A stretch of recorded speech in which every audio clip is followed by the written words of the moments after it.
Under a sunken sky, 5 cold-eyed birds huddle in the sallow weeds, cackling at me. And it's times like these I hang my head and wonder why I never try to fight for myself.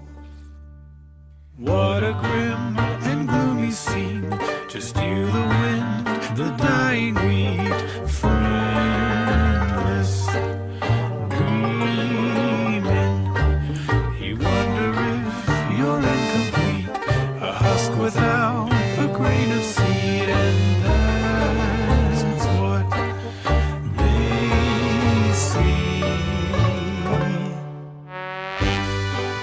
If they want to laugh, well now, let them try to do it after we take to the skies, loom above them like a great cloud, talons quicker than a greyhound. Hear their hearts run.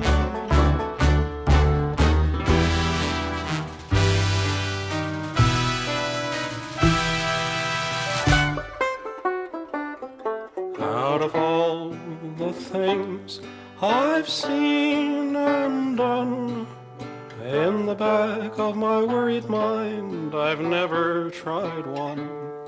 Maybe this time I could make them see they've probably never met a threat as empty as me.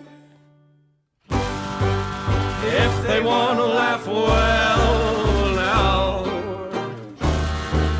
can they do it while they beg me to spare their souls?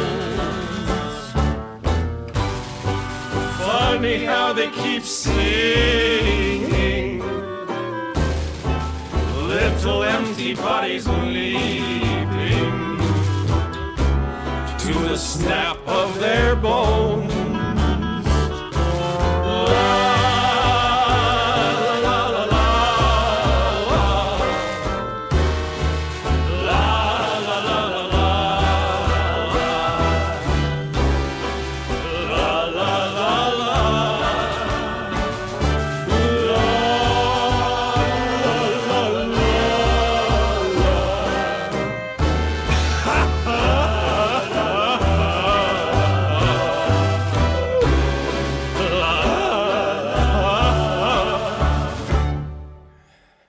Under a sunken sky, 2 cold-eyed birds huddle in the flattened wheat, staring up at me.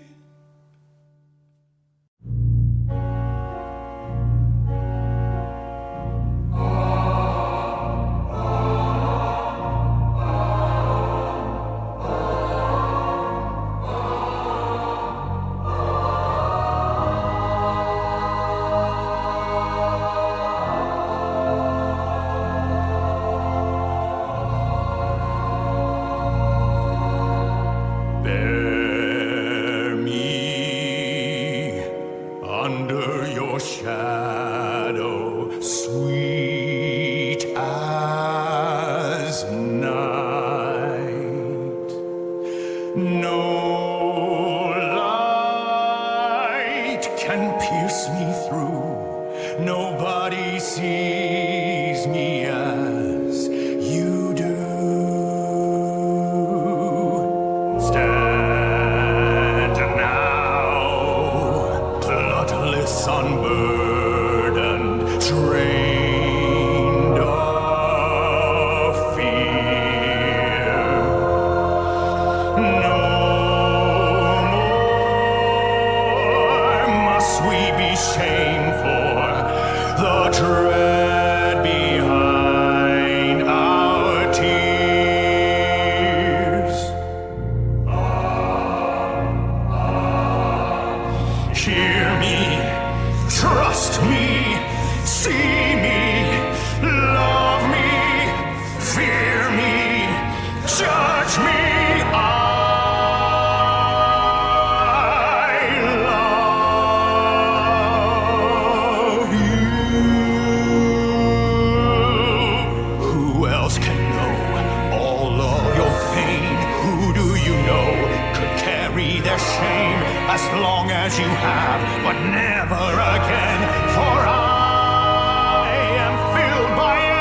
endless love and suffering for you.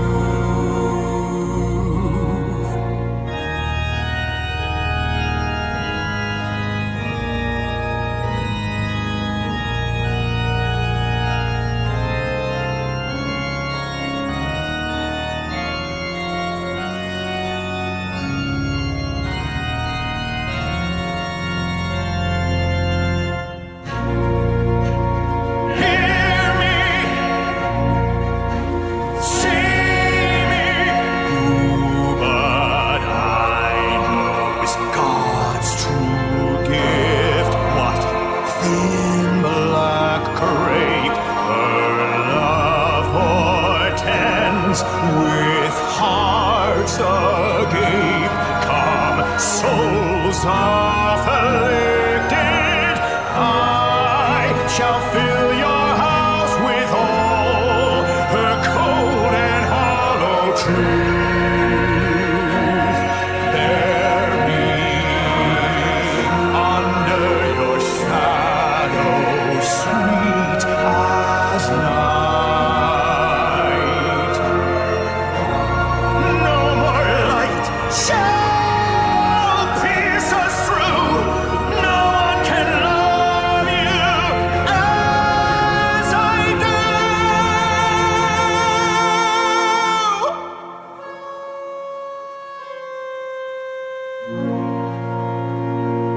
Trust me. Fear me.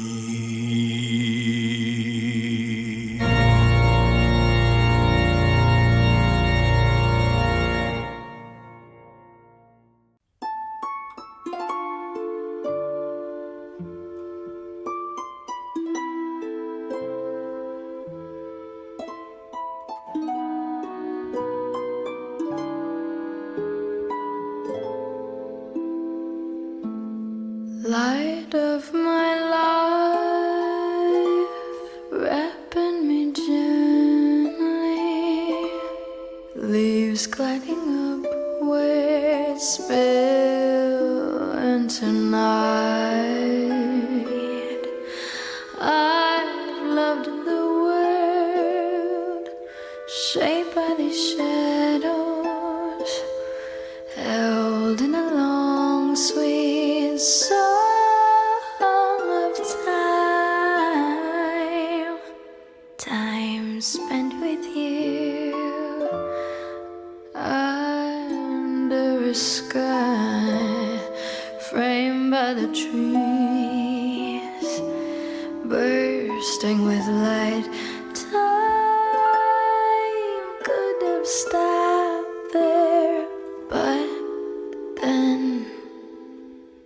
leaves shuddered still. Wind hummed along our beautiful world, moving to its own song.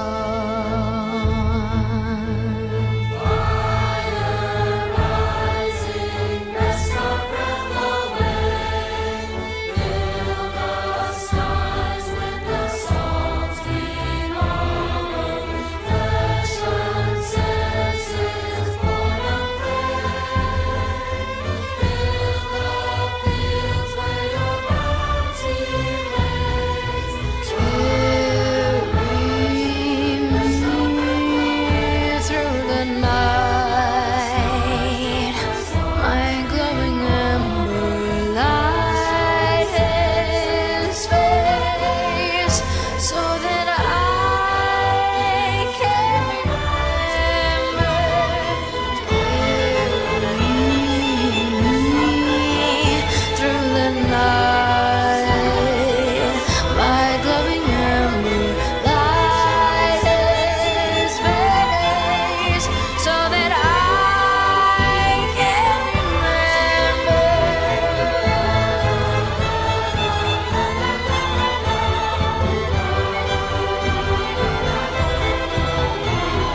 just to bear.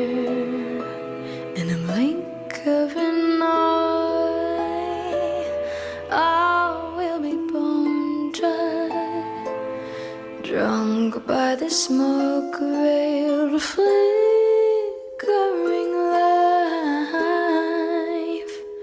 life spent with you under a sky framed by the trees, bursting with light. Time should have stopped there, but then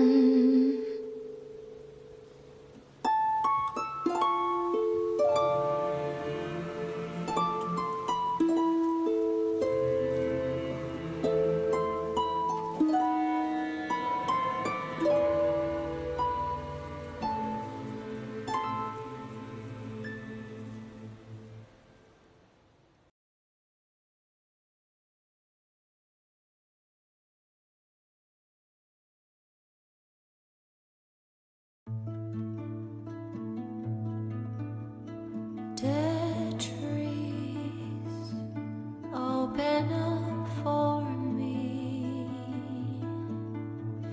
teeming with all these crawling thieves, gnashing and scratching over your rotted rings. Dead leaves make a bed for me tonight, where I may fall asleep, dreaming of morning, when I shall mourn for thee. Judge me not for what I've become. There's nothing more left to be done. All that remains is long dead and gone. Heavy sighs the rusted breeze, dragging over sunken peat. Roses once blood bloomed, wither in ashen heaps. Buried all these fleshed dreams, no more fighting night with their heat, slack and receding, cold as the earth where they sleep. Judge me not, my jury of bones, glaring from eyes gray as stone. Justice in black,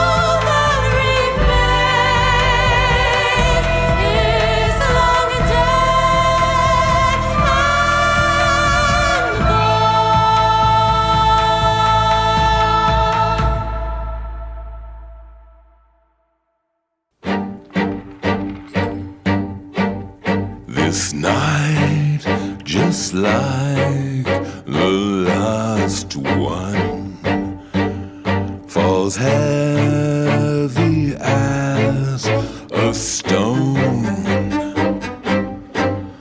and stone by stone this gathered dark is mine to bear alone. Impatient wrath surrounds me.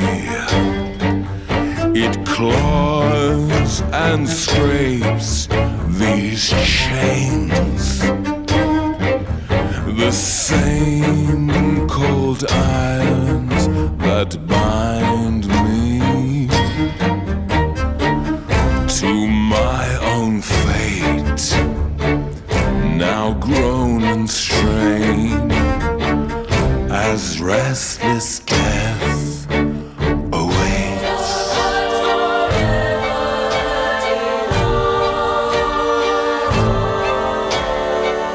Sing, sing to me, spirits. Ah, beautiful.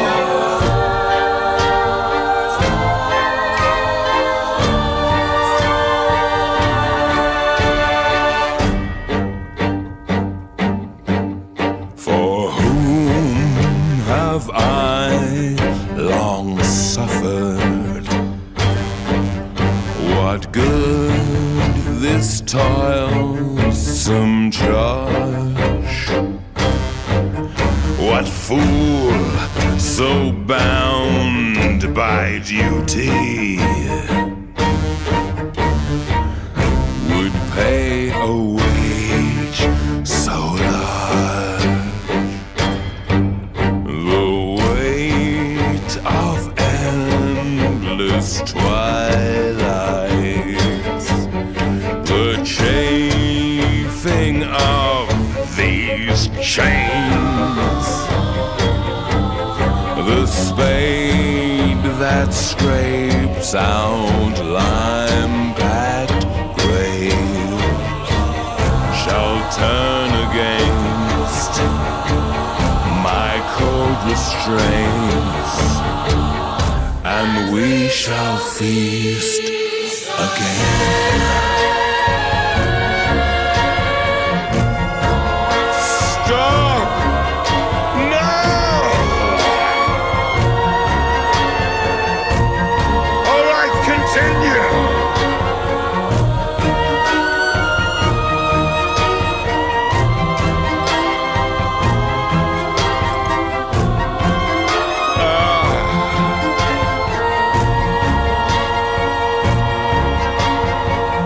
The light forever denied, ever stood to quenching our starved and languid eyes. It's breaking, you see. It's breaking, you see. It's breaking, and we are free.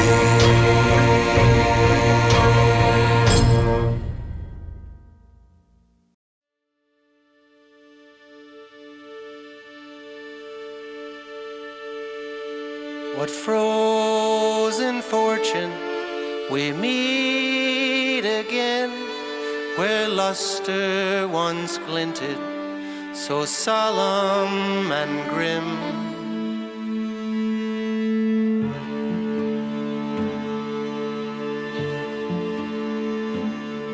Behold how patient with hollow grace the eyes of the brakemen like two open graves peer into the gaping shapeless night wind, daring us to leave it all behind, and gliding on a mist that shrouds us faceless, all together so alone we'll ride, all together so alone.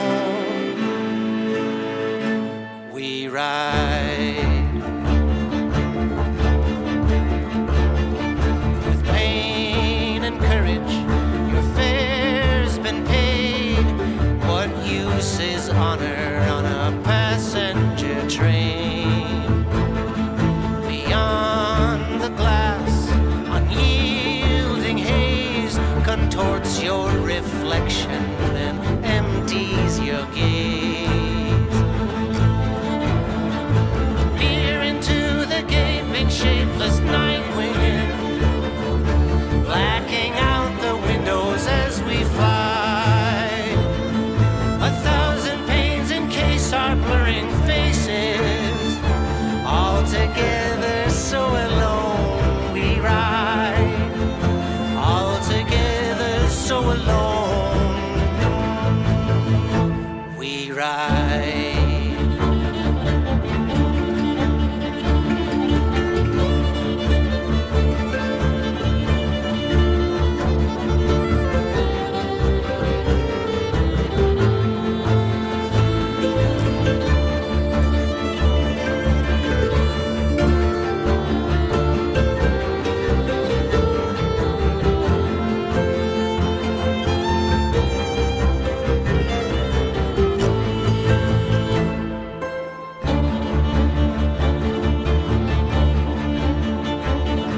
Through groans of steel, a hungry scream tears at the oil-soaked wall of black steam. Bursting through that roiling squall, the twisting blue ghost light thunders her call. Piercing through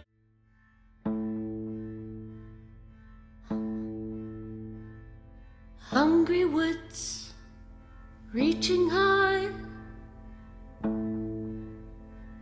snatch the light out from the sky.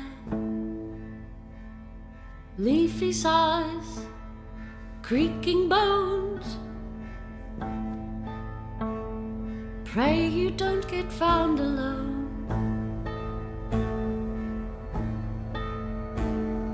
Crickly crack, the branches pop, it grows the night that never stops. The tree that leans with twisted grin, her limbs are thrown, her soul is sin. Underneath the crooked moon stalks the king on cloven hoof, in pale decay and empty gloom. He comes for you.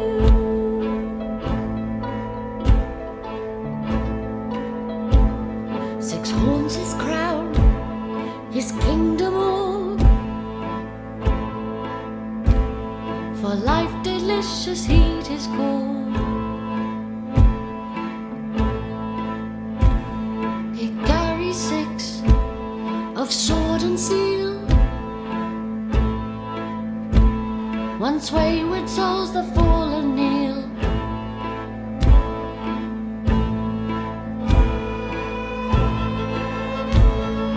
Run, run, don't shrink and cower, and join us at the witching hour. Skip and sing, thrashing light to smother the shrieks of endless night. Dance beneath the crooked moon, and rising rapture hand in hand, from pale decay and empty gloom, we'll comfort you. May our light embrace you too, and pierce the edge of midnight soon. The wakers blaze an ashen gloom, the crooked moon.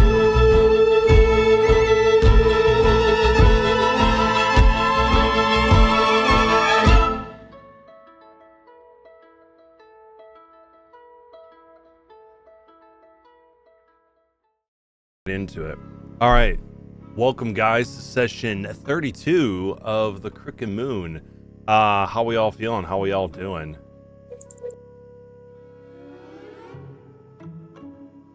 You're muted, Sean. Or at least we can't hear you. Hello. There you are. Mic Hello. test. One up. Hello. I said alive, but apparently my mic didn't want to confirm that. Yeah, you said alive, but no one heard that. So is it true? It looks like it's true. But awesome. Glad to have you all here. Obviously, we are at the current moment down one Dr. Morn. Not sure if he is asleep or if he's unable to make it, but we will proceed anyway, and hopefully he can jump in whenever he gets here. So I did just send his real life friend after him, so hopefully oh, did you? yeah. Was it Punish Rin? Yeah. Yeah, okay, gotcha. Cool. Yeah, if he's able to make it, he'll jump in whenever he can. So, speaking of jumping straight into things, who wants to give the recap from last week for a heroic inspiration? I have a heroic inspiration. I don't know if I think we all either have of you do. one. I think we all do, yeah. Yeah, Yeah. all of you do. The The only one who doesn't have one is All right, Dr. so- Morn. I'm fine giving it if no one else wants to, and we can give it to Dr. Morn when he does arrive. Right. So, last time, oh my goodness, I am forgetting where we started. The Gobblegeist. I know we were, Gobblegeist. Turkey fight. we started with just doing utter war crimes to the Gobblegeist. True. Ginger went and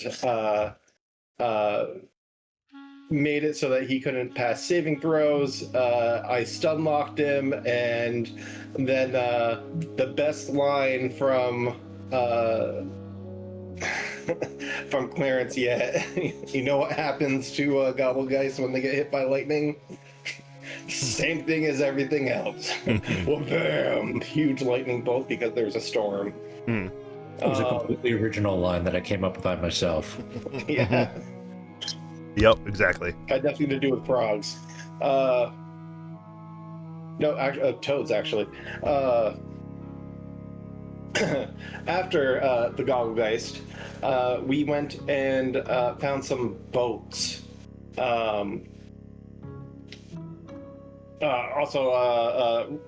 I chose to eat some of the Gobblegeist. Didn't want the protein to go to waste. Hello, Dr. Morn. Hello.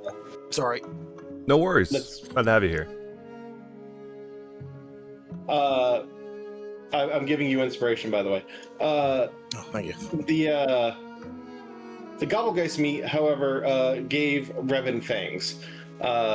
So now Revan has been talking through Omen 3 for most of the session. Otherwise, Revan sounds like what someone talking with the plastic vampire teeth kind of sound like. We found some steam-powered boats that use water to go and propel them along.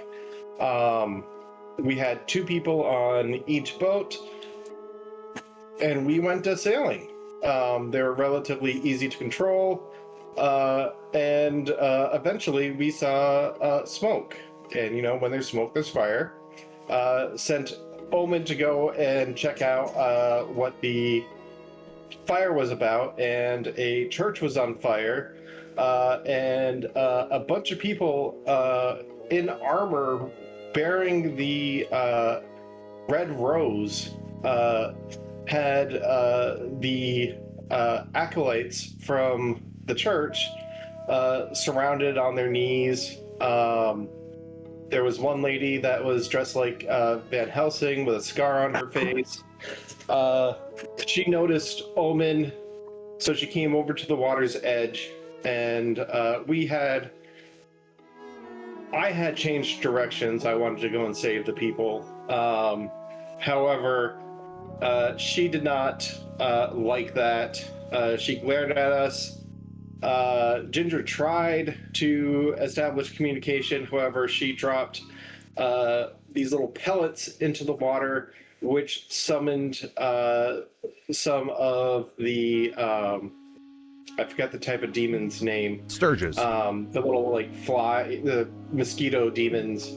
Yes, Sturges. Fun fact, Sturges, they're thank you. technically beasts, so you can wild shape into them. Oh, so she summoned Sturges after us, which ticked off water elementals. Revan was able to communicate with one of the elementals, got it to go away. The other one, however, really did not like Dr. Moore. So it continued attacking them. We took out the Sturges and then the water elemental, but then a water weird showed up as well, which was a little bit more difficult to take care of because it kept popping back in the water, but we eventually took care of it. We then discussed if we should go to land or if we should continue sailing, because we want to catch back up with these people because they took the acolytes with them. We got to the point of needing to do a long rest. We docked the boats. Clarence made his tent, and we all started to rest when a crazy large tall man came stumbling through, screaming about needing to get away and hungering for blood. We tried to get some information out of him. Ginger kept using Blood Bolt to try and starve him off from, trying to eat us. But when Revan, me, took a red cloak from his backpack to see what it was, he called us thieves and combat pursuit. Indeed. And that is where we left. That's where we left off. That is where we left off. Indeed, sir. Dr. Morton, you now have your heroic inspiration. Thank you. Yeah, of course. Glad to have you here. So, first question, which was number one on the warm-up questions, we'll start with Clarence. In Clarence's opinion, what quality should every adventurer have?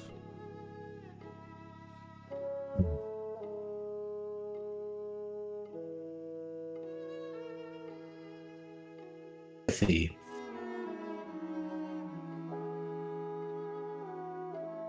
They should be empathetic. You're going to be coming across situations, people, and you can't approach every one of these with the same combat-oriented or like narrow mindset that you had from your little hometown. You got to be able to see things from their perspectives and approach it from a more open place. Yeah, for sure. Good quality to have, and definitely a lot of NPCs that will take full advantage of that from you. What about for Dr. Moore?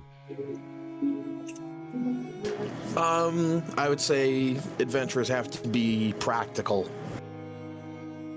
You have to understand that sometimes you're not always going to be able to do the job as clean as you'd want. So you have to accept that things are going to go wrong and you have to change on the go.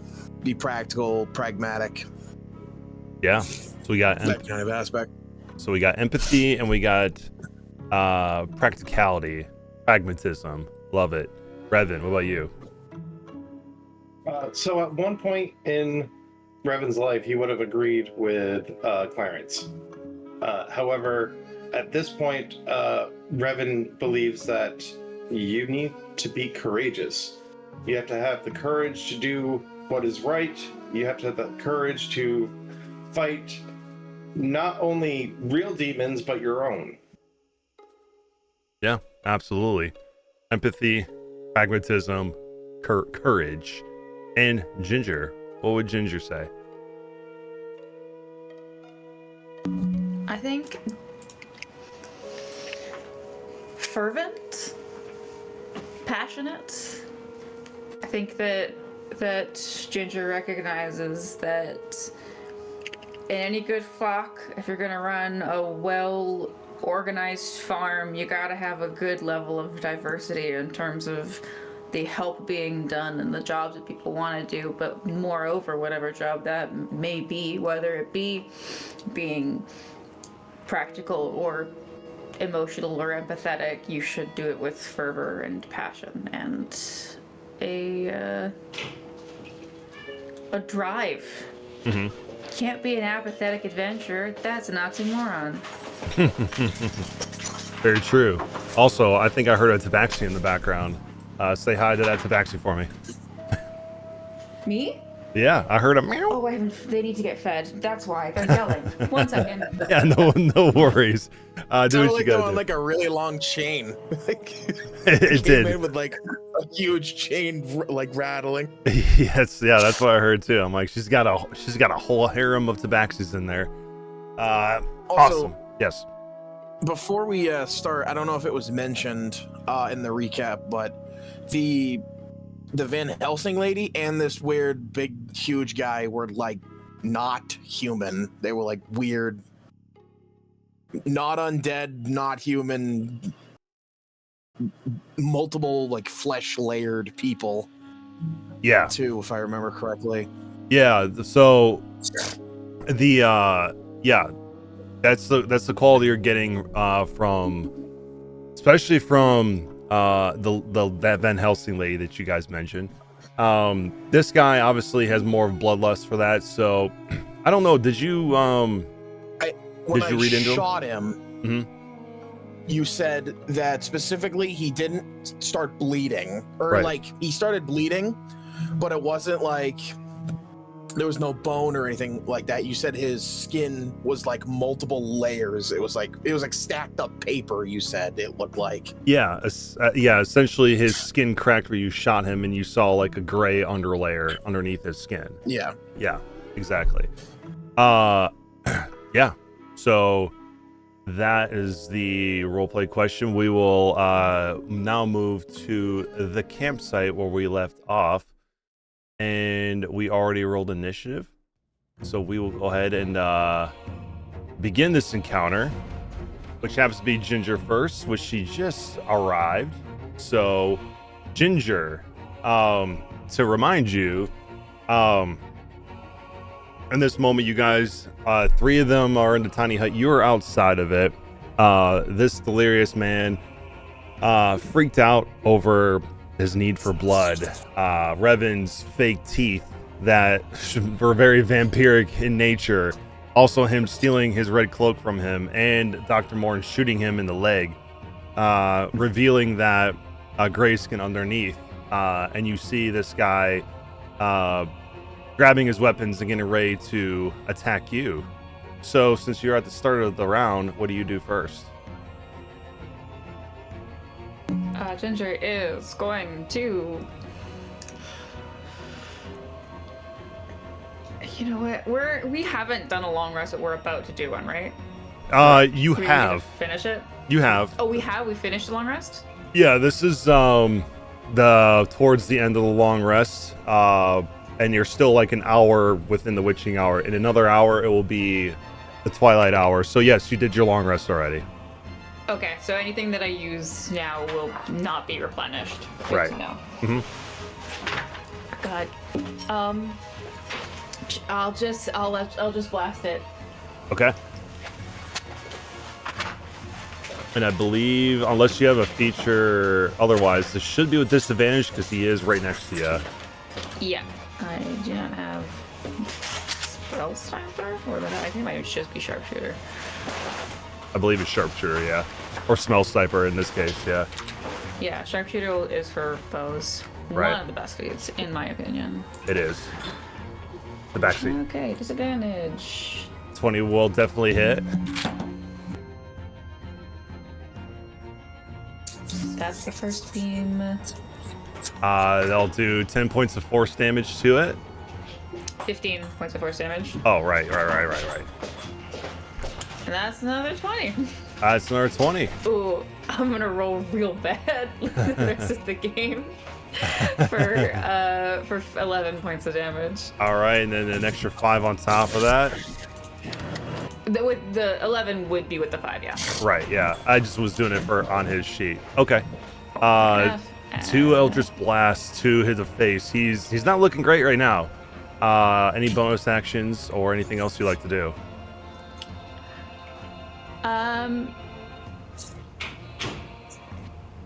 You know what? Let's see if this works. Ginger is going to. He was spouting. Did he use the word vampire specifically, or what is the specific word of what he used to, what he was spouting about? From what he was yelling about, he was saying, I think he was calling them blood drinkers, and I think that's all he called them, and the bloodless. He also said Revan has teeth just like them. It was his exact wording when he saw Revan's plastic vampire teeth. Ginger will use her bonus action to take a step, take a breath, lean forwards, and just say, "If you don't leave now, me and the rest of the bloodless will be taking you out." And then she'll tilt her head towards Revan, and I am going to use Eldritch Word, or Dread Speech. Okay. So I need a wisdom saving throw from him. All right. Wisdom save. 12. How does the 12 look against that?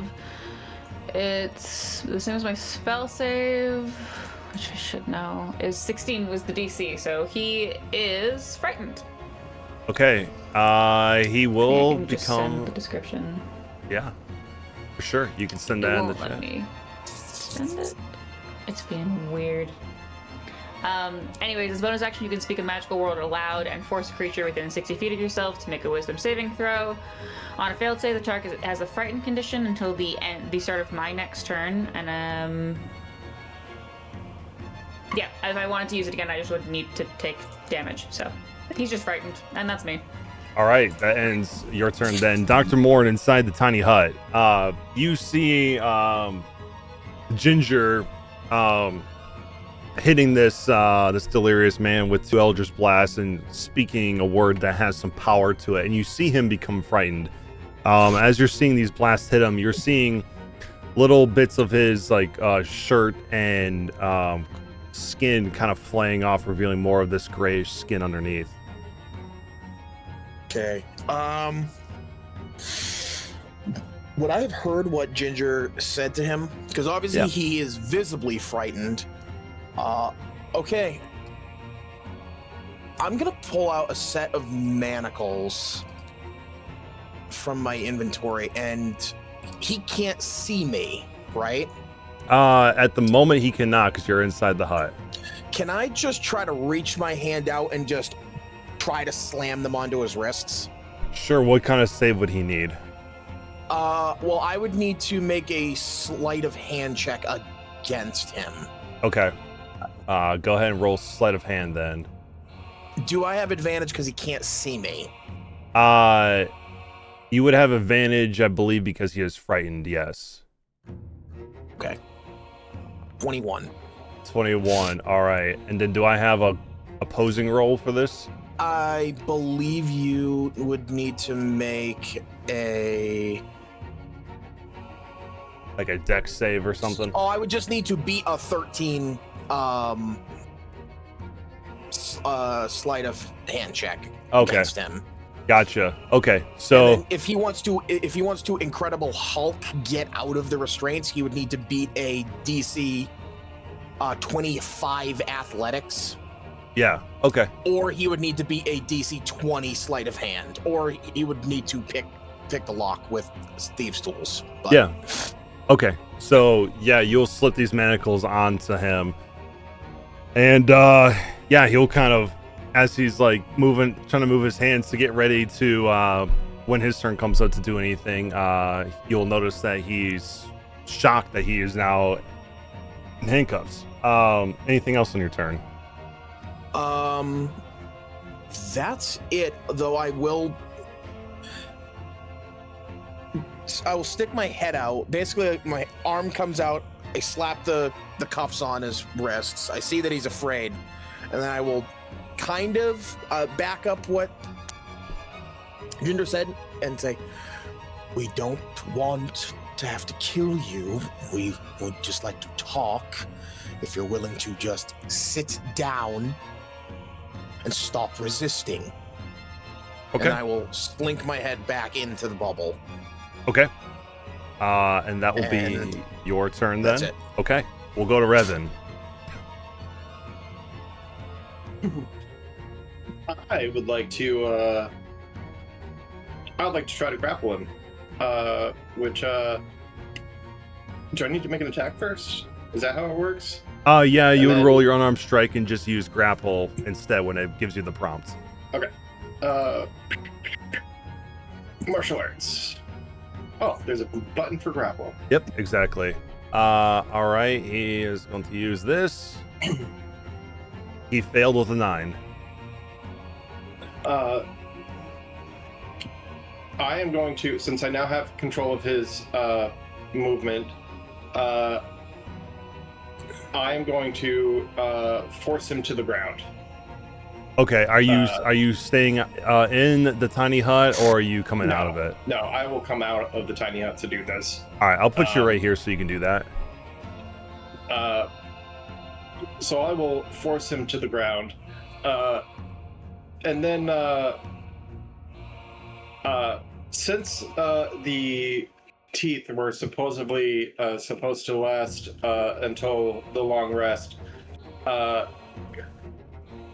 just to try to prove to him that we're not them, can I try and break off at least one of them? Break off of what? Pull out the vampire fangs. On you? Yeah. I mean, you don't. Now, I would say, because I believe it was after a long rest, it'll go away. So yeah, you can break them off. They just fall out. Yeah. So I will break them off in front of him. I'm going to toss them in the tiny hut because I have a feeling Dr. Morn would probably want to keep them or something. And I'm going to say, we're not one of them, whatever the monster is that you're running from.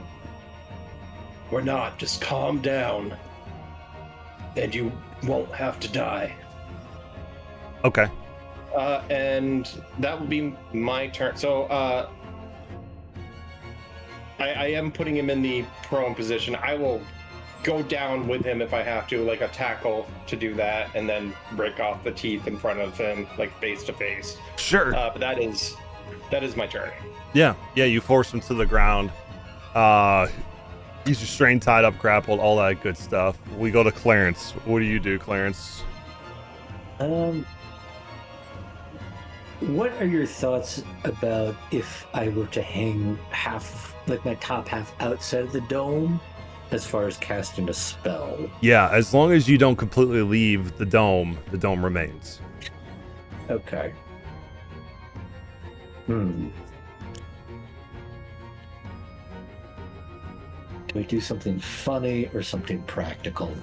It's called lightning on them. Funny. Always. Okay. So Clarence will hang his top half outside.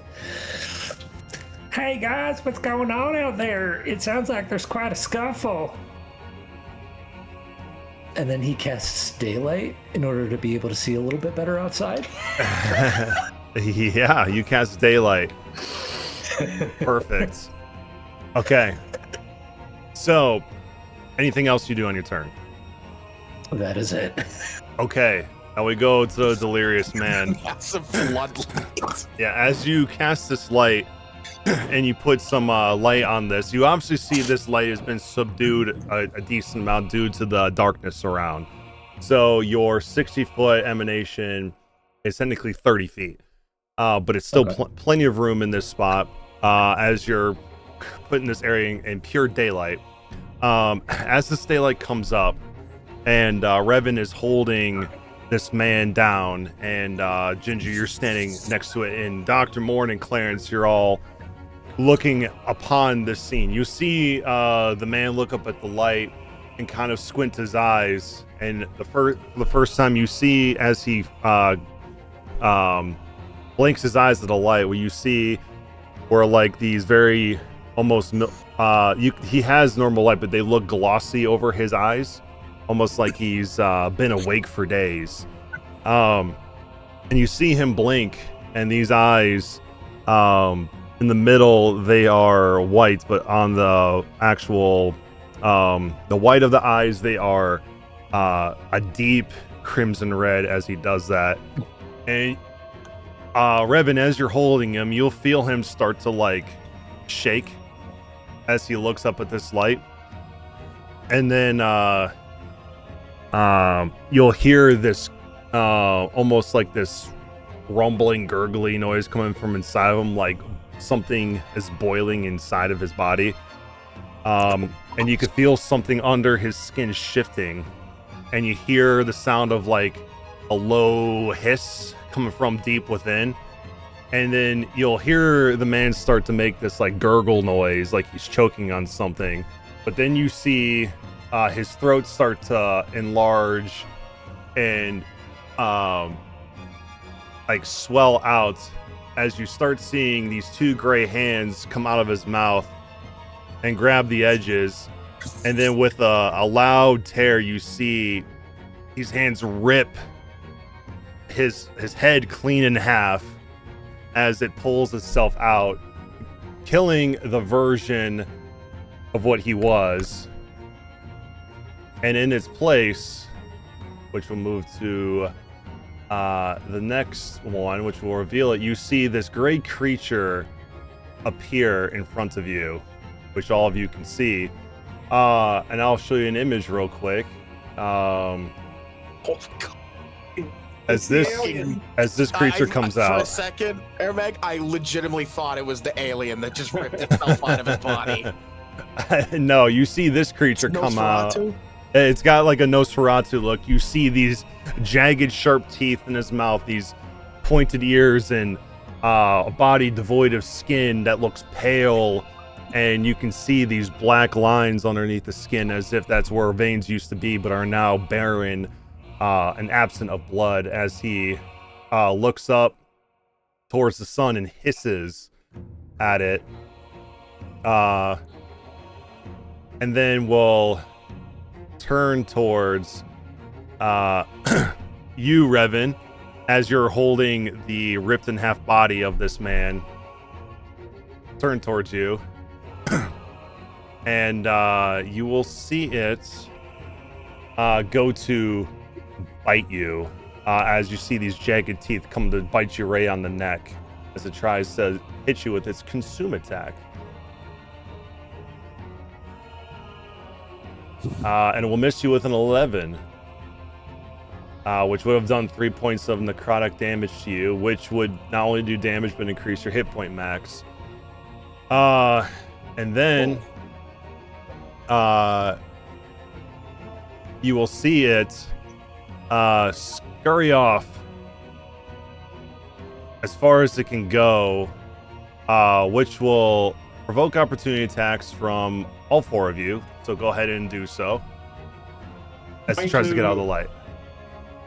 Attempt a stunning fist. Sure. So I'll punch, ignore the... Oh, I didn't have a target because my target left. That's okay. Yours, Ginger, will hit it. Revan's, you will hit as well. A 17 to hit. Yep. Clarence will miss. I need a... For some reason, I can't roll my dagger attack. Let me move him closer. Let's try that. Oh, there we go. That will miss. You need a save. What kind of save from him? A Constitution saving throw? Okay. 13. Will that do it? That will not do it. Okay. He is stunned. Okay. You'll become stunned as you hit him with this. Did you roll your damage already, Ginger? Yeah, 5. 5 to him. And was there any damage from yours, Revan? Or is it just to stun him? I don't.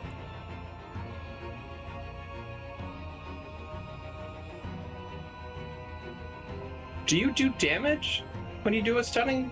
It doesn't say instead. I believe it's just that it's like an additive on top of the punch. So you do the damage and then you can add the stun strike effect onto it. Yeah, it just says you expend a focus point to attempt a stunning strike. They must make a con save and they become stunned. Okay. So yeah, you would still do damage. I need to do my damage too, which would be 11. All right. And he is stunned. Yeah, he sure is. Okay, so he'll get stunned in that spot. And you'll see like the sun on his skin starting to cause it to like sizzle a little bit as that ends his turn, which goes back to Ginger. Are we killing or taking?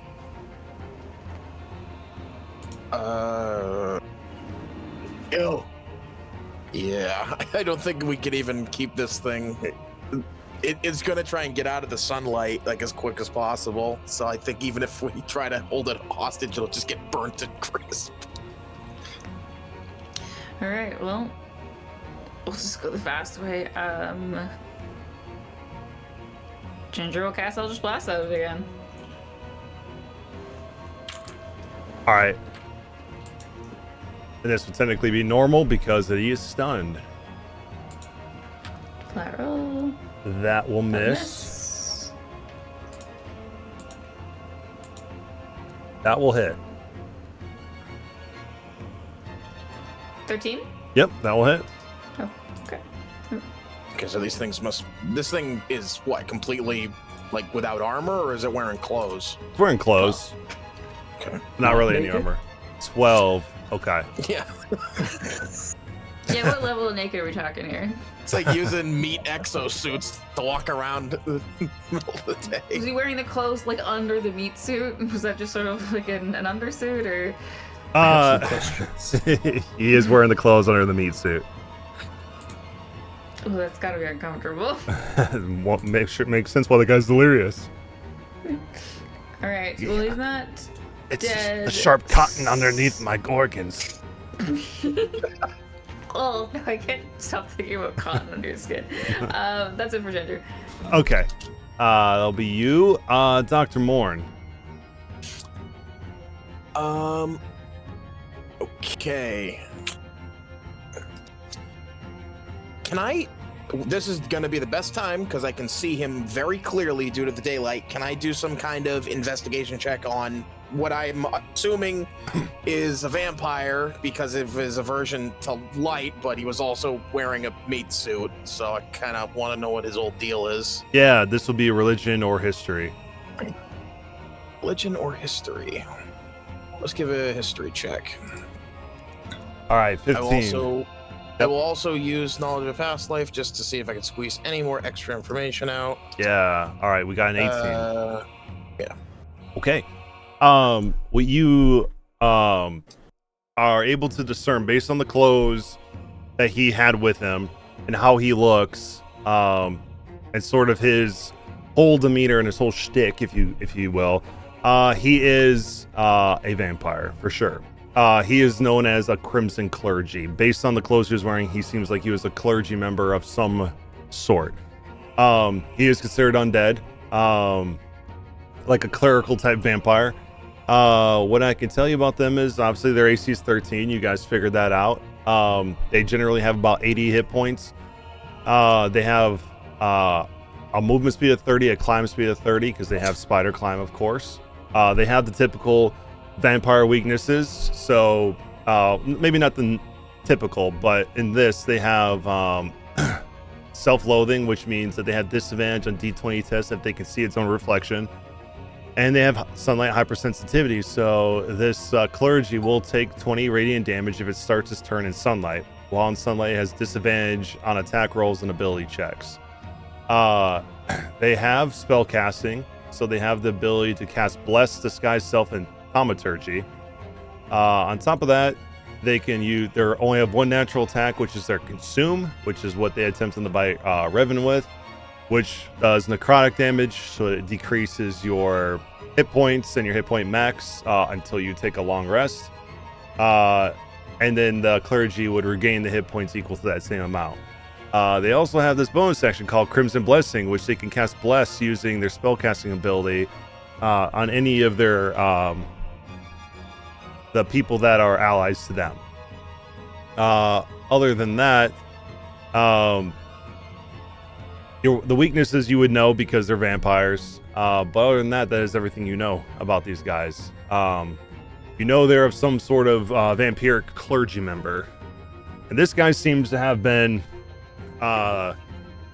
either ousted, or he got lost, or he is trying to get away from what's going on there. He has had a bit of something deep inside of him that made him leave the monastery, but he still has a bit of his what he is now still inside him.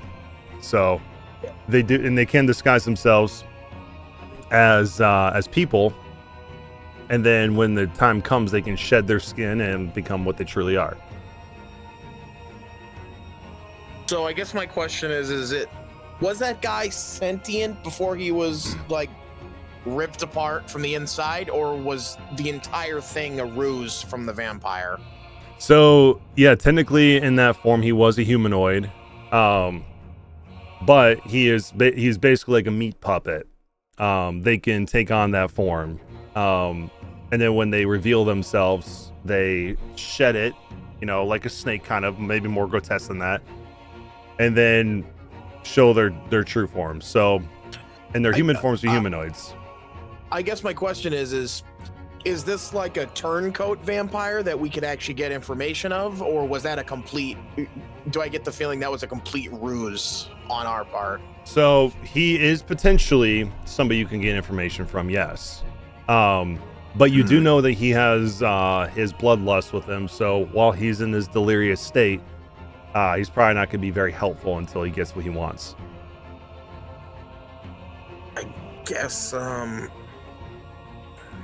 fuck, I mean, he was trying to run away. I mean, he's going to start disintegrating in the sunlight, though. Yeah, he will.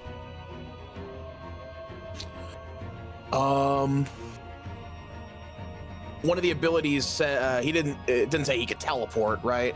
Correct, he cannot do that. I'm gonna make another set of manacles and reach out and try to restrain him again. Slap them on his wrists. He still has, like, normal humanoid proportions, right? Enough to have manacles thrown on. Yeah. Yeah, I'm gonna...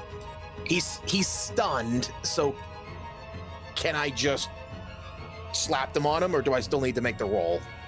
You could just slap them on him. He can't move. He's incapacitated. Okay. I will actually... I'm gonna put the manacles on his legs, like around his ankles, to prevent him from running. Okay. Because, yeah, he's gonna try and bite, but I kind of have the belief that Revan could overpower this very sickly vampire. Mm-hmm. So I'm gonna slap the manacles around his ankles so that he cannot run. Okay. Yeah. Do you say anything to us? Because at the current state in roleplay, the last thing, like Ginger asked, are we killing? And I said kill, and that's where we're at. Yeah, Dr. Ryan will again just kind of crouch down, stick his upper body out of the bubble, stick the manacles around the ankles of this vampire, and say, he still could be a useful source of information. Maybe we shouldn't just immediately kill him. And I'm gonna kind of gesture again to Revan to, push him onto the ground and hold him there. Go ahead and ground and pound him and punch him if you need to, but, let's try to get something out of him, because he was clearly trying to run away, so he might not have the loyalty to the group as a whole anymore. But, that was my action, and I believe that is it for That is it for me. Yeah. Okay. I'll So be I'm yours. just writing down notes on the creature. Yeah, for sure. It is your turn, Revan. All right, I guess I'm gonna go and try and grapple him again. Yeah. I believe since he's incapacitated, he should automatically fail this this throw here. Well, I'll still Yeah. out there. Yeah. Grapple. There. Technically, he passed, but he is grappled because he'd automatically fail it. La la la la la. I'm surprised it didn't say that. And then, using it to doing the again with martial arts to shove to push him onto the ground, which you'd have to make a dexterity saving throw, which he can't. So I will put him on the ground again. And then I have one attack left, which is going to be with my scimitar of Radiant Courage. Okay. I'm gonna slice him and then hold it to him.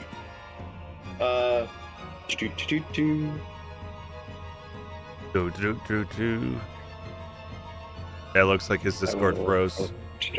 I'll hit. 17 to hit. Doing 8 points of damage to him. Perfect. That did the damage that you expected. In which case, a little bit of that is radiant. And I'm just going to hold the sword to him, saying, "Calm down, or we will finish you off." He's just looking at you with blank eyes as he's stunned in the moment. Yeah. Being cooked. Yeah, just yeah. It smells like you're cooking something rancid. Me. That's you. Okay. We'll go to Clarence. Clarence is not here at the. Oh, he's just got back. Oh. Welcome back, Clarence. I'm still working on getting things booted up, so I'm just on my phone right now. So course. so that you know, he has been grappled and grounded, and then hit with the radiant scimitar, and then it's your turn. Okay. Clarence will turn to Dr. Moore and... Oh, jeez, you see what happened? He done crawl out of that man's mouth. Oh, gosh. Do you think I did something bad there with making it all bright like? No, I think you did the right thing, but he's going to be cooked. And I point to his sizzling, bubbling flesh as he's being held on the ground. You think I should stop it, or is it okay to cook him alive? And you dim it ever so slightly so he's not immediately being boiled into nothingness? I think it's an all or nothing thing, but we can always do a nothing thing if you think it's better. I'm gonna do nothing thing. It's gonna make me feel real awful if I cook someone. And Clarence will drop concentration. Fair. All right. Yeah, you'll drop concentration on your daylight then, and everything will go back to being dark, and the sizzling will stop. But you see some of the burn marks on his flesh after this daylight. Was there anything else you're going to do, Clarence? I'm gonna feel real bad about myself. Okay. Look to the exploded man. All right, so you feel bad about yourself if we move on to the clergy's turn, which I believe he stays stunned until the end of your turn. He's not. Right? He should be unstunned right now, because I did it during his turn. That's fair. Okay. So the stun will go off, and he'll be on the ground. And as the sun comes out, you hear like as he looks up to all of you with manacles on his legs, being held down to the ground, and he'll look and say, "Oh, feed me blood," and he will turn towards Revan and attempt to bite your ankles. And I believe he I'm trying to remember, with grapple he should have disadvantage. He can attack me. Huh? No disadvantage against me because I'm the one grappling him. If he attacks someone else, then yeah. All right, he hits you with a 24. That sucks. I am going to cancel whatever that tap was. I don't know what that happened. Wrong tab. Deflect attacks. Roll. Okay.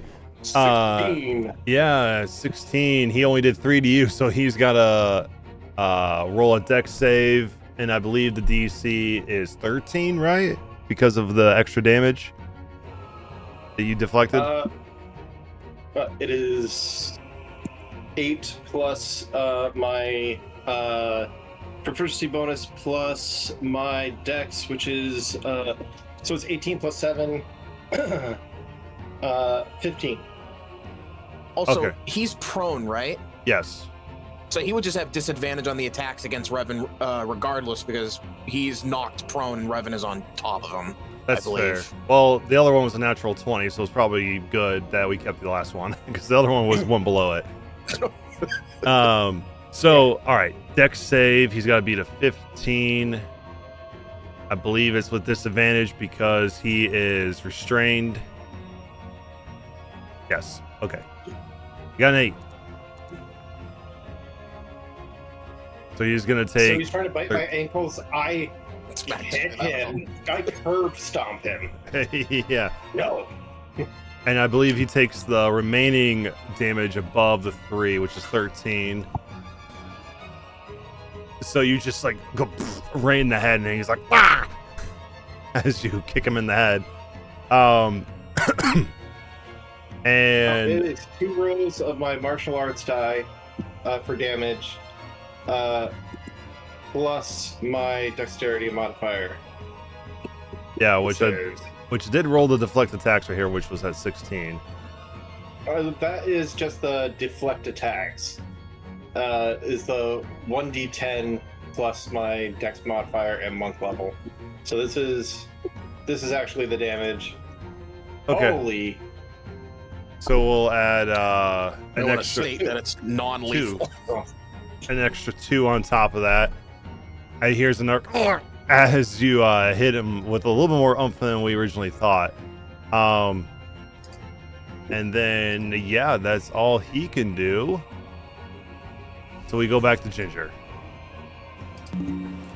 Is he still conscious? Yeah, he's still up.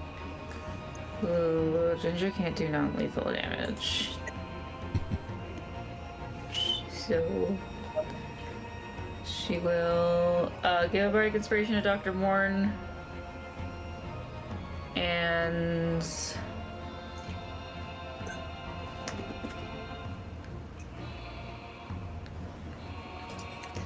let's also just tack on a Bane just to make sure he's not a problem. Sure. So I need a charisma saving throw DC 16 from him. Crisp save. Up. He got a 4. That won't do it. He's baned. He sure is. And then Ginger will just risk the hit and go back into the bubble with Clarence, and that's me. Yeah, he will try to bite you. Bite at your ankles with disadvantage. Pop off for me, please. Oh yeah, I'm not gonna Hellish Rebuke him. That'll kill him. 18 to hit. 18 will hit. Okay. So once it pulls up damage, that will do 8 points of necrotic damage to you. And he will regain 8. Should I push him here? Oh, wait, real quick. Yes. What? Oh, my AC is 14. That wouldn't matter. What, you got an 18?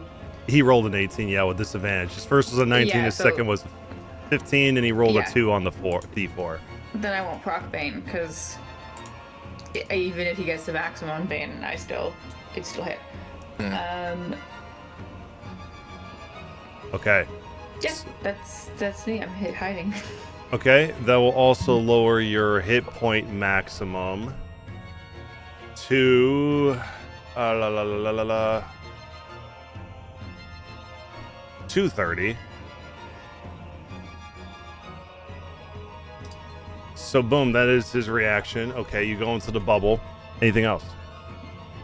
You bardic inspiration, you baned, and then you went to the bubble, and you kept your Yeah, bane and up. then that's just that's the Bane. And yeah, so Dr. Moore has a bardic. He's baned. I'm getting inside. Okay, that'll be your turn then, Dr. Morn. Dr. Moore, just so that you know, as the vampire bites Ginger, Revan is going to go, wrong move, and you see the eyes of him start changing to red real quickly. Just RPing that part. Yeah, I think after seeing it basically do the like nip at Ginger, I'm gonna give him one last chance. I'm gonna do something, and if he doesn't start cooperating, I'm not gonna have any issues with Revan just ripping his head off. Essentially, at this point, Does he look more cognizant after biting Ginger and drinking her blood? Does he look less like in a frenzy? A little bit, yeah. You see some of the like the burns from the daylight start to heal as he drank some of that blood, and he's still a little bit wonky, but he seems to be better. Yes, a little more coherent. Okay, this might be a stupid move, but if we can get any information out of this guy from an insider, I'm willing to risk it. I'm gonna, since he's restrained and manacled, I'm gonna grab his head, basically by the back of his head. I'm gonna cut my hand, and I'm gonna squeeze the blood from my hand into his mouth. Okay, Basically just ball my fist up enough to get some blood and drip it into his mouth. Sure, roll me a d6 to see how much damage you take and how much he regains. 6. Okay, so you take 6 points of slashing, and he regains 6 points. So we'll put him here. Okay. And I'll basically, after I'm done doing that, I'm gonna look him in the face and point to Revan and say, "Now, are you ready to cooperate? Because if not, then my friend here is going to rip you into tiny little pieces." Your blood tastes rancid. When you're... Beggars can't be choosers. what do you want to know? And then you can ask him the question, he'll answer on his turn. What's the most pressing information before we have to kill this guy? Because there's no way he's gonna fully become friendly. I will look to him and say, the woman, I'll use air quotes, that's roaming around here kidnapping priests. Who is she? Is she like you or something else? Okay. Anything else in your turn? Yeah, he already used his reaction. I'm going to back up because if his answer is not satisfactory, then I'm assuming Revan is just going to ground and pound him. And I'm going to kind of walk over and with a bonus action, just so I'm not wasting any spells because we already rested, I'm going to use one of my potions of healing on Ginger just to recoup whatever. Yeah. Does nothing. 8. That puts you back to a max for what you have. Boom. And now I'm done. Okay. We then move on to Revan. Revan is torn. He's very angry. very, very angry. Oh, it's just sitting there growling on the ground. I'm going to maintain the grapple. I'm going to delay my action. If he does anything but give Dr. Morn the information that he wants, I'm going to do my full attack on him. Okay, sounds good. You ready in action? Clarence. Are you able to kick me from the foundry real quick? I can't log back in. You are not in the foundry at all, so It's saying that there's 6 out of 6 and it won't let me log back in. interesting. Give it like another couple of minutes, and if it's not, then I will see if I can do some roundabout way. There it is. Refreshed. Now it's there. Okay. Clarence will pop his head out. Oh, geez, sorry, buddy. I didn't realize all that would happen. I was just trying to get a better look what's going on. What's your name? I don't remember. Oh, can I call you Fred? Fred, is that skin suit comfortable? It seems mighty uncomfortable. It's warm. Ooh. Well, I guess if it's cold outside, it's nice. You think you can help us? Maybe. Give me blood and I'll help you. I just have juice. You like juice? I hate juice. I'm sorry. I ain't got no really- blood to give you. I really like human juice. Well, this might be hard to believe, but I'm not human. Unfortunate. Well, I don't think any of us are. This one has blood. He looks towards Raven. I can smell it.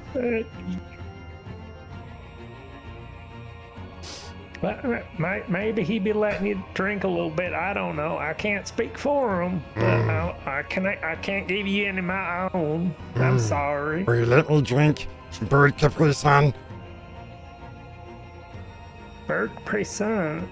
If he's asking me, Revan is standing there stoically, eyes red, almost ripping into the smoke, not responding, pointing a sword at him.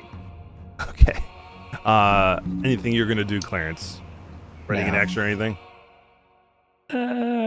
I guess if it seems like he's going to attack, I can whop him with my sickle. Okay. Whomp him with your sickle if he attacks. Cool. We then go to the clergy, who's going to answer Lauren's questions and say, If you saw her, that's Leanna Cromwell. She's one of the Bloodless. She leads the Sanguine Hunt and brings the non-believers to the Night of Flame. To Leanna Cromwell, yes, and she's the leader of the Sanguine Hunt. yes. And she's capturing non-believers to bring to the Night of Flame. And I'll look to him and say, and is she like you or something else? Oh, something far worse. Her bite is worse than mine. And she'll try to bite Revan, which will click off all your attacks. So we'll do Clarence first with the Moonsicle, and then we'll do all Revan's. I give Revan a nod. I'm just finally getting it in, so give me a second.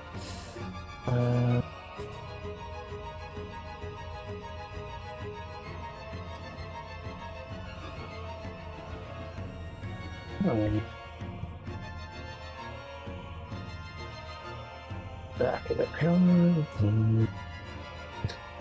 Moonsicle. Moonsicle. That will hit.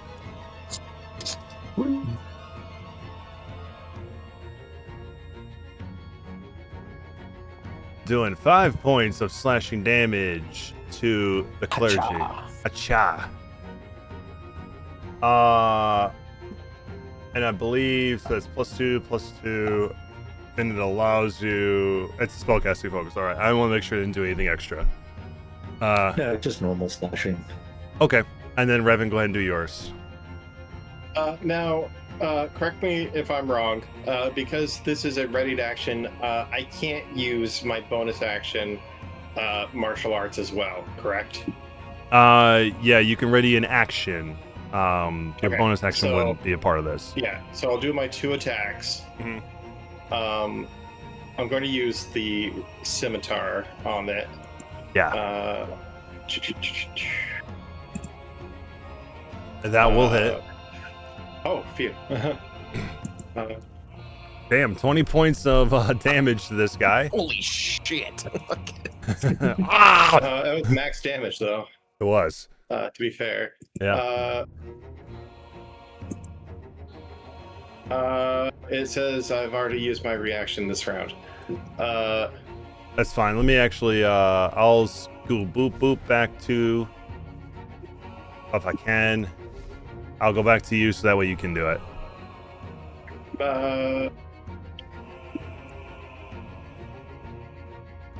That will hit again. 21 to hit Yeah. for 13. Yeah.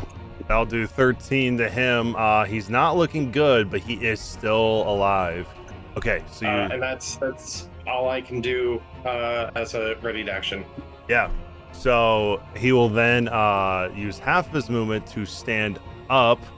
He'll kind of force himself up while you're still grappling him, and then he will look to your neck and attempt to bite your neck. And miss. Does readied action use your reaction? No. Okay. Then I am deflecting if it does. 10 will deflect all but 1, so you'll still take a single point of necrotic. Oh, that. And he will regain a single point of necrotic. That will also lower your hit point max by 1. So I'll put you at right here. Okay. And then he is going to as he's biting you and all stuff, you know, see him as he keeps trying to bite you. And that'll be his turn. Ginger, you see the clergy still trying to get Revan. What do you do? Ginger will slowly turn to Dr. Morton. I don't think we're getting a lot of answers. Yeah, I do the hand. I do the hand like, yes, like let's cut this off motion to Ginger. Ginger will stick her head out and Eldritch Blast it. Yeah.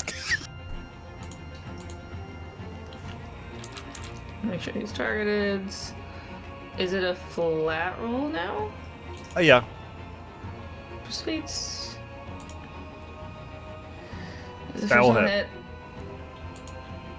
All right, how do you kill the yeah. clergyman with your one blast? Oh, yeah. All right. Dr. Morton gives her the heads up. Ginger leans out, finger guns, and will fire off a black of like Icarus lightning, and then just lean back in, do a little blow on her fingers. Can we go back to bed now? Gallagher splats his head. Yeah, you right in the head. You see it. You see this guy right in your face that he's trying to like gnaw at you, and all of a sudden you see his head disappear, and you see a little like smoke from where his head used to be. And as you're grappling him, you feel his body start to almost disintegrate as he disintegrates down into the ground into a pool of blood that sinks into the ground and ends this encounter. All right. Can we talk his and body here? I feel like we should do some kind of testing, experimenting on him. Just Can get Yeah, what we're way, doing. way ahead of you, grabbing the eviscerated body. Can I try and scoop some of the blood before it all goes into the ground? Make me a dex check. Okay.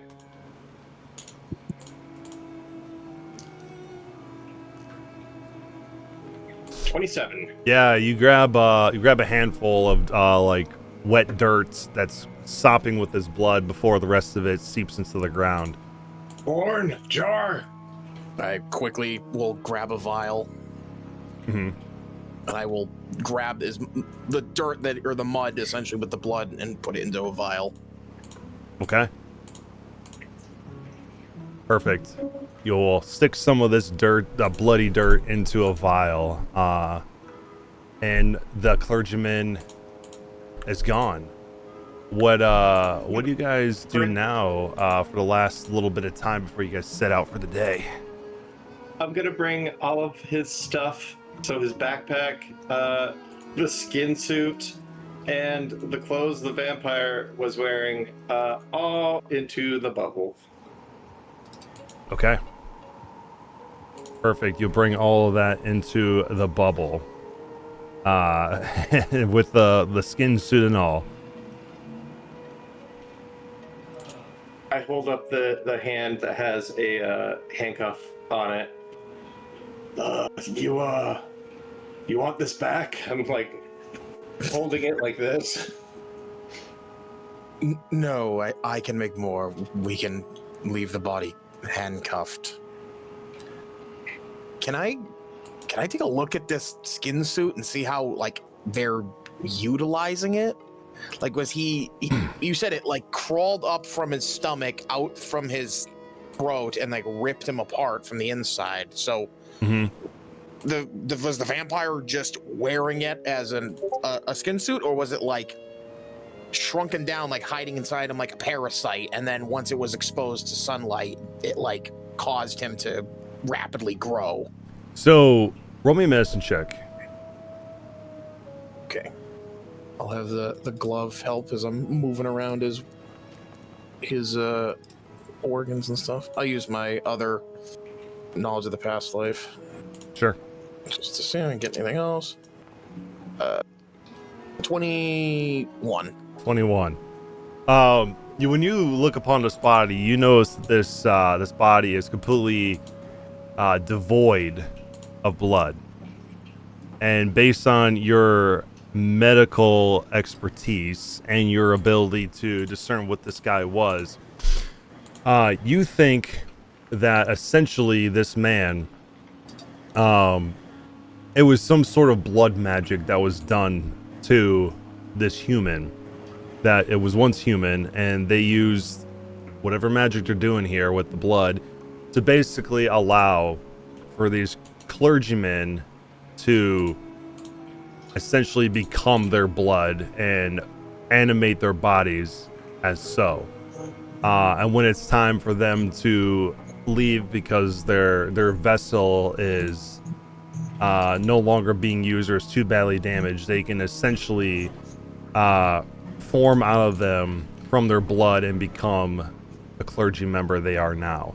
And the skin underneath it, that you saw when the skin was being flayed away from damage to him, shows that they essentially create this almost skin barrier underneath to try to protect their vessels that they have as best they can. But when it gets too far gone, they erupt from it and become what they are to do so. So essentially this guy is very dry on the inside, almost desiccated looking. He's like a mummy. Yeah, essentially.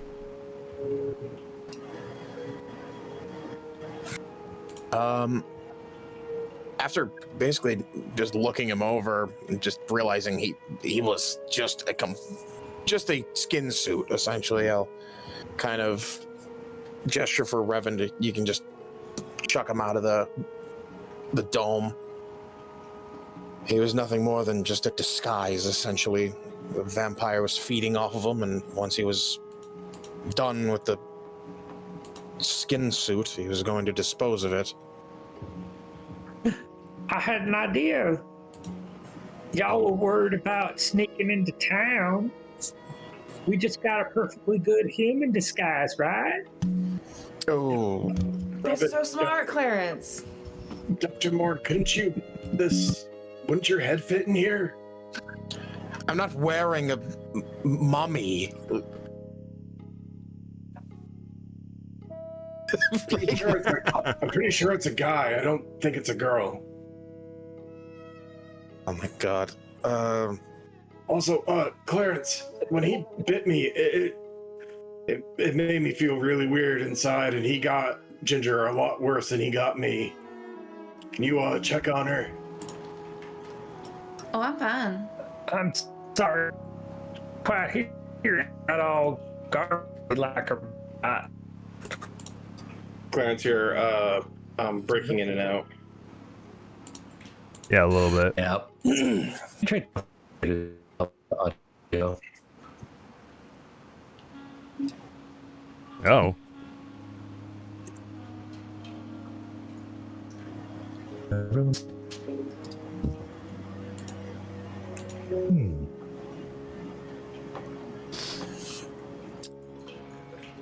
Well, while he's yes. Not at all. I'm gonna toss this out there. It hasn't worked before. This question. Does this body look whole enough? Like, is it in a total piece? Yeah, it is. The only thing is missing is the blood. All right, and this guy was separate from the vampire, right? Right. That's why they come across as humanoid rather than undead. The undead is what was within him. Okay. If this works, this is needlessly cruel. I'm gonna tie the green ribbon around this guy's neck. Okay. Around the suit? Around the skin suit man. Yeah. So I'm going to bring the man who is used as a skin suit alive so we can get something out of him, and then I'm gonna take the ribbon back. If it even works. Sure. You tie the ribbon around his head or his neck, I should say. And with his split mouth, you hear like a noise coming from him.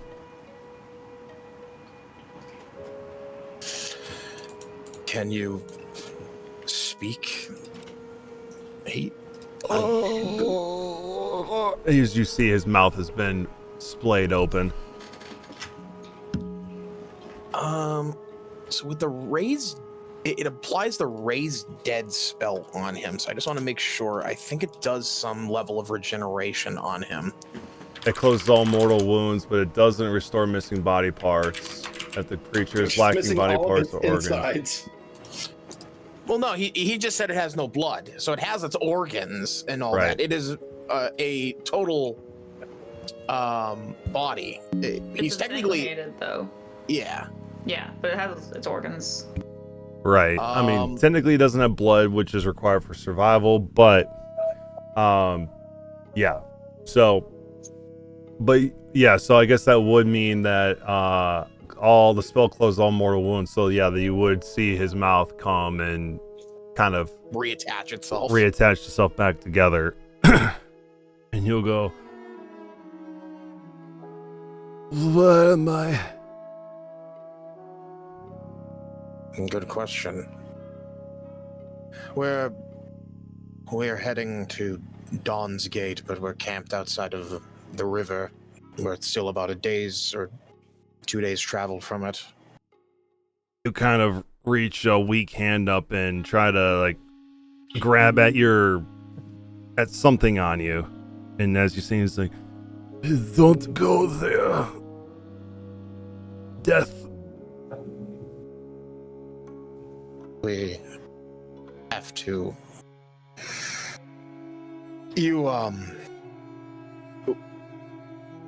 I know this is probably a bit of a jarring situation for you, as you were. I don't know how long you were gone for, but if you could answer some of our questions, that would be appreciated. I will try.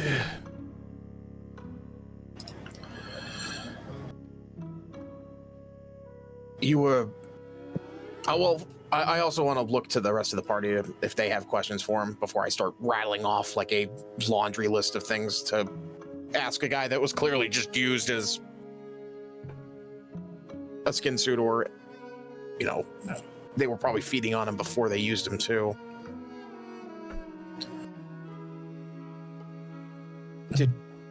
Did they kidnap you before you were like this? No. I joined them long time ago. Okay. And why did you join them? Did they promise you something, or? They promised me purity. Purifying of my blood and my sins. But they only fed upon it and made me one of their clergy for being faithful to the Crimson Rose. And I became something else.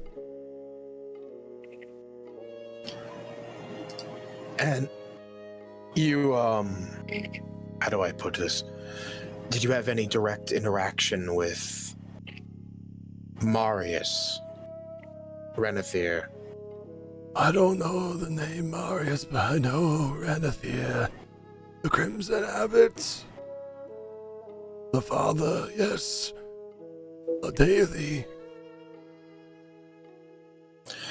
And is he anything like what was using you? A vampire?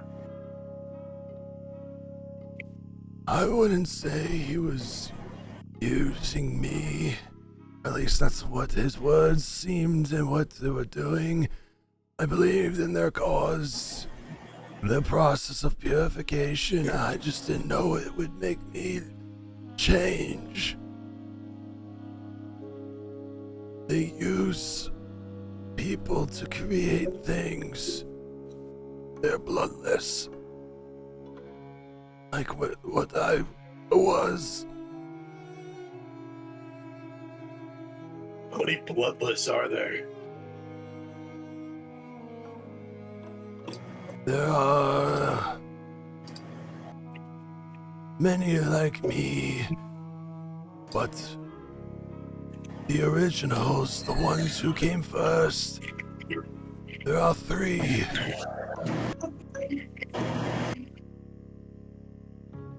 Is one of them Leanna Cromwell? Yes, she leads the hunt to gather up all the non-believers, to give them a chance at accepting the Crimson Rose under her shadow. Then there is Olaf, Friar Olaf. He is the reverend or the teacher of the ways.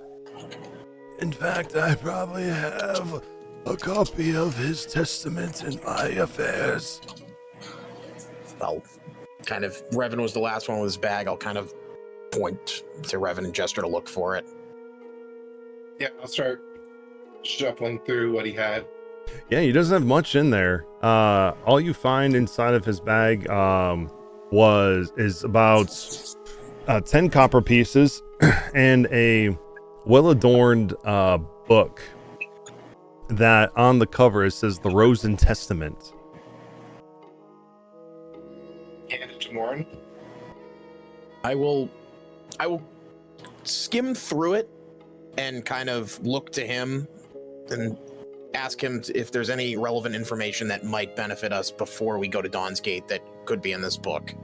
That book is all the teachings for the Crimson Rose. It's all the tenets that we follow. The core scripture written by the Rose herself. Wait, the Rose herself? Yes, look on the first page. I'll flip to the first page to see what he's rambling about. Yeah, on the first page you'll see like a piece of artwork that looks like a depiction of stained glass, and within the depiction of stained glass you see the woman you saw in your vision. Oh.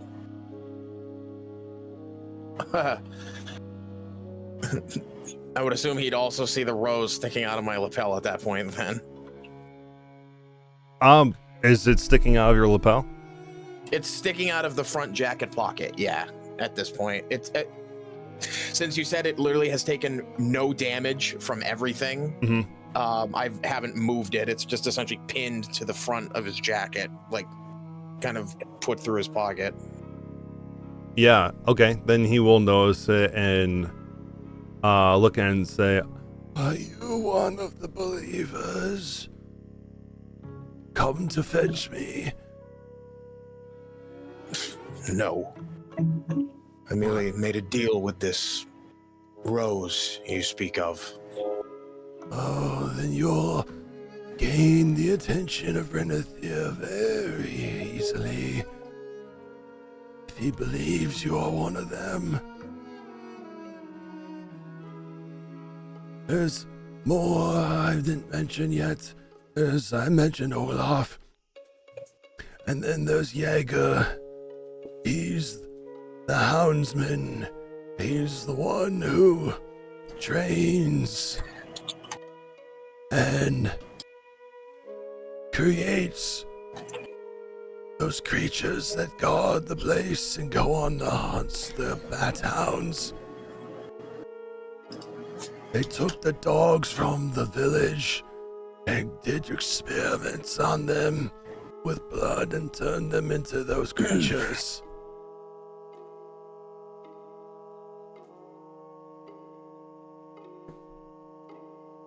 I'm gonna hand the book to Ginger and say, well, we at least have a good, what's the word, prop for your act if we're going with the believers sham when we get there. I mean, at this point, with everything we know, it might be the best option to keep ourselves sort of, undercover, what it's worth. How well can you play a religious nut? You grew up in a very, very small village, so I did it for a multiple amount of years before I... They'll let you into their halls if they believe you are there at the very least curious. They don't expect people to turn right away. They more so let you stay for a time until they convince you, then go through their sacraments.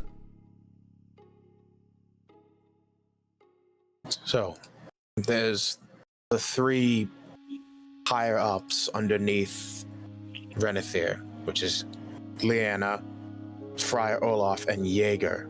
You're not forgetting anyone that might be of importance. No, those are the three that are under his clergy. They're the top lieutenants to him.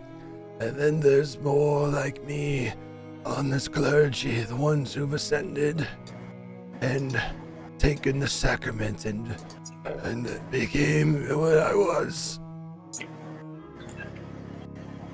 And you are, or were, loyal to Renethir?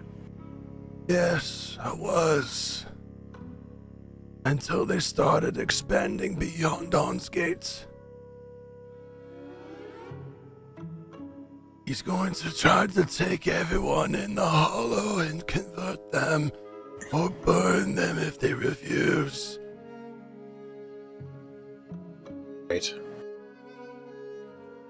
He won't stop until he's saved the whole Hollow, the whole valley. And I wouldn't be surprised if he expands beyond once he's run out of people. I kind of want to pull the party aside just so it's just us. Do we have anything else we want to ask him?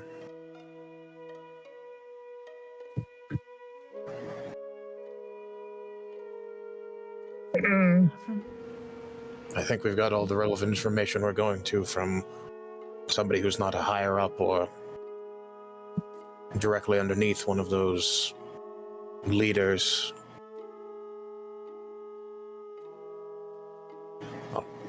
I'm gonna walk over to him. Okay. What's your name?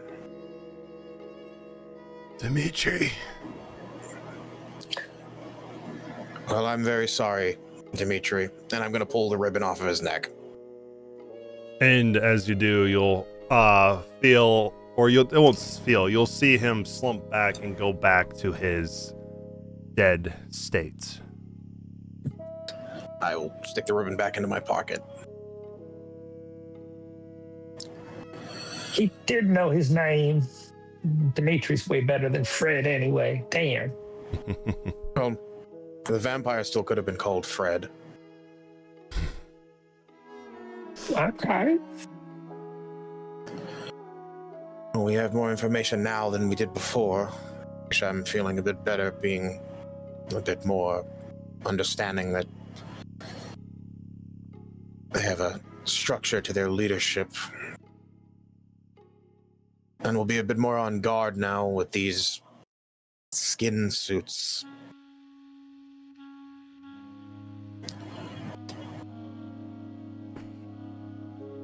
And I'm gonna just get ready, or not really go back to bed, because I don't sleep, but I'll just kind of go there and I'm gonna pore over the book we took from him to get as much information from it as possible. Yeah. So I can spew it back out as just if they question us. Mm-hmm. Yeah. So looking through this book, one thing I could tell you, that you think that this book would be worth roughly around 250 gold pieces in the normal market. You know that you, based on its illustrations, artistry, and everything about this, you think this could fetch a pretty penny with the right buyer. And you happen to know somebody who's interested in buying things like this that belong to people. Within it, it's mostly like scripture, how it's written. It talks about how the Crimson Rose is this religion that believes that blood is impure. Those who don't follow the rose are doomed to be dirty and sick for all eternity and be damned of a life of sickliness and pestilence, much like the land that you are in. What the land, they believe the land itself is a symptom of the people that inhabit it, those who are impure, and with the purification of their blood, whether by the sacrament of blood that purifies their blood, or through the purification through fire, as long as everyone accepts the Crimson Rose one way or another, that is the only way to rid this place of the corruption that it is experiencing so far. I hate to say it, but I'd like you to put the ribbon back on the guy. Too late now. You can't put it back on him? No, when he's resurrected, he's considered undead, and the ribbon cannot bring back an undead. Oh. Unfortunately. So that it's a one-time thing. I mean, I could have kept it on him, but I wanted the item back, and he would probably just run off. No, I wanted to ask about our friend that we were supposed to look for. Oh, what? Gareth Creed? Yes. I hate to be pessimistic, but I kind of look to the skin suit, and I don't want to make any bold assumptions, but he was gone for over, 2 weeks? He might be like that.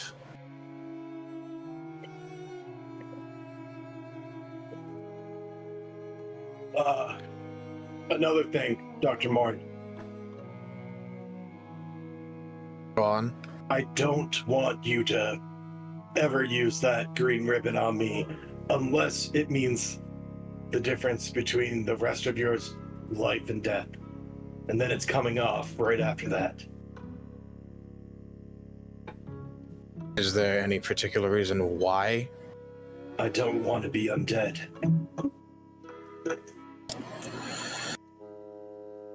Dr. Morn will kind of look to Revan and have a weakness like a knot.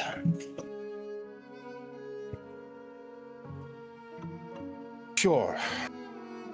I'll only bring you back if I absolutely have to.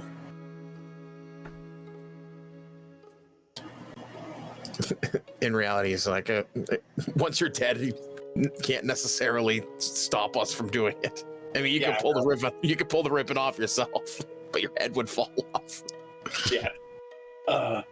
Now, does the book say anything about folk that don't have blood to begin with, like Clarence? It does. It says those who are devoid of blood are essentially unable to be saved, and they're the first to be burned. Yeah, Clarence, you're definitely going to want to stay in your spider form when we get there. How come? Let's just say these zealots would see you as unclean and therefore needing to be cleansed with fire. Those lacking in blood are lacking in salvation, essentially. That feels real narrow-minded of them, but... This book is insanity. I guess I'll stay hidden then. If they're a cult. Of course they're narrow-minded. I'm going to check out the cloak that I took from him. Mm-hmm. Or the robe. I'm not sure. Sure. Just going to check it out. Try to focus on it to see if it feels magical, even though I can't really do that. Yeah, no, it doesn't give you the sense that this is a magical item. Okay. Is it like robes, or is it just a red cloak? It's like robes, with a hood and the long sleeves with a large opening at the bottom, like you would expect from like a higher up acolyte. And it's crimson in color, and the edges of the robes are gold, and it has the emblazoned gold rose on it. You would think at the very least this might be a good thing to wear to blend in. Yeah. Your disguise, yeah. Well, we got one good disguise here. I can talk to Dr. Morn. This might be better for you, or if Clarence needs to come out of his transformed state, maybe having the hood up would at least buy him some time to stay out of view.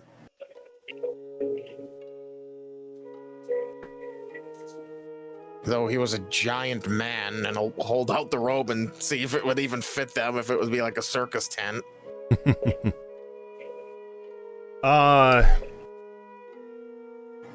I mean, it'd be a little large on Clarence, but it might do.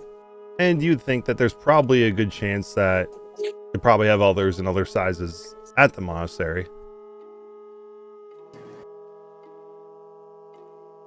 I'm actually going to hand the robes to Clarence. Since they're big, it would actually probably hide his form fairly well if he needed to de-transform.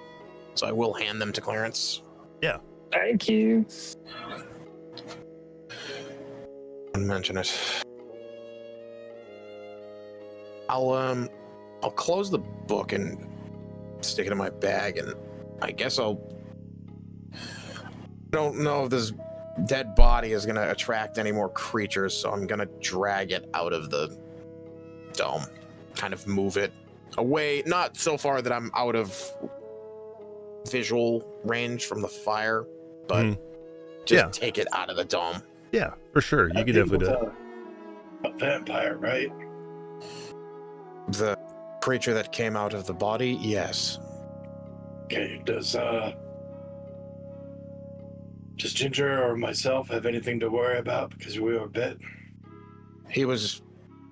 All right, so I don't want to speak out of turn DM, but I'm assuming they were. It is a vampire like spawn. Yeah, it's essentially and like their I version of a don't- spawn. I don't believe spawn can infect you. Correct. Yeah, this was essentially their version of a vampire spawn. Yeah. They cannot infect you. The only thing they can do with their bite is lower your hit point max. So they can essentially sort of life drain you, but they can't inflict you with vampirism. You'll be fine. Lesser, lower vampire can't bestow, air quotes, their gift onto you, their curse. You're going to be a bit weak for a bit, but you'll be fine.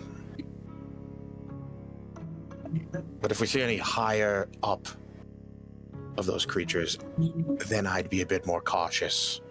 Those ones that he said hold significant positions, they might be higher vampires and could infect you. Speaking of which, Clarence, Yeah. remember that spell that you just used to make the brightest light I've ever seen? You think I should maybe use that if we need it in the future? Yeah, that and that other ward you made. I have a feeling you're going to be key to being able to take them down. I don't know. You're going to give me a big head. It's going to be a team effort. Oh yeah, it'll definitely be a team effort, but I think you're essential, my friend. You both keep us alive, and shucks. And just be wary of using Crooked Ward because, and I'll point to Ginger with my thumb. Did it affect her last time? I don't think it did. During the cackle fight, it 100% did because she counts as a fae. Mm-hmm. It doesn't affect Faye, does it? It does. Crooked Ward affects fae. Yeah, it should affect monstrosities, fiends, fae, and undead. Okay. So, good for hags, good for demons and devils, good for vampires, all kinds of undead, good for monstrosities. Bad for Ginger. Yeah, bad for Bad Ginger. for Ginger. Oh wait, if you say it as bad for gingers, it just makes it sound like that's an anti-redhead spell. You're right. Okay. We did say fiends. Yes. It did say fiends. When the twilight hour hits, making it 7 a.m, any last minute things you guys do before you get back on the boat and continue your way down the Silverbell River? If we're splitting up, Ginger would like to ask Dr. Moore if she could also read the book, because if she's gonna lie, she's. Oh no, I information. 100% Dr. Moore passes. Once he's done getting the information from it, like what they believe, he's gonna pass the book to Ginger so she can kind of, I don't know, get their whole rigmarole down, like their act, and I'll hand it over. But I will whisper to Ginger, this book is worth a lot of money, so let's be careful with it. I'll keep it away from the water. Is there any mottos or sayings that they all have that we should know? What? Kind of a tip of a hat, almost.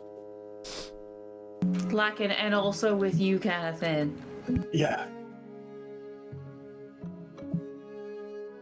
DM. On the first page, Rose be with you. even though, you see, under that picture that you see, the stained glass one, there is a word or a phrase that's under there that says "under her shadow."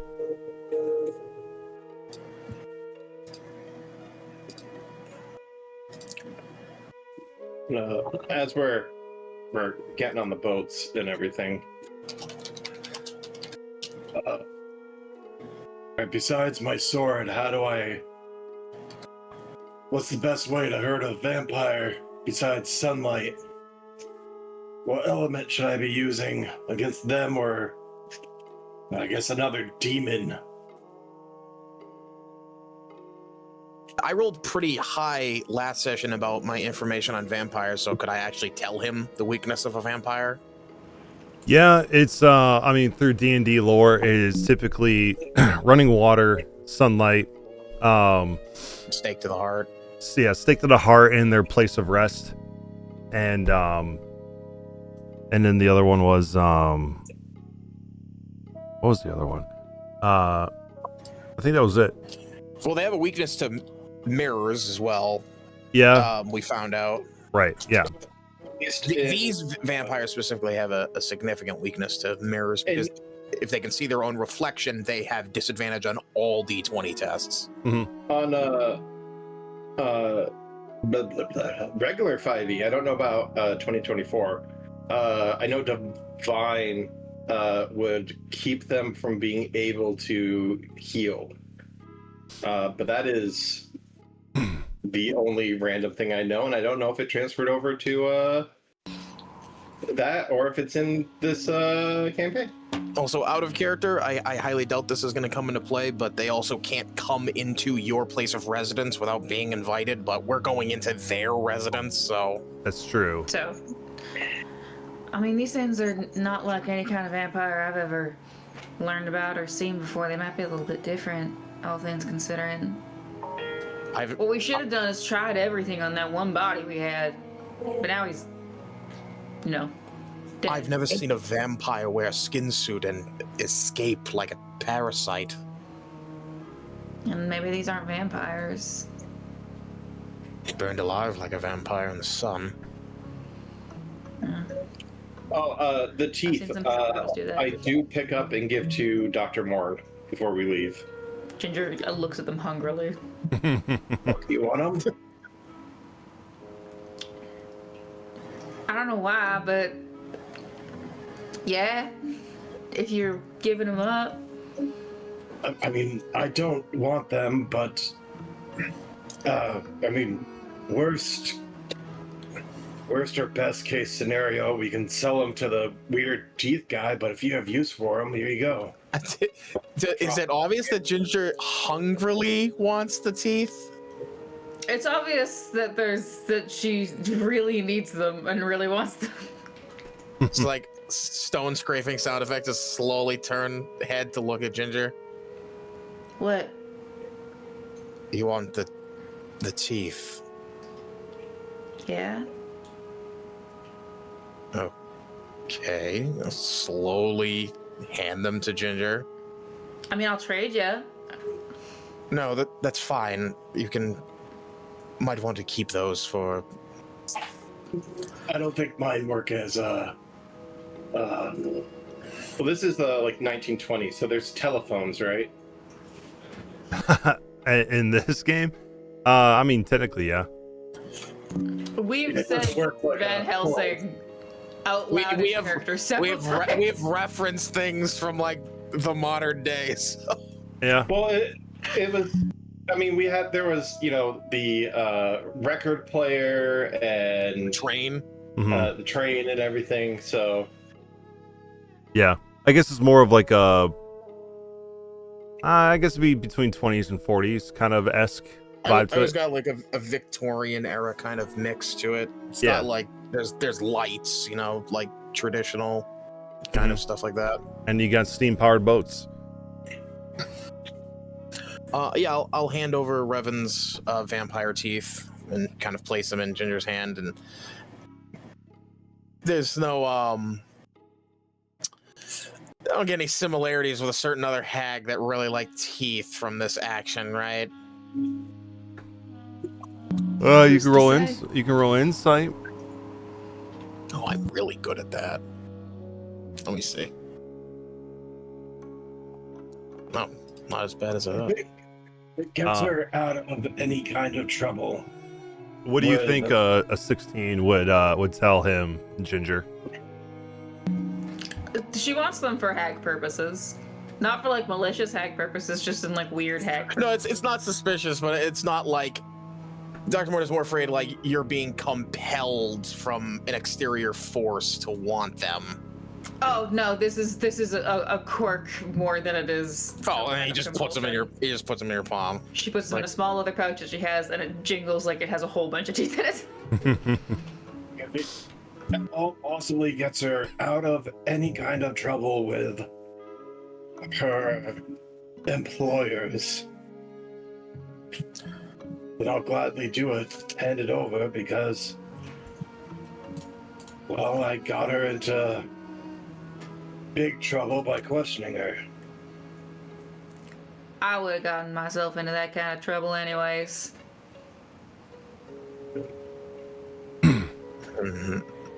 Before we get on the boats, I'm gonna go and try and gather up sticks. Gather up branches. Branches. Okay. Roll me a. Let's roll me a d20. See how many. Well, actually, a d10 to see how many sticks you got. 4. You're under their influence. What was your childhood like?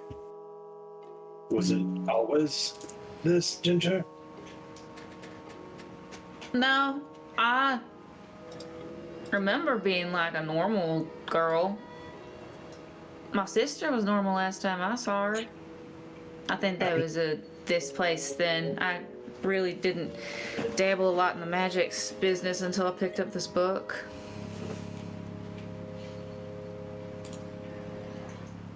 So all this trouble was caused by a book. Don't we have another book like that? Yeah, I have that book too. I didn't bring it up when we were pawning things because I don't think I'm very comfortable handing over a ritual that could kill entire fields of props to a library. But yes, we're still in possession of that. I hate to say it, that might be... It might be useful at some point. You just have to be very careful on wording and... Well, you know. Also, DM, I've been making a mistake these past couple sessions. For every long rest that we have taken, like on this trip so far, I need to roll a D100. Okay. So how many have we had? 3. It's for your devil bone, right? Yep.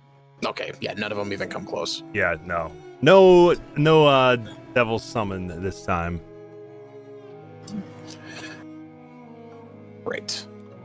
I just have to remember to do that every long rest because I keep forgetting it's like once you take a long rest, you have to roll a D100, and if you roll the number percentage you're on, which I'm on 2 right now because I used Indomitable during the cackle fight. Right. Okay. And then I believe Ginger, you from your bloody fiddle, I think you would have had start off with -3 slashing because you get 3 slashing after every long rest. From the fiddle, I believe. I thought that was only if I used it. Didn't you use it once? You used it during the cackle fight, I believe. We kind of used everything that we had then. Yeah, I did use it once during the cackle fight. Yeah. So, and I believe you wanted you basically did a favor, and we rolled a D4, or asked a favor from me, and I think we ended up rolling a 2. So I added 2 to the 1, so that's why I was. It was because it's normally an action to use the fiddle, but we eagled it to be able to utilize it as a bonus action, but the damage scaled up using it as a bonus action. Yeah. Yep. That is the case. Yeah, so it's the first time that you play the fiddle after finishing a long rest, you would take 1 slashing damage that ignores resistance. When you take the Song of Stirred Blood property, this slashing damage increases by 1, and then, yeah, you did the 1 favor for the Stirred Blood thing, so it was at 3. So, technically, I think you'd be at 3, because he healed you for 8, so you'd be 3 less, since he wouldn't have gotten you fully up there. So, I did that for you. Any last minute things you guys want to do before you head down the river? So Ginger suddenly coughs up blood, basically. Yeah. Yeah, but it's in our mask. You can't see it. Oh, okay. That's fine. Your fingers start bleeding. No one will know. DM, can I split the branches that I found in two, so I get like I'll break the branches in the middle to like evenly split them, so each person can get 2 stakes. Sure. Let me find some stakes in here. Stake. And let me put some stakes. Not the prime cut kind, the wooden kind. I'll put some. I make some filet mignons. Yeah, right. You find some filet mignons out in the wild. Wouldn't that be crazy? Also, I don't know how it helps us, but I'm excited. I believe we can still get the stake benefit if they're incapacitated too, not just sleeping. I believe so. Yes. So if I stun them, Does that actually incapacitate them? It does. Oh, then yeah. don't get me. Actually, I can do it in the same round. Yes. Same. Yeah. You know what a round is, but it's what we monks call 6 seconds. when we attack. Yeah. Punching. You all have stakes in your inventory now. As you guys travel down the rest of the Silverbell River, it is uneventful. You don't see, from your passive perceptions, anybody along the side of the river that would give you pause. Like, you don't see any of the hunts that seems to be on the trail. No water elementals or anything crazy comes up to attack you. It's a relatively peaceful journey. As you guys are traveling down towards the later half, and you're getting down to this bend here, you're noticing the topography is starting to change. You're going from this very flat area with a lot of forest like, to now you're seeing these jagged mountains that have snow-capped peaks, and as you get closer, you feel the air around you start to get colder, and occasionally some snow flurries pop up in the air, indicating that you are heading through this mountainous terrain. And at one point within the last hour of the trip, you see a wooden sign off to the side of the river that says the Howlers on it, which will indicate to you that this mountain range you're entering is known as the Howlers. And pretty quickly you figure out why, as you hear the wind and feel the wind whipping through, and you can hear the distant sound of like this howling noise as the wind is whipping through the peaks and valleys. It's not loud, but it's enough to notice off in the distance. Does it sound like wolves or something else? It Just sounds the wind whipping through the peak. it sounds like wind howling, not like wolves. And go ahead. What were you about to say? I was gonna say, is the wind strong enough that it could like blow the boats over, or is it just just loud? Okay. Yeah, it's just loud. It's not like like a windstorm or anything here. You could just hear it blowing through the peaks and valleys, making this sound.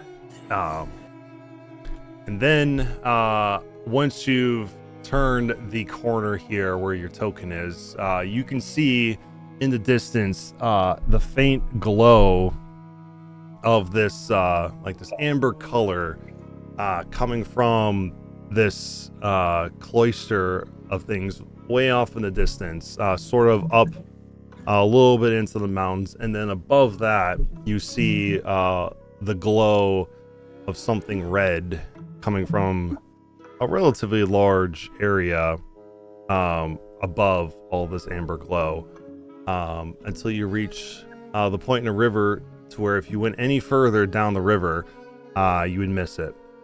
And you can see this little landing point Has a little bit of snow flurries on the ground, and some snowfall occurring at this spot. Not cold enough where you need any type of cold weather gear or anything like that, but enough where you can start seeing your breath as it has this chill coming through the air.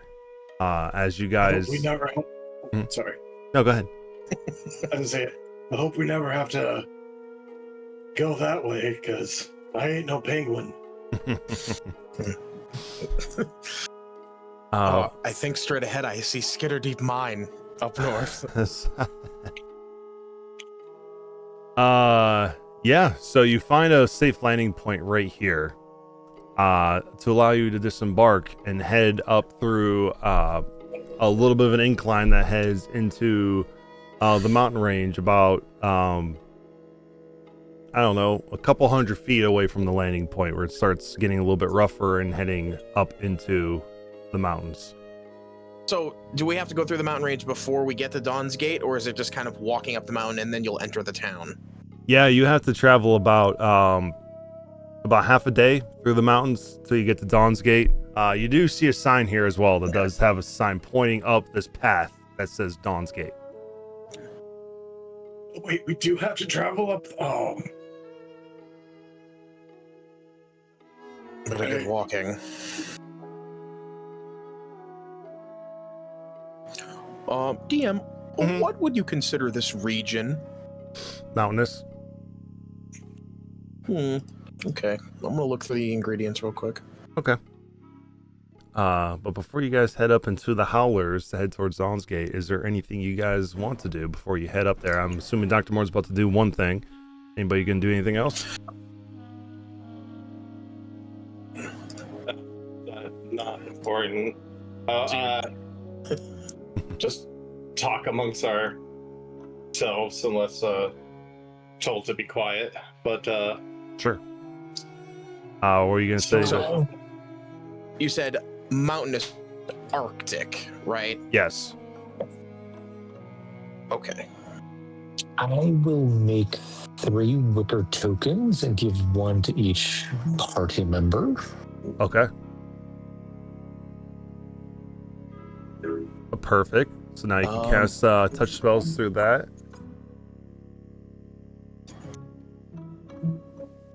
Okay, DM, I found the ingredient that I was looking for. Luckily, it is exactly mountains, like I remembered. I'm going to try and search on the walls of like the mountain pass for lightning moss. Lightning moss. Okay. Let me find lightning moss real quick. There it is. Okay, give me a survival check. I'll tap you with a guidance. I don't know what you're looking for, but good luck. Appreciate it. I'll have Trip give me assistance, and I'm doing survival. Yep. I can also add my very last knowledge of the past life onto this, plus a D4. Okay. Pretty good. 17. And then I'll roll a D6, and this will be my very last knowledge of the past life. So 21. 21. Okay. Yeah, you do find some lightning moss as you guys are heading up the path into the mountains. Now roll me your herbalism kit. The DC is 15. Remember, also, you do have inspiration still from Ginger, unless that goes away after. I'm gonna hold on to that for a more desperate situation. Yeah. All right. Now roll me a D6. Right. 6. Okay. You'll get 6 clumps of this lightning moss. Oh, that is so good. That's the main ingredient for potions of speed.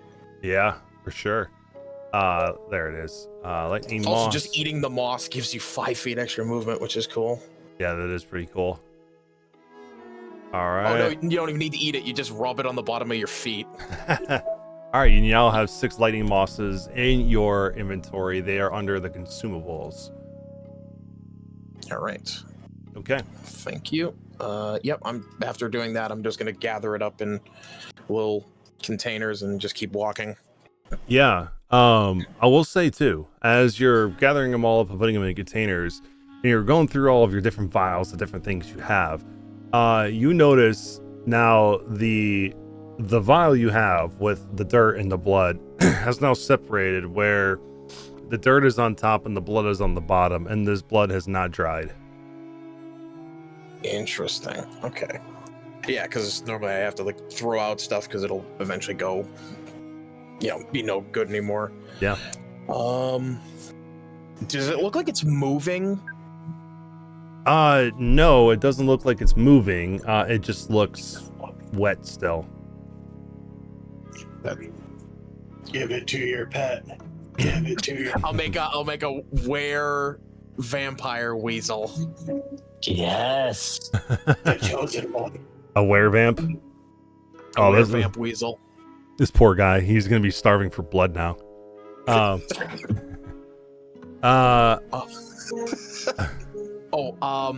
going to. Sorry to interrupt anyone else, but I am gonna de-summon Trip and resummon Pox, because Trip smells like distinctly like blood and rotting meat. Mm-hmm. So we don't need vampires immediately being attracted to our location. So I will de-summon him. Oh, thank God. So this entire time it reeked of rotting meat. Nothing smells. What does Pox smell like? Fire and brimstone, I think, because he's a Okay. little demon. So he smells like fart. A fiery fart. Yeah. Yeah. Oh, he is a blood demon, so. Yeah, that's fair. Pox is back in the familiars now. Okay.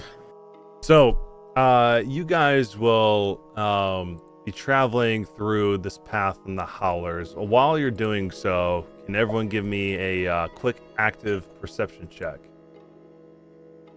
Okay. Acha. 17. All right, that's what you got. What everyone else get? While I'm doing something real quick. I only got 17, 18, 19. Yeah. We Nice. won't talk about Clarence, though. All right. I was distracted. All right. By the way, does everyone resummon their typical familiars? Yeah, I have Bowman with me, and all I can imagine, since it's snowy terrain, Clarence, doing the Jack Skellington thing. What's this? What's this? Yeah, exactly. It's the Nightmare Before Christmas, everybody. All right. Yeah, the potion module is fucked. I just realized. Oh yeah, it does not work yet. I don't know why it's causing that, but it does not work. Because I had with the potion of speed like fully required, but then I can't recheck it because it's not working this time around. Yeah. Okay. Yeah. I would say Ginger, you notice this first. As you're walking up this path, you notice kind of on the side of the path here, buried under the snow, you see some sort of figure that seems to be underneath the snow, and it's not moving. Like a humanoid figure? Yeah, humanoid shape. A yeti. Wouldn't put past him. Hey, y'all. There's like a person over there, and they ain't moving a lick. And I'll be so for real. The last time that we approached someone around here was that weird guy who kept butting our feet. And I don't really know if I want to engage in something like that again. While she's saying that, I'm going to walk over and use my, big feathery hand to waft away the snow over it. Mm-hmm. So we can get a better look. Yeah. As you start wafting away the snow over this person's face, you eventually sweep what you can see basically from this area of this person's face, just with the actual face missing, and a hole filled with snow inside of their where their face should be. Do you think you're all right? Uh, How's it look? well, it's either another skin suit or something worse happened. Why don't you come take a look? I will mosey on up to the corpse. The body's up here, like right here. Let's go Clarence, you don't CSI. Clarence, you don't need to look jeez. at it. Oh man. Oh, I'm gonna be sick. It's okay. Farm animals getting all kinds of mishaps. I've seen some pretty nasty things. DM, Yes. can I make some kind of judgment call on what might have killed this individual? Yeah, mesh check. I'll have Pox assist me. Guidance. Thank you. Natural 20. Yeah, this person's face was bitten off. You can see the teeth mark of something that was large enough to fit its face into its mouth and bit it clean off. Oh, okay. So not like it was eaten over time. It was straight up one bite, pull his entire face off. Right. Yes, and you can still see like the color of the snow inside there does have blood. So this is not a victim of one of the clergy or the vampires. This is from something else. You would think there's some kind of creature that lives in the mountains here that eats on passerbys. Okay, immediately on guard, and I'll look to the party and to Clarence, who's standing right next to me. And, there's something very large and possibly very hungry somewhere around here, as this man was eaten by his entire face was eaten in one bite by a huge creature. God, I can't keep finding bodies that have been eaten, guys. This is like the third time this week. Also, I will say with your natural 20, this person, based on the way that the skin is cracked, this person was frozen before they were bitten. Oh, okay. So he was frozen, and then it probably ran over and picked him up and bit his face off. Right. Fun. I'm going to send Omen up into the air and be our aerial surveillance. If it sees, I'm going to have it actively watching around. If it sees anything moving besides us, I'm going to have it let us know. DM, can I look around for any invisible, or not invisible creatures, but perhaps hiding creatures that may be invisible, creating footprints in the snow? Yeah, I'm just gonna check for footprints. Yeah. Both Clarence and Dr. Morin roll me survival, and then tell me, Revan, what Omen's perception bonus is.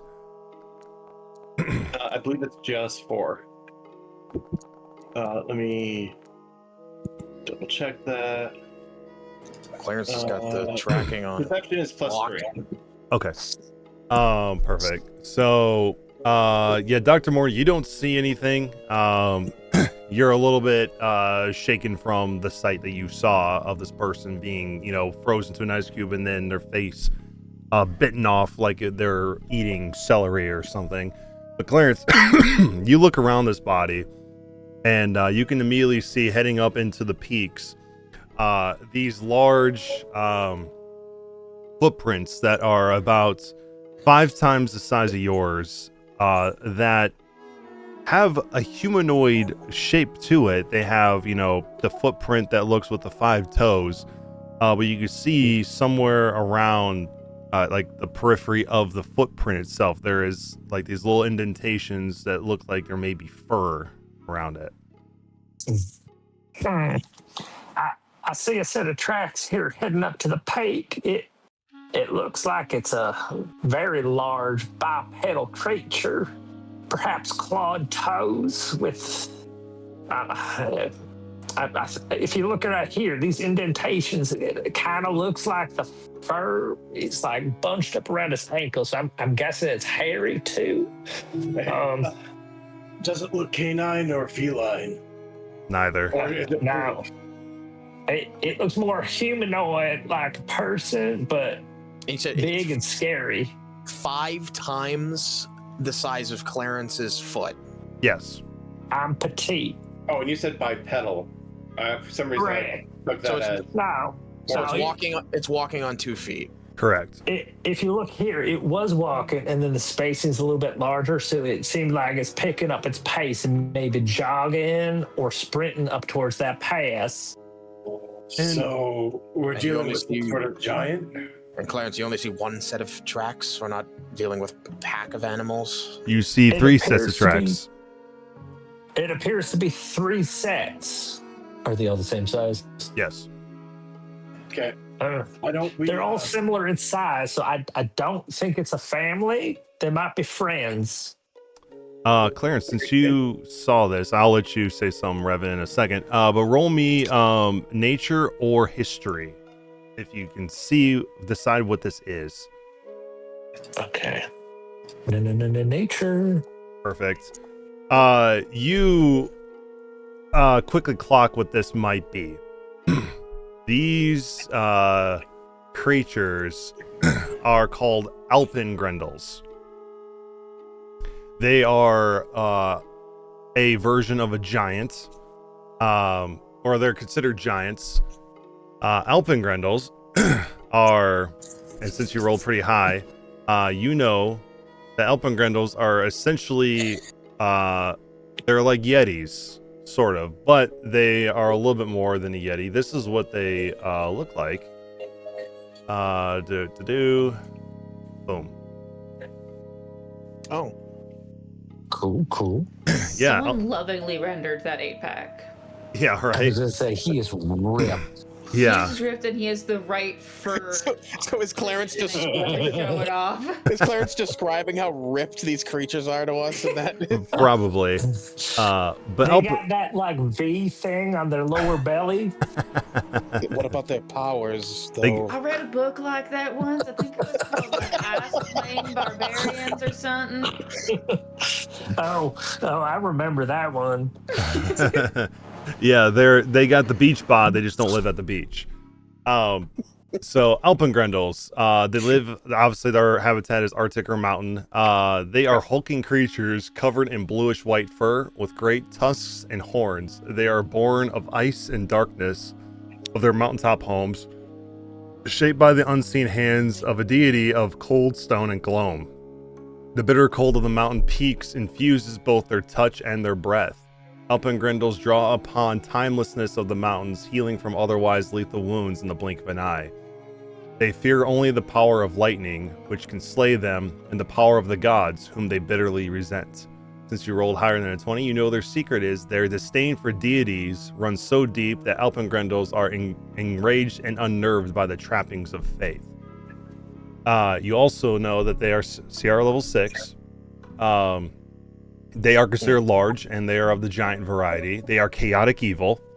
Okay. They generally have about 126 hit points apiece with an AC of 15. They have a movement speed of 40, climb speed of 40. They are very strong with a base strength of 20. Yeah, there you go. It's Dex of 12, Con of 18, Intelligence of 9, a Wisdom of 14, and Charisma of 10. They can speak Common and Giant. They have immunity to cold. They have resistance to fire. And that's it. They, other than their aversion to faith, they do have regeneration. So at the start of each of their turns, they regain 10 hit points at the start of their turn. If the Alpengrendel takes acid or lightning damage, this trait does not function at the start of its next turn. The Alpengrendel only dies if it starts its turn with 0 hit points and doesn't regenerate.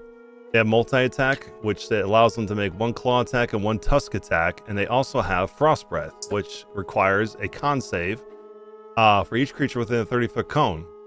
If you fail, you take a lot of cold damage, and until the start of the Alpengrendel's next turn, the target speed is halved and has disadvantage on attack rolls. So, it looks like it's a bunch of frost giant guys called Alpengrendels, I think. Long story short, we need to get the heck out of here because they mean trouble. And with omens +3 to their perception, as soon as Omen gets high enough in the air, it's hard to see, but she thinks she sees sets of tusks a tusk and horns sticking out of the snow. It could be rock or it could be sticks as well. But she sees further up the path that you guys are walking on, there's one to the left and two on the right hand side, kind of lying in wait. Do we want to go around, or Omen sees potentially 3 of them on the path ahead? Do we want to get caught in a fight right before we get to this? I know. Do we want to try and go around? Let's try and go around. Let's try to avoid them if we can. Okay, DM, we're going to try and take the long way. Go Okay. and traverse the not path. Yeah, so you would have to climb the peaks here to the side, and you would also have to do it, which would require it's going to require some athletics and some acrobatics to do so, to climb over the peaks to get around them, and also quiet enough that they don't clock you guys. Dr. Moore, do you have rope? I got something better, and I'm gonna pull out 3 grappling hooks. Okay. Well, I was just going to, Ginger, climb on my back. Hand me one of those grappling hooks. I will pass him a grappling hook. I will fly up there with Ginger, and then try and secure the grappling hook better than just throwing it. Mm-hmm. If there's a tree, I'll wrap it around it, hook it on itself or whatnot. Yeah. Okay. And then looks like you're gonna wild shape, right, Clarence? Yes. Okay. Yes. So that it's just Dr. Moore that needs to. I am going to, before I attempt to climb, because I am not quiet whatsoever, I am going to try to roll for my experimental elixir and get flight. That's resilience. Mm-hmm. Let me roll my other one. That is swiftness. So unfortunately, no. I could consume a spell slot and make the flight potion, but we'd be going into, if we get caught in a fight, with me down a spell slot. Sure. Up to you. Dan, what rolls would I need to make to climb this grappling hook? With a grappling hook, it would just require an athletics check. Since you have a grappling hook, it would be with advantage to climb up there, and a DC would be 10. I got terrible athletics, but it is advantage. And I'd also probably need to make a stealth check to not be loud, right? Mm-hmm. That would be correct. Yeah, no. Yeah, I'm not going to risk that. They're all up there. The grappling hook can be used to get back down when we're coming back as well. So, yeah, I'm going to consume a spell slot, and I'm going to create the elixir of flight. Okay. Perfect. So you will create the elixir. I'm just going to float up like Magneto, essentially. Nice. Okay. When you guys do your what's that?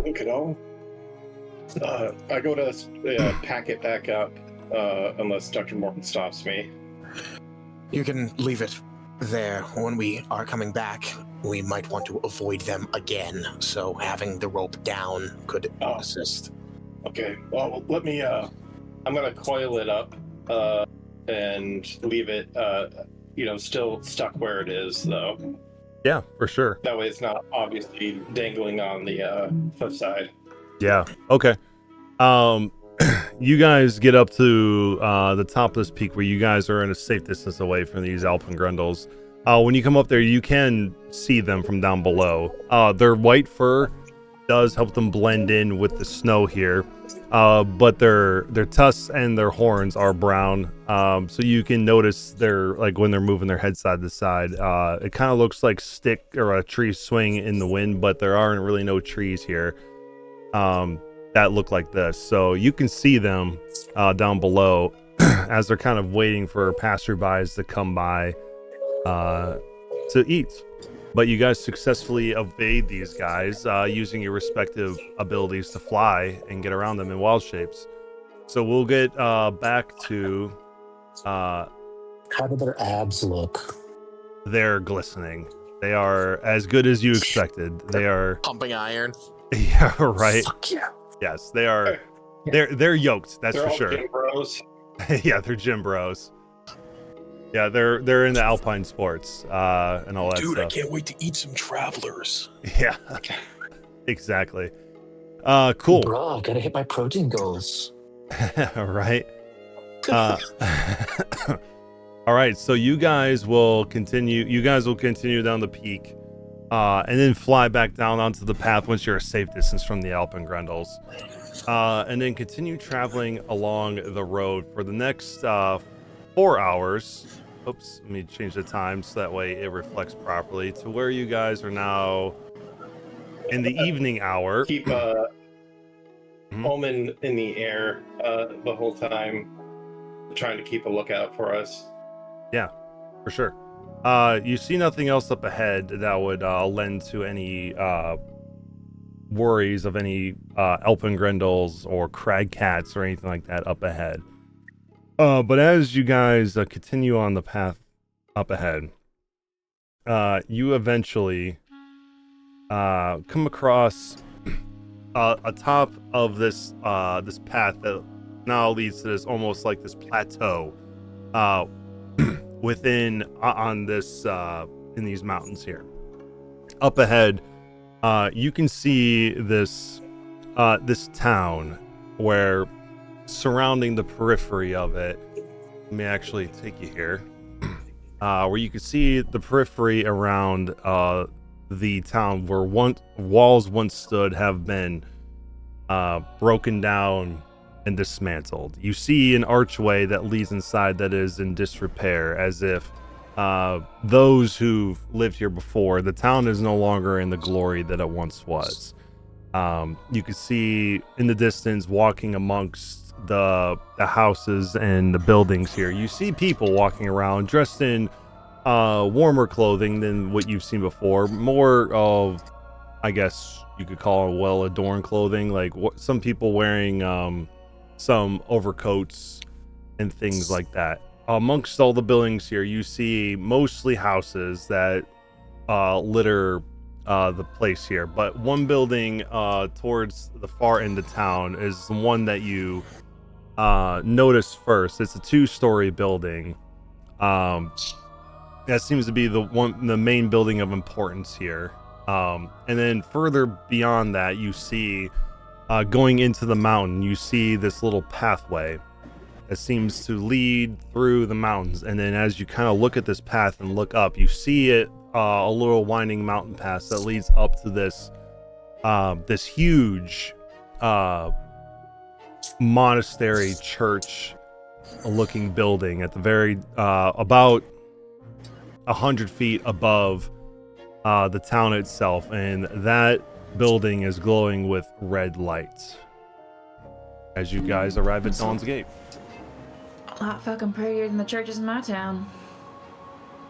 Yeah, can we find a shop that might sell winter gear, clothing? You guys can feel free to head into to Dawn's Gate here.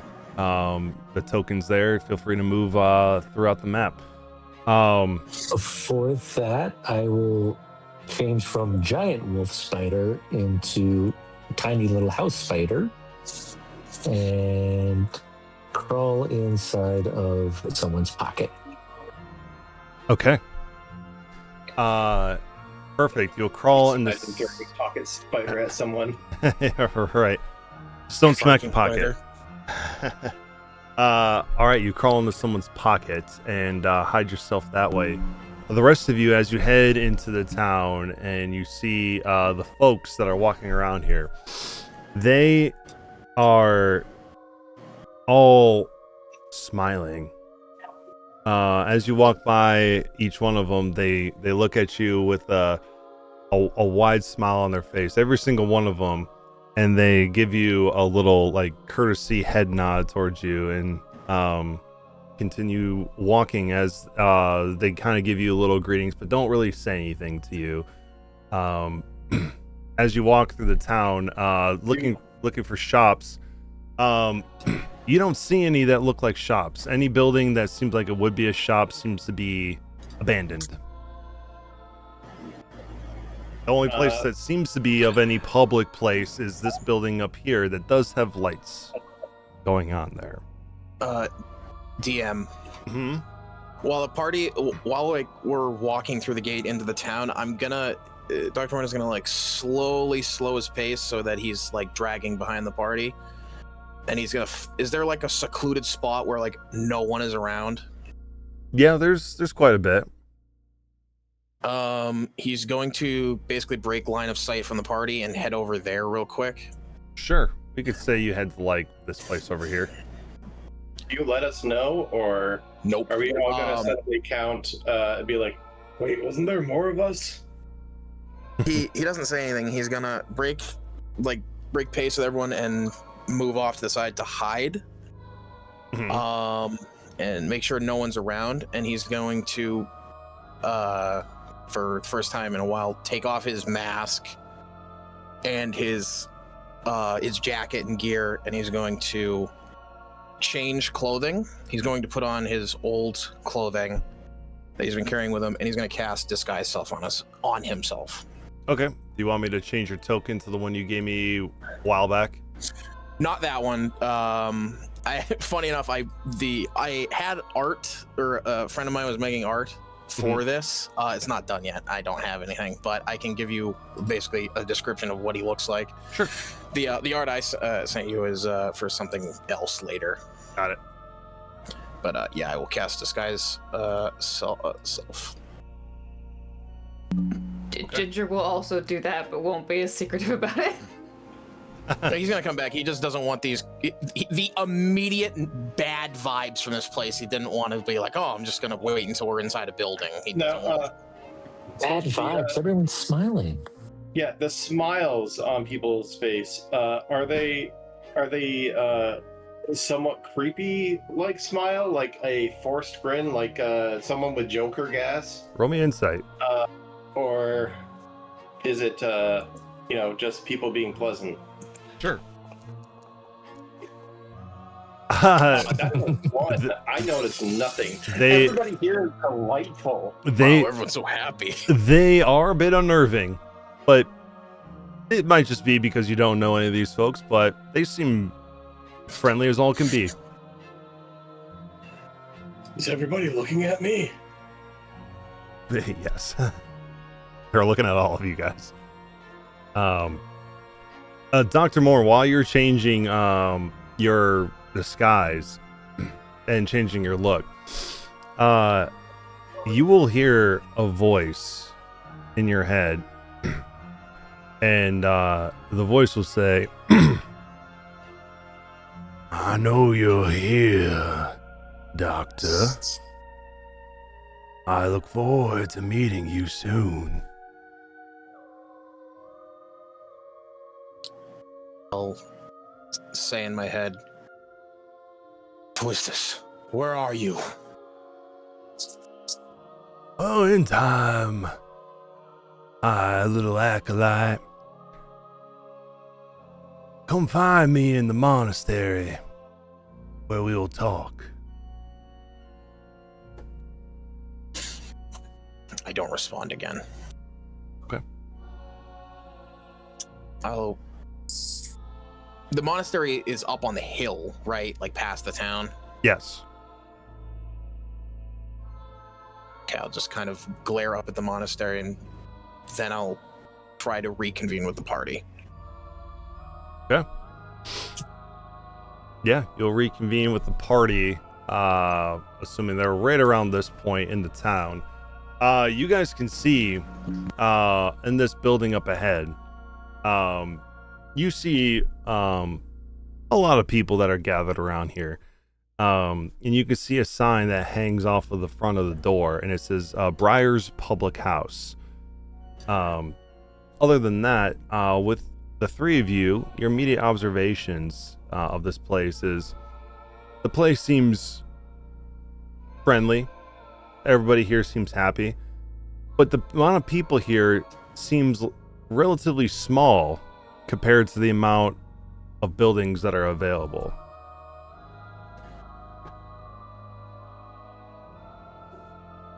And judging by how some of the buildings seem to be closed down, it would seem that either the town grew larger than the amount of people who live here, or the people grew smaller and the town stayed the same. Did you notice that there are a lot of people here? Vampires eat people, right? Is that why the monastery is reaching out beyond Dawn's Gate? They're running out of food. I mean, I feel like it's got to be a bigger deal than that. There's something awfully holy and divine about the whole thing. Like, why would you make a whole religion with texts and people and hierarchies just to hunt, to feed off of people? I feel like it's something bigger than us. Maybe they really believe they are the true high form and they're trying to convert everyone to be one of them because they feel that they're superior. Is someone's pocket talking? It's me. It's Clarence. He's in my scarf. I'll move my mouth so it looks like I'm talking. No, that makes it worse. So like a tiny spider, but a full volume Clarence, so it's like really fucking giant. Yeah, pretty much.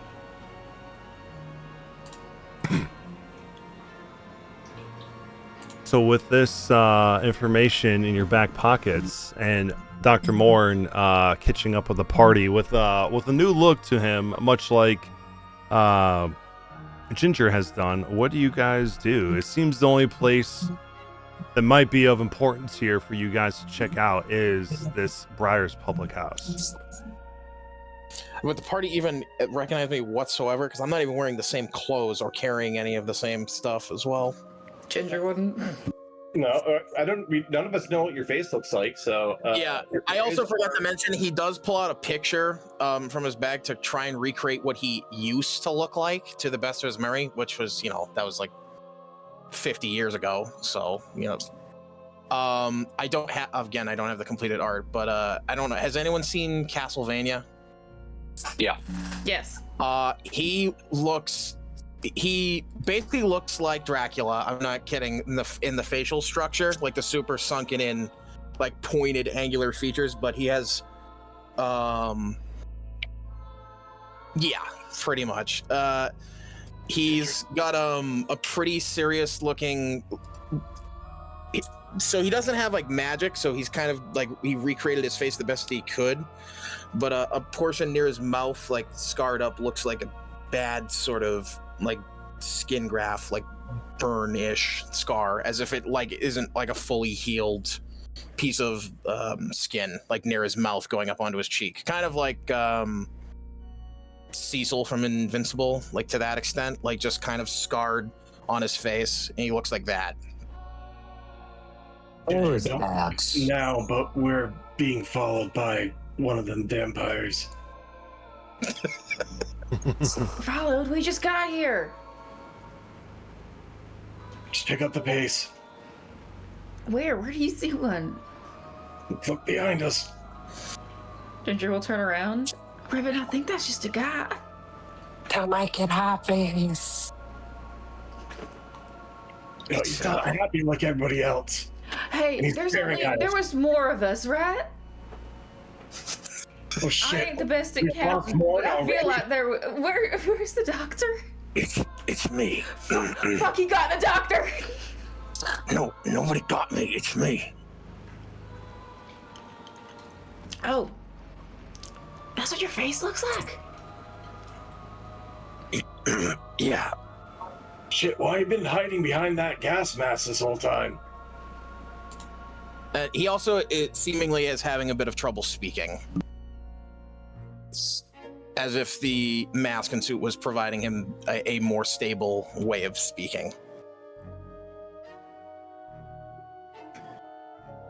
This is just a temporary disguise for this area. I know it's snowing and everything, but you sound like you're coming down with something. Having a bit of trouble with the open air, I guess. Let's get in. I think that's a tavern. I'm not sure. Oh, maybe a drink will help. Yep. Why don't we go to? Jim, what did you say the name of the building was? Briar's Public House. The public house. I have no clue what that is, but Briars sound like alcohol to me. Oh, briars are bramble. They're rose. Wild rose, to be specific. Brambles have thorns, and roses have thorns. Okay, so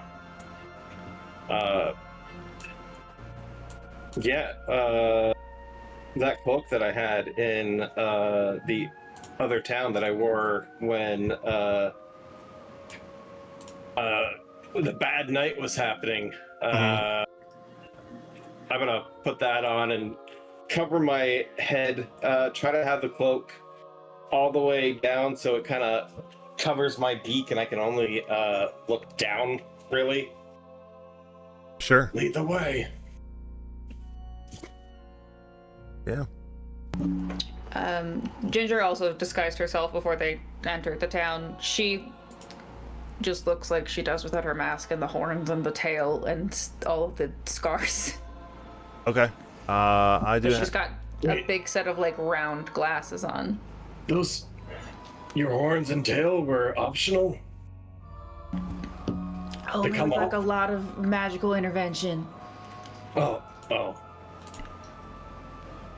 Yeah. can do this innately, so I just gotta make sure to keep casting it every hour. There's Clarence right there in his little spider form.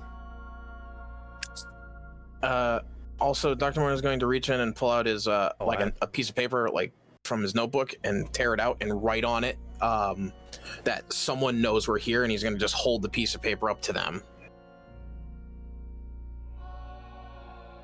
Yeah, And then and then he's going to put his finger to his mouth the moment that Revan starts speaking and pointing up to the monastery, and then he's going to point to his head. I'm not good at charades. I start speaking sign language to him. Well, for the first time, Revan can see the look of disdain and annoyance on his face. Oh, so that's what that looks like. I don't know if I like it. You look really angry. He's trying not to say it because the guy can speak in his mind, but he'll eventually get annoyed at Revan speaking or doing sign language to him, which he can also do sign language. Look, we passed by some people. Maybe they told them. Whoever spoke to me is able to speak through telepathy. Or at least project their voice. Didn't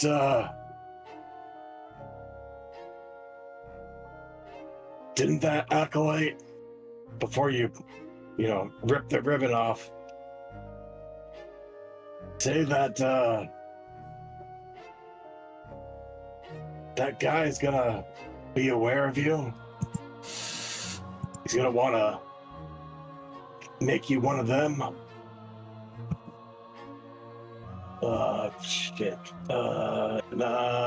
Start going through the names. Did he Not say that? Baron, not Jericho, not Young Grim, Renethir. Yeah. He's counting on his fingers, different names. DM, I look around when Revan says Renethir out loud. Mm-hmm. Do any of the weird smiling people change their expression or look different in any way? Roll me insight.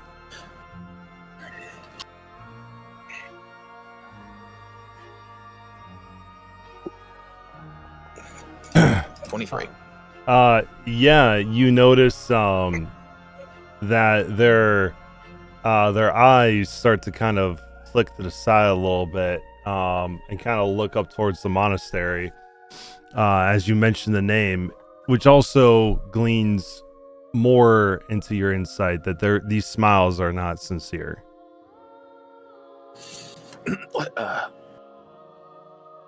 I'll kind of gesture to the party like, let's go inside. I'll kind of like elbow Revan and be like, let's not say that name anymore for now. Did you put the rose back on your these clothes? Yeah. Okay. I actually don't even think I can part with it, to be honest. Okay, feel free to head inside. Go ahead. Okay. Okay. It You does not look good in here.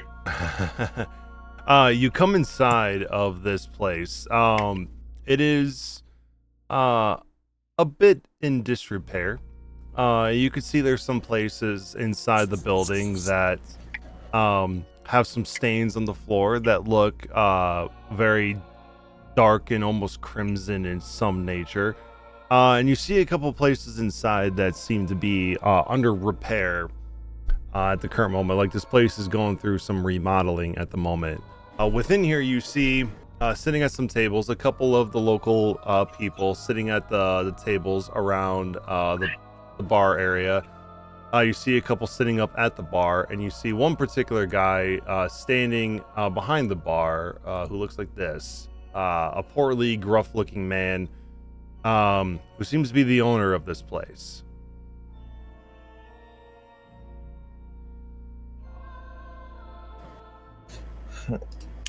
And it's not blood on the floor, is it? It could be. Try to ignore the blood on the floor. It could be blood. It could be old, dry drinks. At a glance, could I tell the difference? You can roll me Got a UV light? an investigation and let me know what you get, and I can tell you. 16. This either looks like wine or blood to you. Okay. I will follow the party's lead for now. Okay. Good sir. You remind me of someone I've met before. Oh, do I? Do I now? Yeah. Kind of resemble a monk I knew. Well, Anyways, I ain't no monk. I was hoping to get drinks for me and my friends. Sure, what would you like? Would you like water or water? Looking for something harder than that. No can do, sir. It's the night of burning. Can't be serving alcohol on the night of burning. Let's see. Now, what's this not a burning? What was that? What's this not a burning? We're new here, but we've been following the teachings of the Crimson Rose. That. Haven't been to the source just yet. Oh, that shit religion. All right. Well, I didn't realize I had zealots inside of my public house. But anyway, since you are new acolytes around here, and you'll see him spit on the ground as he says that. Not a burning is when they bring all the non-believers that they've gathered up, bring them to the pyre in their courtyard, have them try to atone for their sins, and if they don't, they burn them. Simple as that. It's a big affair around town. We're all required to attend. Except for me. I stay behind in case more visitors come by. But the rest of the town, it's kind of a whole public affair. How do you feel about it? Do I hear a tabaxi? He's going crazy. I don't know what he wants. Quiet. Ain't no pets allowed in my public house. Cam, can I roll insight? He seems to not like the Crimson Rose. Sure.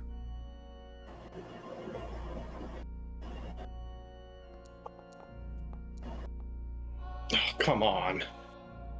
I see you rolled an 8. I haven't seen the there it is, 12. I mean, he seems pretty outspoken that he doesn't particularly like the Crimson Rose, or the religion behind it.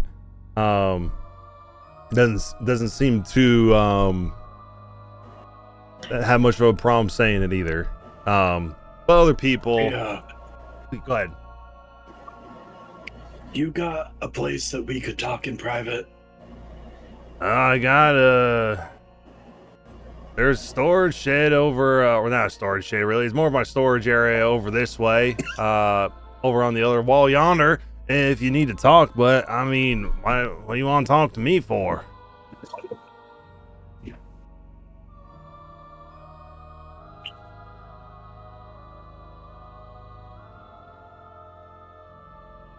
I lean in and whisper to him. We're here to fix things. We're from Alder Tree, not the Crimson Monastery. What the fuck is Alder Tree?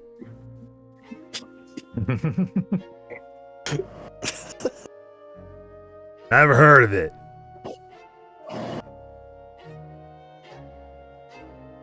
One day you will. We're Come from have a chat with us, please. we're from Wickermore. Can I have a water, actually? Yeah, there'll be a gold piece for water. I actually do. If you want to talk to me, I do require you to purchase something. He's buying water. Yeah, it'll be a gold piece. There will be water for everybody. I put 4 gold pieces down from our bag, not thinking about the fact that Clarence is hiding. I thought there was only 3 of you here. 4 gold for water. You must be thirsty. All right. The good doctor over here is so thirsty he needs to. All right. Actually, I actually do. All right. That's fine. And he will pull out a couple of water skins and slide them over to you. All right. Well, here's your water. If you'll follow me over to the storage area, I'll see what I can do for you.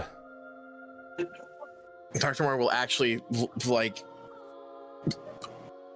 swill the water down like so fast.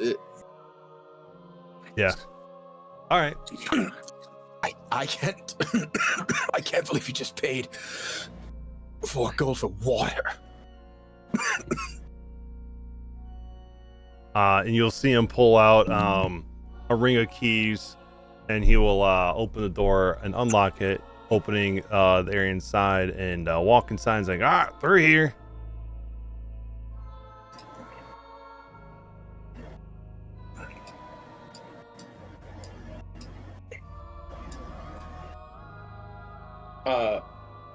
Once everybody is in, I'm going to say, You're against the Crimson Rose, correct?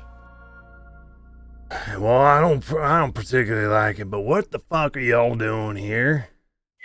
You can't be here. I take my hood down. We're here to fix things. That's a mistake. Well, maybe not. You don't realize what you're up against. It's Vampires? don't be saying that out loud. we don't talk about that because most people around here, they're scared shitless of what's going on up there. They just fall in line and do what they must be doing and not be dragged off to the pyre. So I won't be throwing around that terminology if I could. That'll bring the wrong attention to you.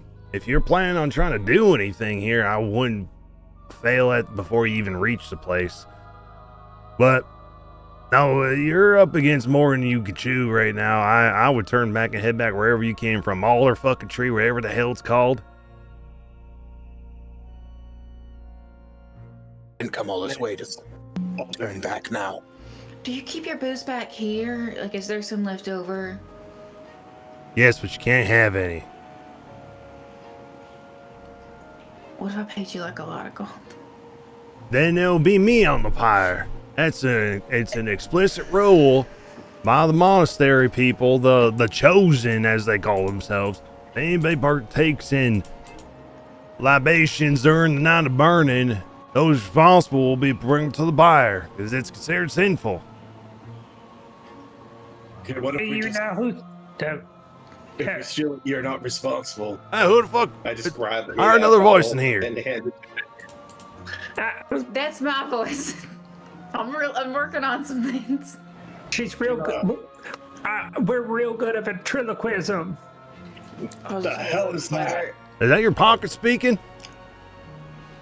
Yes. No, I'm good at I'm good at throwing my voice. It's an act I'm working on as a bard. What? Y'all are the some hell weird is folks. Van Quill. You're good at Van Helsing? What?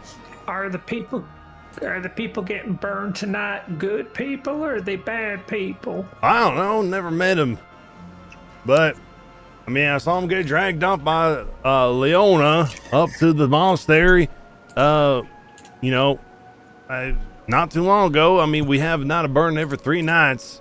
There are lots of people who get brought up there and never see him again. What? You got And they shit. burn people for drinking alcohol? Well, that's one of the sins. Yeah. That's why people could get, towed a line so they don't get dragged up there. It's why they're expanding beyond Dawn's Gate. Well, part of the reason. Would Dr. Morn and I know what these sins are and what the punishments are since we read the Bible? Yeah. On the Nights of Burning, the Rosen Testament. Yeah, you know that drinking on the Night of Burning is strictly forbidden. You know that any sort of text that would has to do with any type of religion or learning any type of knowledge is strictly forbidden at all times. Getting knowledge is considered sinful and considered adding to your impurity. The only pure reading is that of the Rosen Testament or any texts about the Crimson Rose. You also know that those who are brought to the monastery and either willingly or unwillingly accept the Crimson Rose cannot leave. That sounds an awful lot like where I come from, all things considered. But hey, drinking, no religious texts, not learning, it's far from a whole lot of sinful. So, What was the name of the guy we were looking for? which one? Gareth. Gareth. Did you see a Gareth come through here a week ago? What does it look like? Did we give it a picture? No, but we know he was wearing Bright Singer clothing and robes, and he was Yeah, coming here he to was, spread his religion.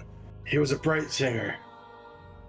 Oh, there was somebody that was coming through that was trying to spread some sort of religion.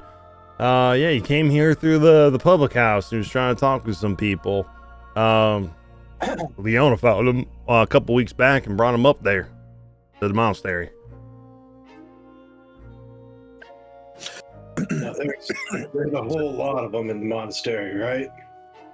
Oh yeah, Is every there 3 nights. anyone in town that we might be able to get on our side? Doubtful. I mean, unless you know somebody here, I doubt these people are willing to go against the Sanguine Hunt. You know, unless they get dragged up to the monastery themselves. We're all just normal common folk around here that, we just do what we're supposed to. We can't pick up a fight. I mean, unless you go against the Rose, they might. What? Well, someone's calling my name. The leader of the hunt, Liana, did she come back yet? Not as far as I'm aware. Well, she should be back tonight because it is the night of burning. So we actually beat her to the town. Yeah, she was probably busy gathering up more sinners.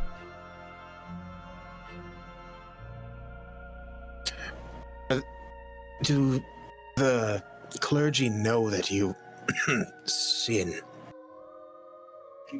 Oh. Or do you have to do it out in the open?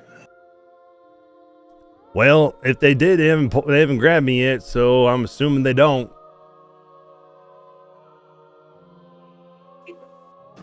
So if I did this, and I'll reach into my bag and pull out the bottle of alcohol that I've been carrying, they don't know that you can... Also, I'll just hand it to Ginger. It was just a show of, like, I have alcohol. So they don't just know that you're drinking. Well, unless you come across Leona, townsfolk don't get super prying. They mostly, they'll report you if you speak out against the Crimson Rose. They're trying to save their own skins, but, yeah, if they witness you do it, they might do something, they might report you. Did you notice when you walked into town, everyone was watching you? Could we not? Yeah, they're trying to size you up, see if you have anything to report, try to get into good graces.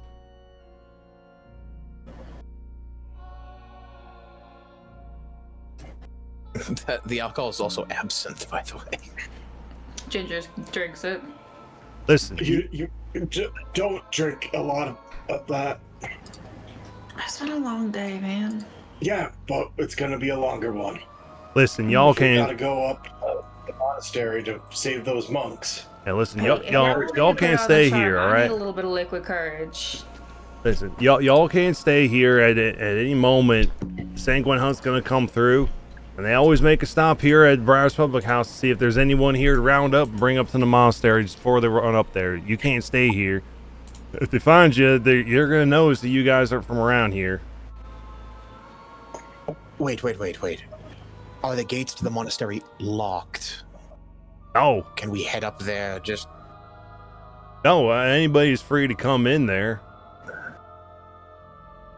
Wait, why don't we just wait for her here? Why would you all do that? Are you guys trying to be brought to the pyre? Because we're gonna fix things here. And I'm a monkey's uncle. Well, chimp. What? Where would the best place? Can we just set at your front table here and just relax and wait for them? I ain't gonna turn you away. But just know that when Leona comes by, she's gonna clock you right away. We won't say a thing about you. Wow. But if there's others that share your point of view, let them know that the group from Alder Tree is going to make things right. Or if we don't within the past few nights, then you can just laugh us off. But I'm telling you, we will fix things. Whatever you say, it's your own funeral. All right. Yeah, you can take this table right here. Don't make a mess of things.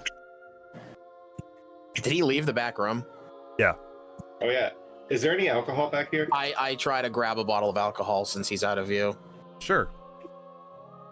I would like to too. Okay. Yeah. Whoever wants to grab one, feel free to. I'll just quickly swipe it and, like, not openly carry it, but, like, put it away. Likewise. I'd rather Ginger drink this than that shit you gave me. It was necessary at the time, but I've just been carrying it. Might as well get some extra use. All right, yeah, I'll put you guys here at this You're just having table. a great time on absinthe. Right. When Revan had it, he literally had like the worst night terrors of his life. We had to lock him in the bathroom. Yeah, and I was tortured for an entire evening by the priestess. Ginger, are you gonna be okay to... We're gonna try and take down one of the captains now. Yeah, Wait, I'm right as a peach. Why wait for them to gather all together than to take one of their 3 demi-heads out now? what about all the collateral in here? And I'll kind of gesture to the people in the bar.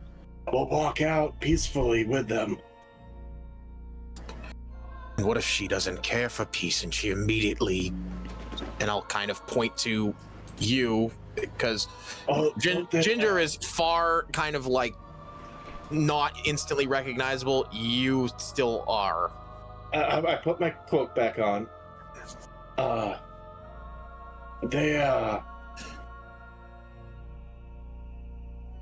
They want us for that fire, right? Well, she's got more little pellets with her and a river. Okay. Are we? Maybe I was a little bit. Are we just gonna be burned on sight if we're newcomers? Was that what he was saying? Just because we're newcomers, we're just gonna be burned at the stake on sight? Stake, yeah. If we don't kowtow to their religion. Well, I thought that's what we were doing. We're not kowtowing to their religion. Then what are we doing? Revan, We're if taking we... out their religion. Revan, listen to me. First things first. When I split off, someone spoke to me in my mind. They know who I am, and they know that we're here.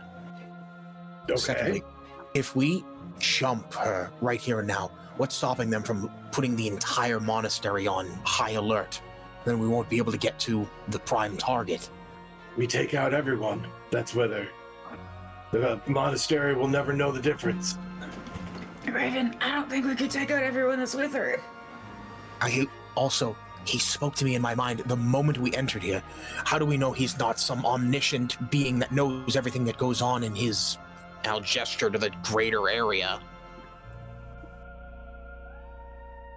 Plus, the barkeep also said that some of these people in town are snitchers, and they might go run in the monastery and tell them that we done killed one of their leaders and some of their people, and then the whole town and the whole monastery is going to turn against us, even if we tried to do real quiet like. And we need to bring the people hope. Not have them. I don't know if I like this plan. Raven, I think the best way that we can bring the people hope right now is if we do this calmly, collectively, and smartly. If we go out there and get ourselves killed, we're not going to be anything more than martyrs. Ginger, if we can't handle one of the captains and a few guards, then we're never going to be able to take down Wereraven and the rest of them. I'm not saying that we don't do it. I'm just saying that we don't do it now. We don't know what she's going to... We don't know how many guards are around. We don't know if she's going to be traveling not alone, but with the other 2, the fucking Jaeger and the dogs and everything. I just think jumping her right here in the middle of the of their territory ain't the best idea until we know what their weakness is. Exactly. We're gonna end up like these stains on the floor. We're not going to find out what their weaknesses is unless we get her out of her meat suit. Remember what the meat suit said. She's a bit cut above than the rest. I know. That's why I said we won't know what we're up against until we get her out of it. Which is why we should get her out of it in a private place where we have control of the situation. At this moment, I say we play along as we can. We try to blend in as best we can and find out things. And then when she's got her guard down around us, that's when we strike. at this moment, you guys will hear the sounds of horses and heavy footfall of these horses approaching. You'll hear some ride past the monastery and go distant, but you hear 4 approach the front of the public house and stop. And in this moment, we'll go ahead and take our 15-minute break. Go ahead and do, and we'll have everyone be back at 10 after the hour.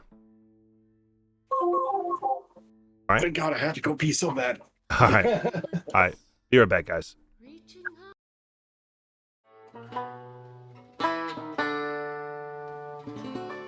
Under a sunken sky, 5 cold-eyed birds huddle in the sallow weeds, cackling at me. And it's times like these I hang my head and wonder why I never tried to fight for myself. What a grim and gloomy scene, just you, the wind, the dying wheat, friendless, dreaming. You wonder if you're incomplete, a husk without a grain of seed, and that's what they see. If they want to laugh, well now, let them try to do it after we take to the skies, loom above them like a great cloud, talons quicker than a greyhound. Hear their hearts run.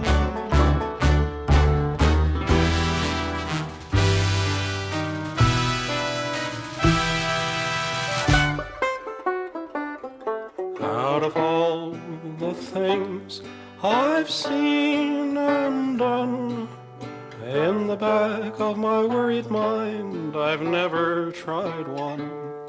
Maybe this time I could make them see they've probably never met a threat as empty as me.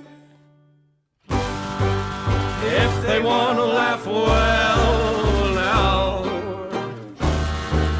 can they do it while they beg me to spare their souls? Funny how they keep singing,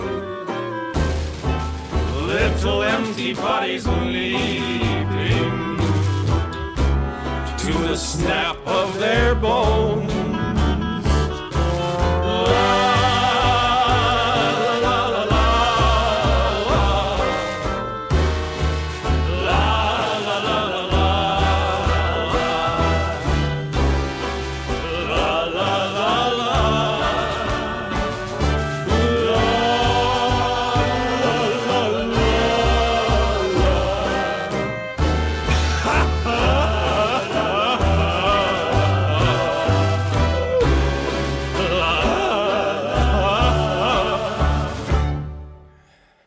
Under a sunken sky, 2 cold-eyed birds huddle in the flattened wheat staring up at me.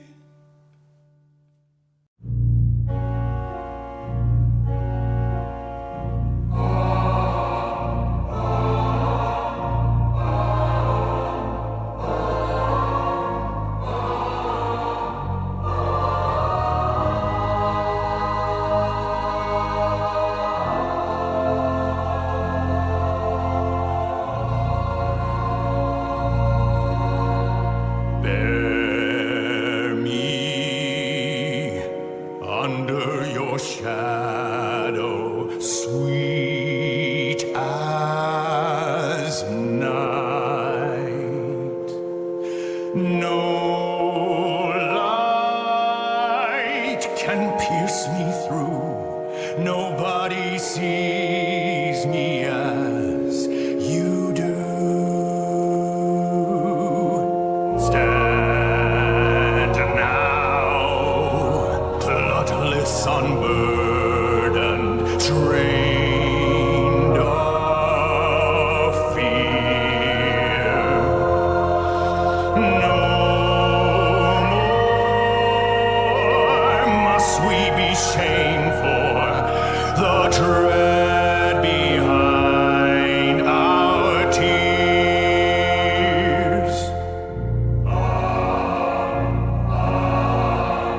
Hear me, trust me, see me, love me, fear me, judge me. I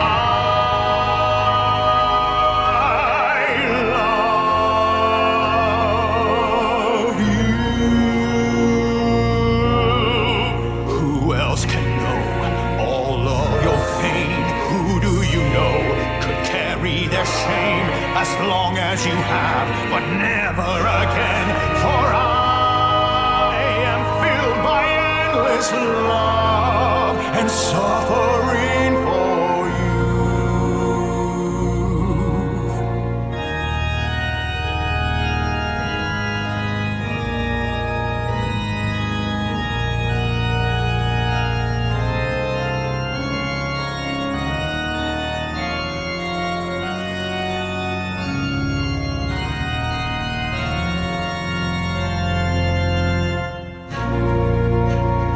Hear me, see me, but I know is God's true gift. What thin black crape her love portends, with hearts agape. Come, souls afflicted, I shall fill your house with all her cold and hollow truth. Bear me under your shadow, sweet as night. No more light shall pierce us through. No one can love you as I do.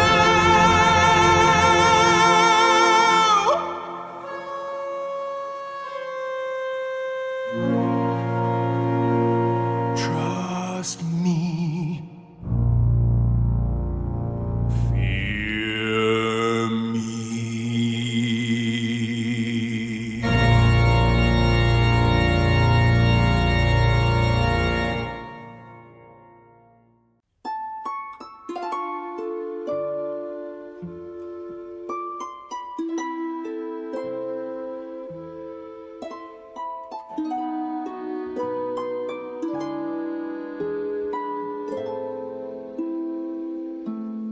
Light of my life, wrapping me gently, leaves gliding up where spill into night.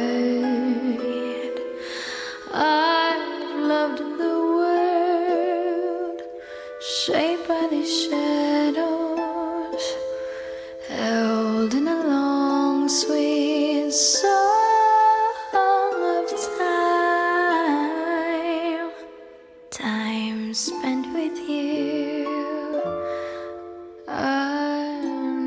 a sky framed by the trees, bursting with light. Time could have stopped there, but then leaves shuddered still. Wind hummed along our beautiful world, moving to its own song.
What is the use spending this last year? How does it make this more painless to bear? In a blink of an eye, I will be bone dry, drunk by the smoke-veiled flickering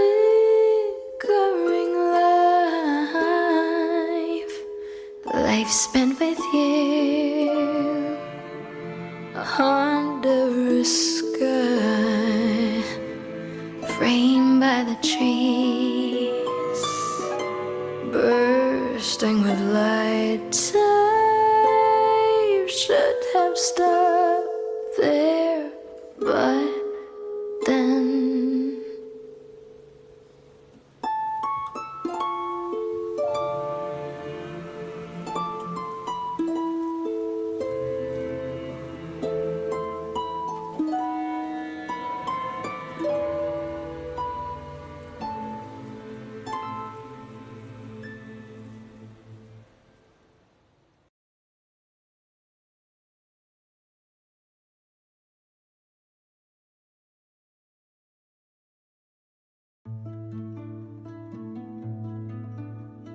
dead trees open up for me, teeming with all these crawling thieves, gnashing and scratching over your rotten rings. Dead leaves make a bed for me tonight, where I may fall asleep, dreaming of morning, when I shall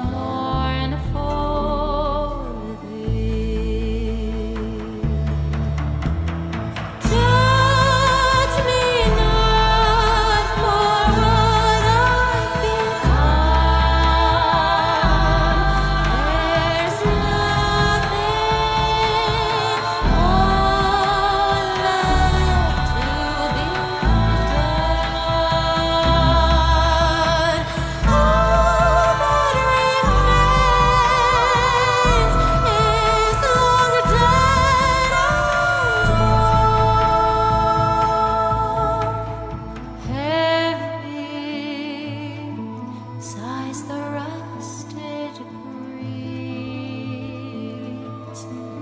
dragging over sunken peat. Roses once blood bloomed, wither in ashen heaps. Buried all these fleshy dreams, no more fighting night with their heat. Slack and receding,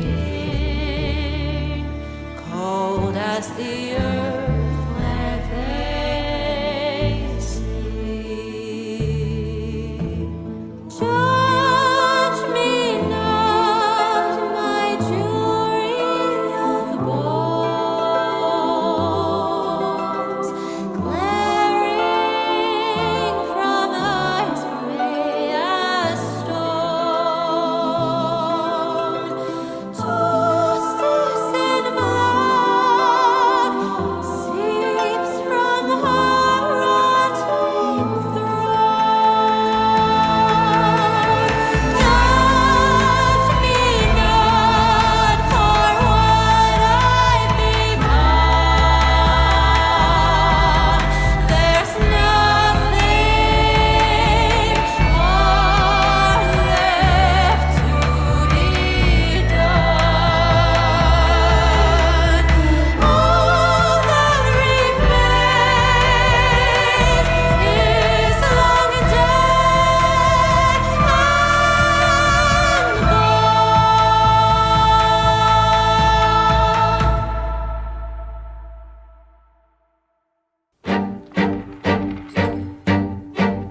This night, just like the last one, falls heavy as a stone,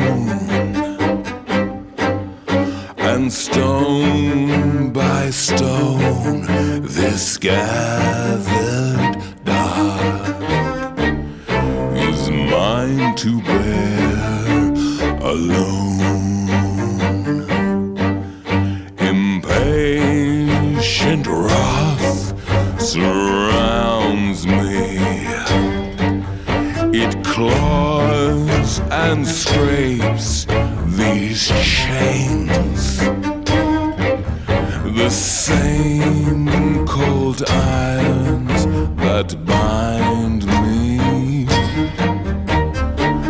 to my own fate, now grown and strained, as restless death awaits.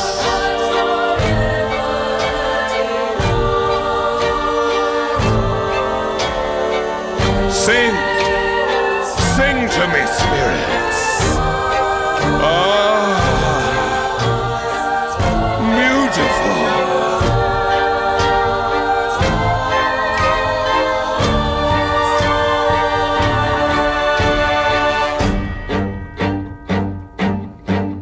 For whom have I long suffered?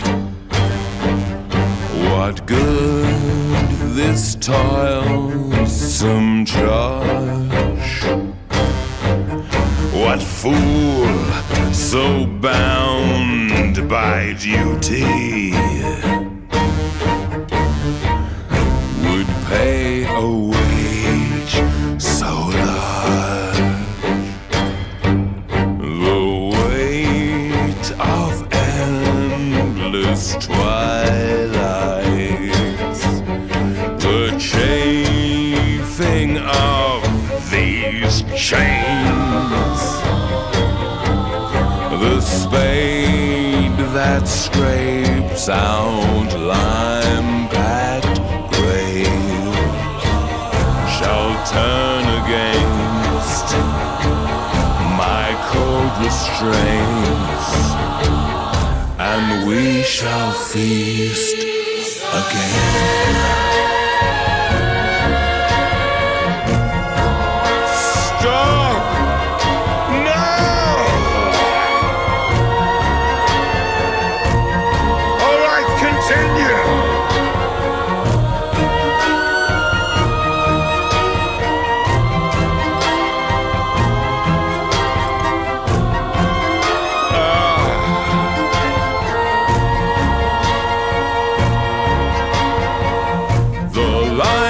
forever denied. Never stood quenching outside. All right, welcome back everyone from our break. You guys, like I said, hear the sounds of hooves and horses approaching the front of the tavern, and before long you hear the sound of these hoofs stop, and then for a moment there's some silence. If there's anything you guys wanted to say or do real quick before anything happens, go ahead. It sounds like some of them took off to the mountain, to the monastery. That's probably the ones with the clergymen. Now, when I saw the clergymen, they had bags over their heads and chains. They are not putting me in chains. Okay, then Try and talk with her outside, but this is probably our best opportunity to do what needs to be done. And I'm gonna get up at that point and go to basically meet them at the door. I'm gonna because I'm gonna I reach don't out and wanna- grab Revan's hand while he's walking out. From across the table. Okay.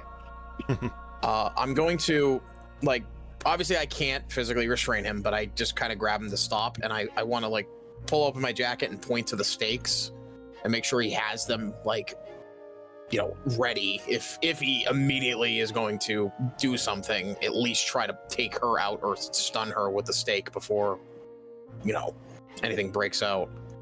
Yeah. I'm concerned that the stakes not work. Yeah, me too, but if he's going to do that, at least he should try.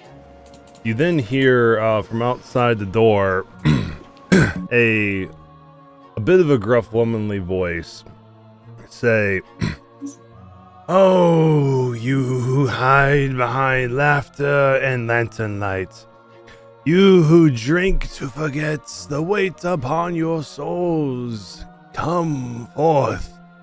The night sees you.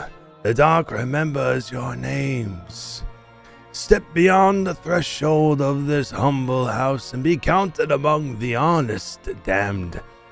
Or stay within those walls and choke on your silence like cowards in borrowed breath. Confess yourselves to the open air. Let your sins walk before you, not rot behind your ribs. For the fire hungers, and it prefers those who pretend they are not already ash." And you'll see Kristoff look at you guys over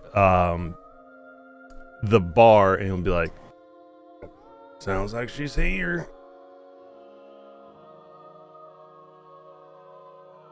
Oh, Ginger will hold the book, the Bible, out openly against her chest. Okay.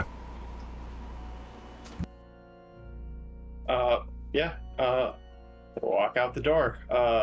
Hood is somewhat down right now, but I can still see forward. Yeah. Sure. Feel free to head Thanks. outside. Hi, you wanted to talk? Yes. You don't seem to be from around here. Have you come to witness the night of flame? Actually, yeah. Yeah, we have. I see. And what may I call you?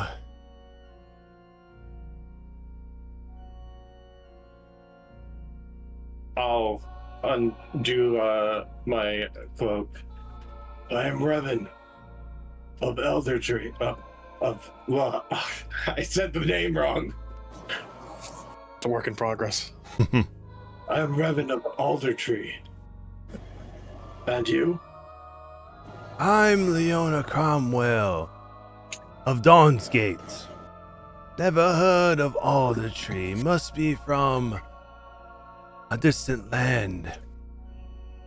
A distant land of impurity. And you, standing by the door, what do you call yourself? I'm assuming she's referring to me, right? Yeah. Victor. Victor. Tell me, Revan and Victor, do you walk under her shadow? Oh, we have a third. Hi there, darling. I'm Virginia. Under her shadow. Ah, under her shadow. And you too. Do you walk? I turn to Ginger real quickly and go, now's your chance to talk. We're newcomers, but we are curious about the way of the Crimson Rose. Figured best way to learn the ways and the way you conduct yourselves is to see it up close and personal. Ah. Yeah. Found this book traveling, and the scripture was just so compelling. We all needed to learn more. I see. Bring this book to me. Let me look upon it and see what texts you have been reading. She'll take a step forward and kind of show the book. We found it. Come closer. Traveling out from Wickamore. Come closer so I may look upon its pages. Ginger will confidently and calmly walk forwards and pass the book over. I'm gonna keep pace with her, just in case. I'm gonna stand next to Ginger. The Rose and Testament. We don't give these out very often for those who are new. Most of our clergy carry these. Curious how you found this. We were looking. We found it alongside the river. We were looking for a clergyman who had tried to seek other alternatives than the Rose. It seems that the Rose no longer favored him and left it at your feet. Well, now, I'd hate to be in possession of some blasphemer's copy. I'm enamored with it. If you could point me in the direction to find a copy of my own, I would desperately be appreciated. Now, you may keep this. It still proclaims the shadow that we all worship. And she'll hand it back to you. Now, She'll smile and hold it back to your chest. Now, as I have previously asked, I see one is interested in becoming one with the flock. But you two, do you want the same?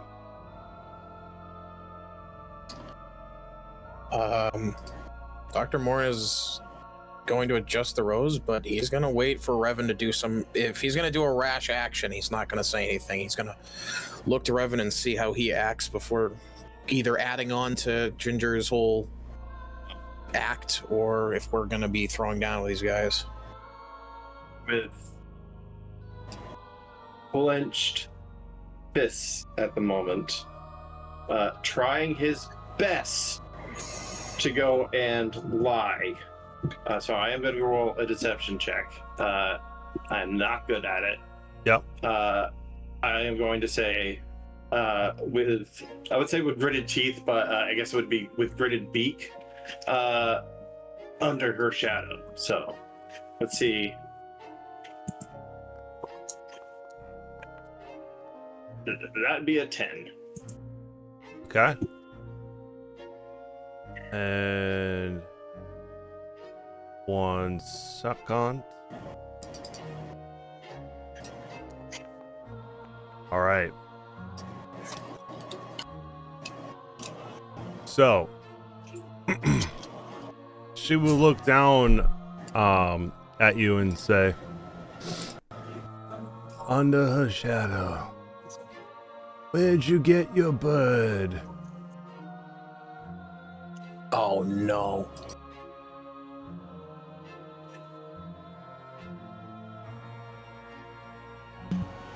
Are you talking about me? Are you talking to me in reference to Revan, or Revan in reference to Omen? To Revan. Okay.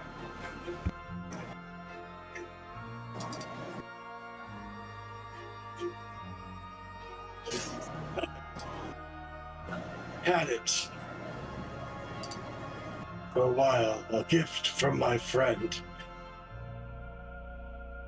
Strange.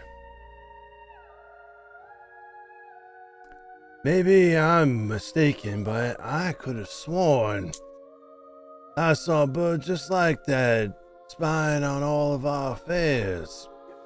You by chance arrive here by boat? I was on foot. The boats and the water makes me awfully nauseous.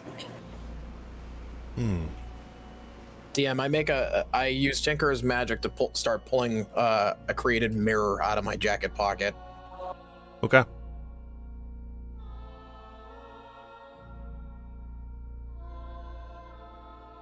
Mr. Revan, did you travel here by boats? Say with 3 others? Both with her. Hmm? What use of a boat do I have? You tell me. Gesture to my wings. Seeing as your friends that were with, if they was indeed you, they couldn't fly. Would want to be separated, right? Now tell me before I get impatient. Did you travel here by boat?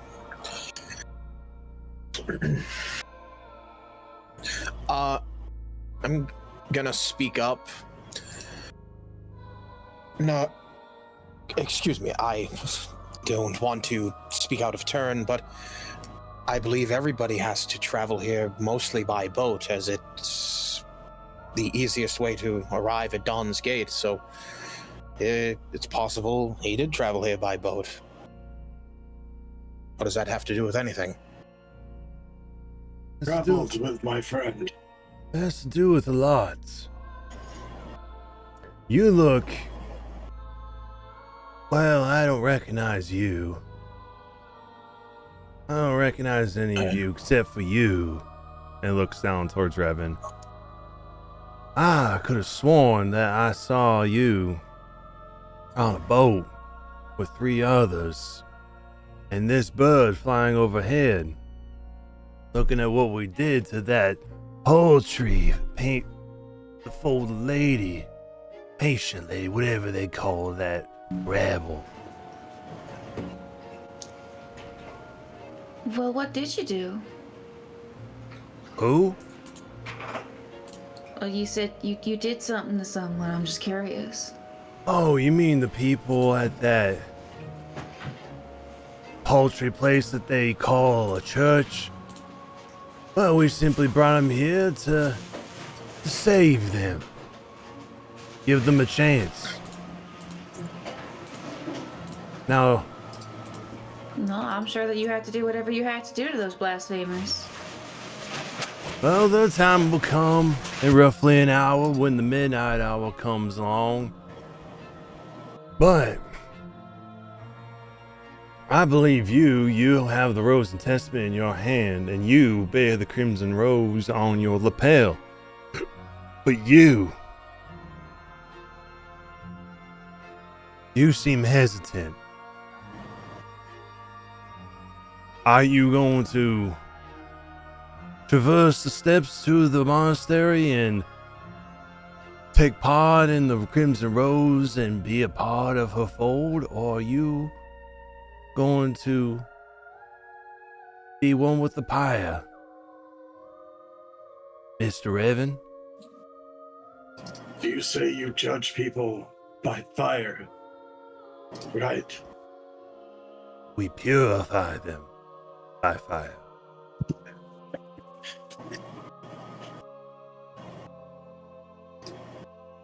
We can't let Lady, sullied I'm blood. judged by fire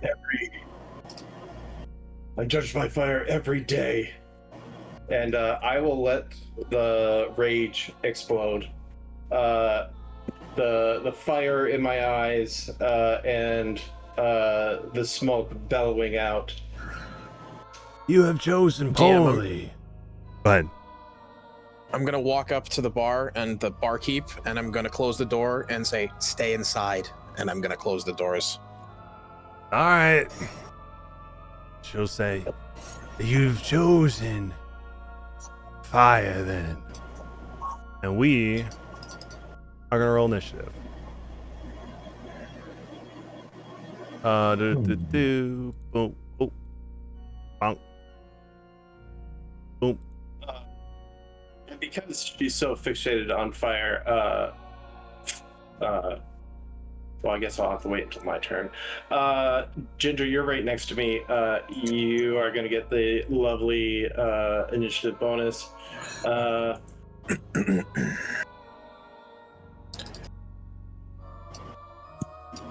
DM. Mm-hmm. Oh, Ginger already walked away. Clarence the spider is going to get... I think Clarence is in my jacket. You're like, no. I don't want this. Well, Ginger didn't know what was happening. Ginger was trying to feign that she was scared. Just a Reverend scared Pride. citizen who doesn't know what's going on. I was gonna say, she doesn't actually even recognize me and Ginger. She's going to try to either kill or apprehend you. So I don't know what's gonna happen. You know here. what? Reverend tried. That's all I can say. Reverend tried. That's what I was gonna ask DM. Does she suspect me and Ginger, considering that like we weren't exactly acting like we were friends? We were just all people in the bar. She doesn't suspect anything from you guys. It's mostly towards Revan at the moment. And do we? I'm assuming we get the feeling she's trying to just straight up kill him right here and now, right? Not try to apprehend him. Oh, she hasn't done anything yet. Yeah. No, I mean, like, you can kind of gauge intent with her 3 bodyguards. You know, are they gonna just try and beat the shit out of you with their flails? And and the dogs. Oh, I didn't even see the dogs. Yeah, the dog's there. Yeah, I mean, at the moment, it looks like she's gonna probably apprehend him, but it really depends on what Revan does. Because Revan does go before her. But all right, we'll go ahead and begin this, and let me change up the music here to this. So we'll go ahead and I will start with Pox. So Pox was clinging to Dr. Morn's back underneath his jacket, and he's going to fly out from underneath his jacket. And he's going to go here. And I don't know if I need to roll deception, but I'm going to make it look like Pox is trying to attack Revan. And while he's doing that, Pox is going to administer the potion of swiftness. Okay. As his action, which gives Revan an additional 10 feet of movement speed. Okay. That's so fast. And then as his bonus action, Pox is going to administer the potion of resilience to Revan, which will give him a +1 to his AC. Okay. Thanks. Now I got a 20.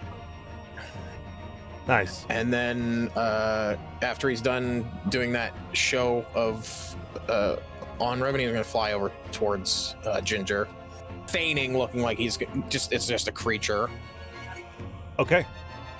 And now we Pox's turn. That's the end of his turn. Cool. Ginger, your turn. I'm gonna do something. Actually, it's not that risky. Ginger is going to let out.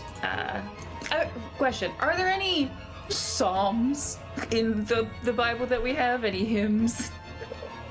Sure. Yeah. Maybe with like a little bit of sheet music. Yeah. Probably. Yeah. Okay. Ginger is going to whistle "Kiss from a Rose," and kind of take a very tentative step forward and look towards Leona.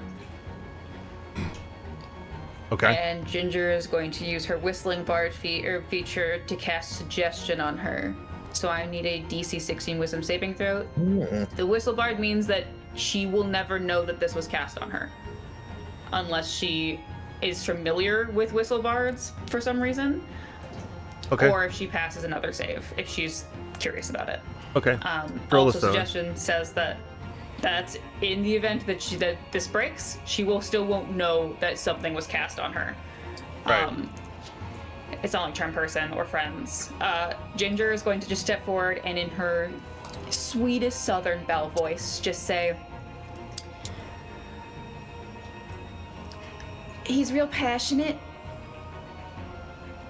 Maybe it's best you take us with you peacefully and show us the way." Okay. And she got a You 7, do so see she that failed that. Revan has already activated Rage up. Ginger's trying to avoid that. Fair enough. Okay. And so you cast suggestion, Because, yeah. and she failed. Remind me, when did she make that save again at the end of her turn? Nope. I don't think so. Suggestion's just for another 8 hours.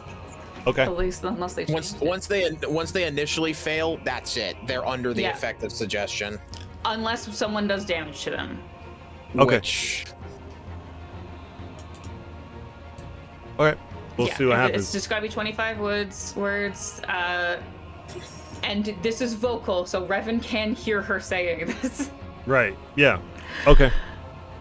And then, even then, if Revan damages her, she just has to make the save again. It doesn't mean that's broken. It does not mean it's broken. Unless she fails the save again. I gotcha. So she just gets. So if Revan damages her, she gets to make the save again. If she fails the save, she's still under the spell. If she passes it, the spell, the charmed condition ends essentially. But right now, she's friendly to us. She's on our side Gotcha. Okay. because she is charmed. you know Okay. what's my favorite part of suggestion is the component to cast it is what is it? A bit of honey. A drop of honey. A drop of honey. words. Honeyed words. Yeah. Yeah. Okay. And then I'm going to bonus action whistle out again and give a bardic inspiration to Revan. All right. Perfect. Hopefully letting him know that let's just follow her for now, and then we'll attack her. We'll kill her later. All right. Any movement? She's gonna go back away from the combat with Claire. She'll throw clearance if clearance wants to be closer, but otherwise she'll stay back here with Dr. Morn on the door. Okay. Sounds good. We'll then move to Brenda. What's Brenda gonna do? Brenda will give Dr. Morin the help action. Okay, I'll move her to Dr. Morn then. Perfect. Okay. We'll then go to this Templar here, where you'll see Leona look at you, suggesting this, and she'll go, "I think he's chosen violence." As you realize, the charm condition does not work on her. Fuck. And she'll look towards her Templar and say, "Apprehend, Revan. In fact, apprehend them all." And this Templar is going to come up to Revan, releasing the bat hound he was holding, and target you with his flail. That's not apprehension. That is smacking. Yeah, it's trying to subdue ya. 20 to hit. Misses. Revan. Well, your AC's 20 now, right? Yes. So meets beats. Oh. Okay. Sorry. You. No, you're good. never No worries. I was thinking it was 15. All right. It's gonna do I am going to 14 points of bludgeoning. Deflect attacks and roll. All right. It's 19. All right. So they're gonna make a dexterity saving throw. She got a 17. Which beats it, so he doesn't take damage back. But I do basically the flail comes in and I lift my foot up and just slam it to the ground. All right. Nice. So he swings, you deflect it, you kick it with your foot and deflect that attack, causing him to essentially miss, doing no damage to you, since you rolled higher than his damage. Okay, that is the Templar's turn. You guys will then notice, running from all around the town, as they notice the Templars and Leona are in combat. You'll notice some townsfolk coming to their aid as Yeah. I knew this was gonna happen. as they run up to these areas up by the up by this public house here, and this one right here is going to target Revan and attempt to shoot him with their crossbow. 17 will miss. So I'll end that one's turn. This one, you'll see the door open on either side, and they'll see there's two of you standing there, and they'll come up to you, Dr. Morn, and is going to attempt to hit you with their scimitar. Oh, let me absorb elements. The scimitar. Are they violent to us even if we're coming willingly? She did say apprehend them all. Yeah, but apprehending doesn't mean stabbing us if she thinks that we're normal citizens. Are they trying to non-lethally Yeah, knock non-lethal. us Because, unconscious? Yeah, just they are. because Ginger will just be like, I'll just go with you. I'd rather do that than not get stabbed. Ginger will come with Yeah, me. I'm also in the same boat that I'm not associating with, if Revan starts to actually get molly-whopped by these people and they're trying to kill him, I will intervene. But as of right now, in his character, he's just putting his hands up as if I'm not gonna fight. As if, because in Ginger's mind, she's playing not associated with these people who are just here. She's just a regular girl who's trying to find out more about information. So she's gonna keep playing that role until it doesn't serve her anymore. So if anyone is trying to attack Ginger, Ginger's not gonna defend herself. She'll also just go hands up, go willingly. Yeah, if that's what they're trying to do. All right. Well, this person wasn't attempting. They're not. This person was not attempting to harm you. They were attempting to knock you out. Misunderstanding. Misunderstanding. Misunderstanding that you guys are not really trying to fight in this situation. So they'll whiff and not hit you, Dr. Moore, moving us over to Revan. I'm going to look at the townspeople and quickly say, "You're coming to the aid of demons. Roll me insight real What are quick. you thinking?" Roll what? Insight real quick. There is no way these people aren't mind controlled. 14. With the 14, you can see fear in their eyes, and it seems to you that they're going to, as long as Leona's here, they're going to keep fighting in fear of them being brought to the monastery if they don't aid. I'll show you who you're fighting for. And since they are so liking the fire so much, I'm going to go ablaze like a phoenix and use my elements with my martial arts. I am going to start punching her. Okay. Or attempting to, anyways. I must target someone.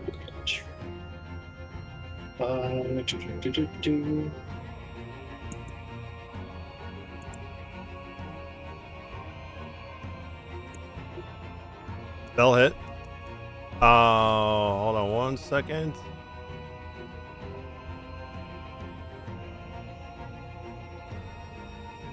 Let's see. I think this adds enough bonus to it. It does not. It will still hit her. She attempts to parry it, but you still hit her.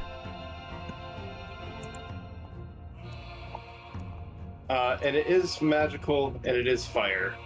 Yep. I don't know if it Does the fire seem to hurt her? It does what you expect. Okay, then I will continue with the punching.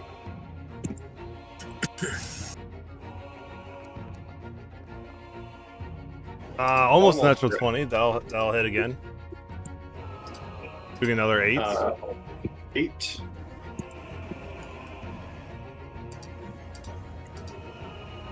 That will miss. I'm going to have Omen help me. How so? That's not Omen. That is the guy. 2 for joy. It can isn't a target roll or trigger within 30 feet. Make an ability check or a saving throw. Isn't it a attack roll considered a ability check or no? No. Okay, then I'm just gonna with that one. That was number 3, right? Yes. I am going to use a monk point and do 2 more punches. Got. So fire is doing full damage. Yep.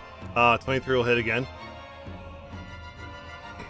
Doing another 11.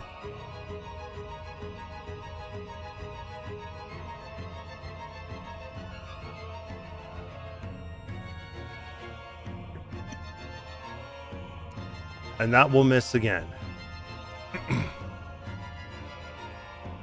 You know, I'd like to use a point of lucky to reroll that. Okay.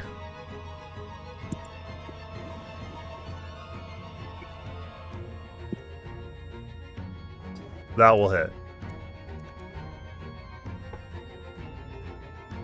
Hey guys, I think she has an armor class of 18. As Whatever that means. Her meat suit does. Yeah. yeah, you punch and punch and punch away at her, and as you're punching her in her face, as she looks up, you're noticing that the skin is starting to tear, and you're seeing a little bit of the gray underneath. That was action, bonus action, any movement. Yeah. I'm just gonna say, Show us your true form. and that's me. Okay, we go to Carrion. What's Carrion doing? What? Carrion's snuggled up in my scarf, and just giving currently spider clearance the help action. Okay, sounds good. I think for what it's worth, Carrion never leaves Ginger's cowl. Fair enough. Okay. Inquisitor Cromwell will look at you and kind of give a smile, and she'll say, "If you insist." And then she's going to attempt to hit you with a multi-attack and swing at you with her great sword twice.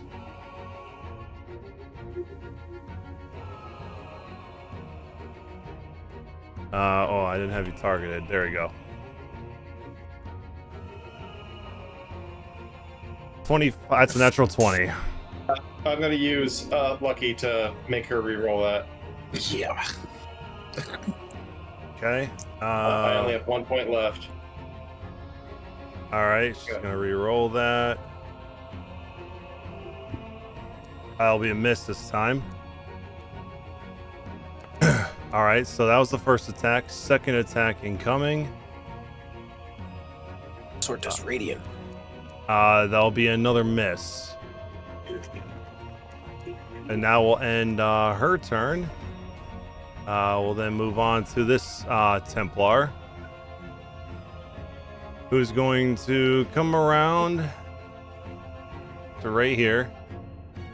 Oh, so freaking boned over here. Attempt to hit you with this vicious flail. Miss you with that. Lucky you. God damn, those flails. Fucking rolling a lot of damage. Yeah, I'm just neo dodging things. We then go to Dr. Morin. All right. This would probably be my one chance. Can I do an analysis on the Templars? Yeah. Roll me nature.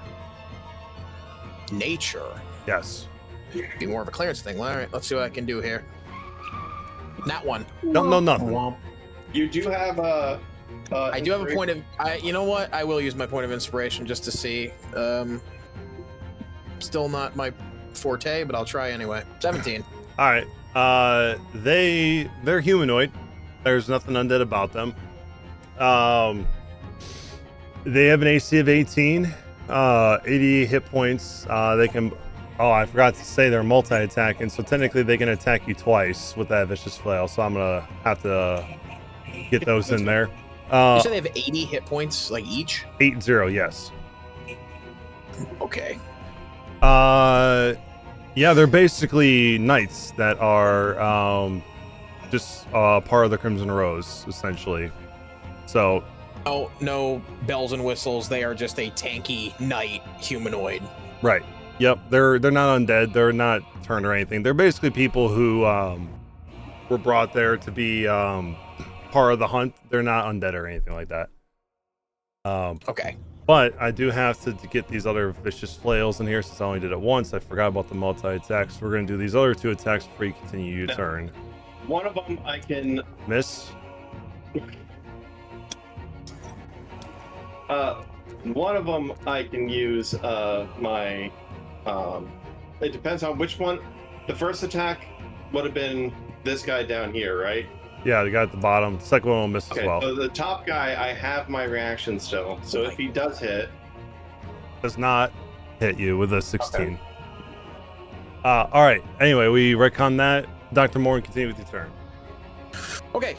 Knowing they're just humanoids now, I know they're, not immune to, like... we know now going forward they can be affected with, like, charm and poison and all that. Right.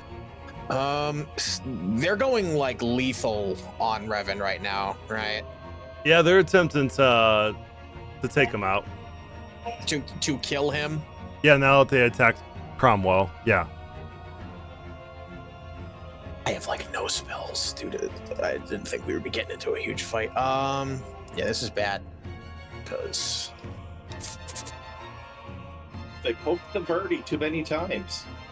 Yeah, I know. And Birdie's gonna get bludgeoned to death when he's completely surrounded. Yep. So help.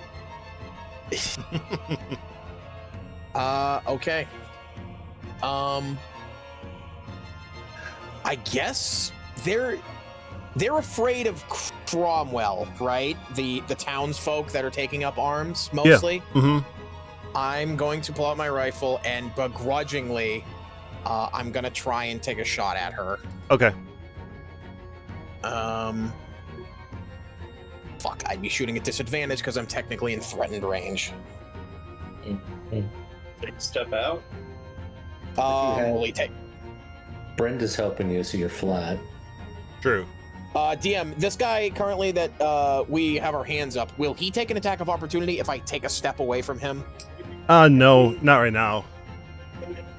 All right, I will take a single step down, and then I'll quickly pull out the rifle and try to take a shot at her to help Revan, seeing that they're trying to lethally... With advantage because Brenda's helping you. There you go. 25 to hit. Yeah, that will hit. And I will sneak attack that for an additional D6. For some reason, it's not popping up, but I'll just roll a D6 sneak attack. So she takes... Why did the damage not pop up? I don't know. Good question. It was... Well, it rolled it as a 13, I believe. Unless you want me to just roll the damage again. Click it again just so it shows up.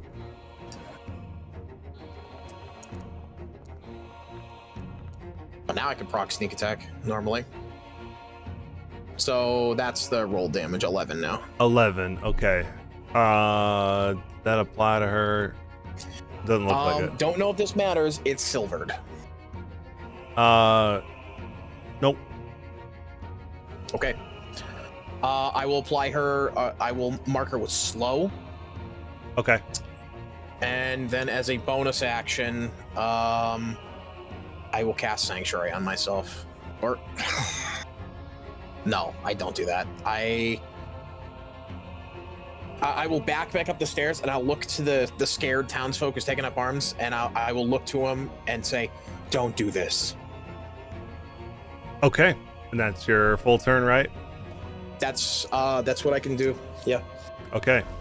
This bat hound is going to go over to here and try to attack Omen with a bite attack. 17 will hit Omen. Yeah, 17 will. That's bad. Which will do. Oh, wow! I don't know why that just happened. Ignore that. The bite attack will do 8 points of 5 points of piercing, 3 points of necrotic to Omen. And that will end the Bat Hound's turn. We'll go to the next Bat Hound, which will fly over to here. Go towards Revan and attempt to bite you. And we'll miss you with a 13. Then we move on to Omen. Keep in mind, if those bat hounds grab Revan, they can just fly away with him. Yep. Keep in mind, Omen is currently grappled by the Bat Hound to the south. Grappled. Oh, okay.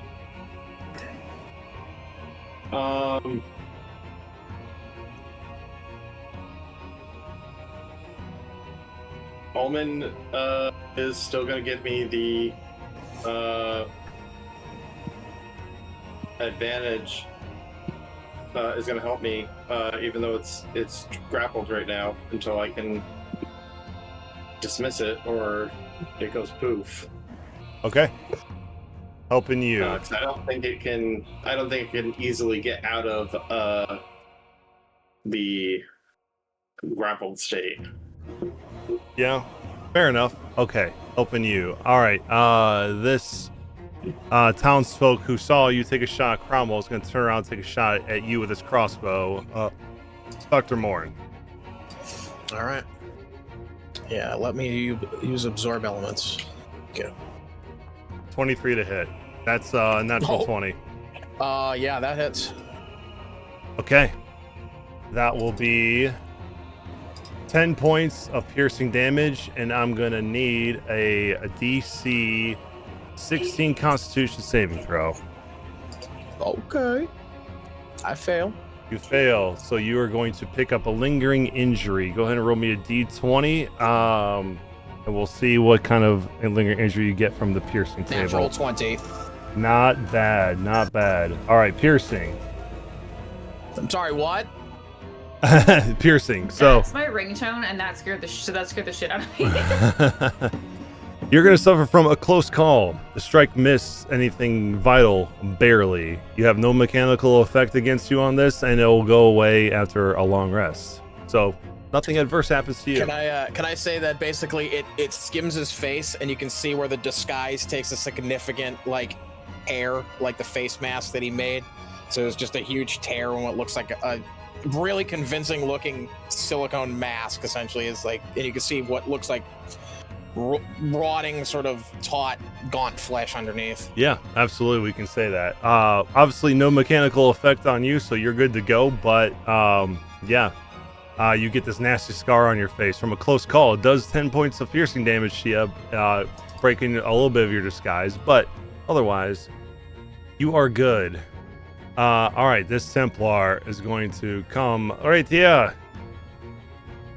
Target Revan with 2 vicious flails. Here comes the first one. 22 to hit. Okay. I'm going to use one for sorrow. The saving throw? No, it's not. It can target your when you make a D20. It triggers when a creature makes a D20 test with advantage. I think he just rolled flat. Gotcha. Yeah, and it's for ability checks and for saving throws. So you could use it for you on saving throws and ability checks and give that D4. No, it gives a D6 subtraction. Um, Let me see. so, that being said, I will go and use deflect attacks because I haven't used it yet. Roll. Okay, a creature within 30 feet of the magpie makes a d20 test with advantage. Okay. I see.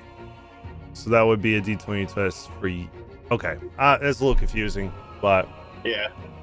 Never mind that. Just, I deflected 10 of, what looks like 18. Yep. Ouch. I take 8. You do.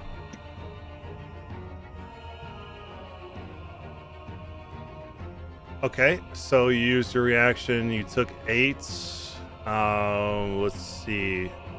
Okay, you did that already. Got it. Okay, cool. Second one.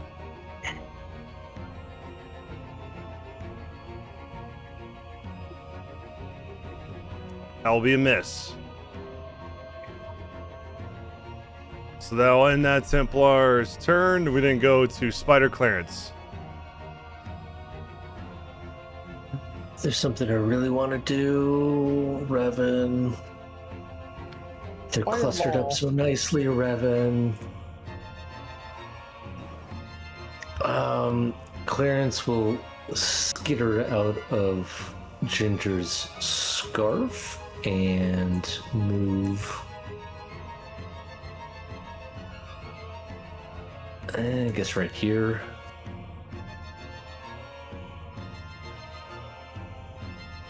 He is going to drop Wild Shape. Okay. And that, I believe, is a bonus action. Correct. And for his action, he's going to cast Call Lightning. All right. Sorry, I'm going to put you right where you need to be and back on your turn. There we go. Okay, cool.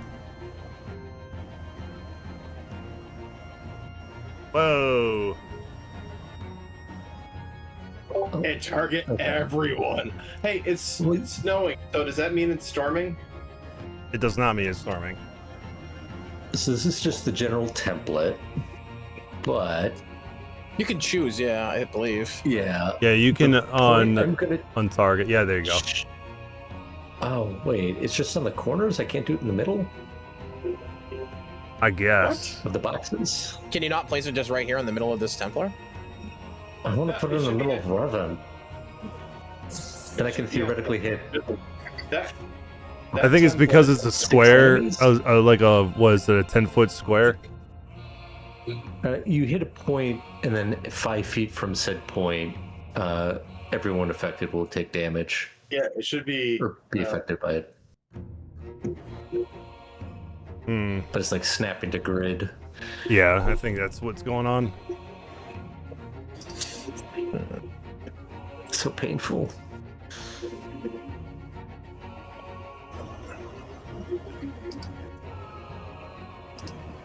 I mean, can we just say it's centered on Revan and just count it? I don't know if it'll let it. Can you not put it on top of Revan? No, it's just snapping to grid. I can't move it into the center. Okay. Well, yeah. Unfortunately, it's just the grid, but wherever you place this will be affected by it. Let's see. Which would include Revan if you put it on him. Oh, I know, and Omen, but you got to do Avatar Lightning redirection.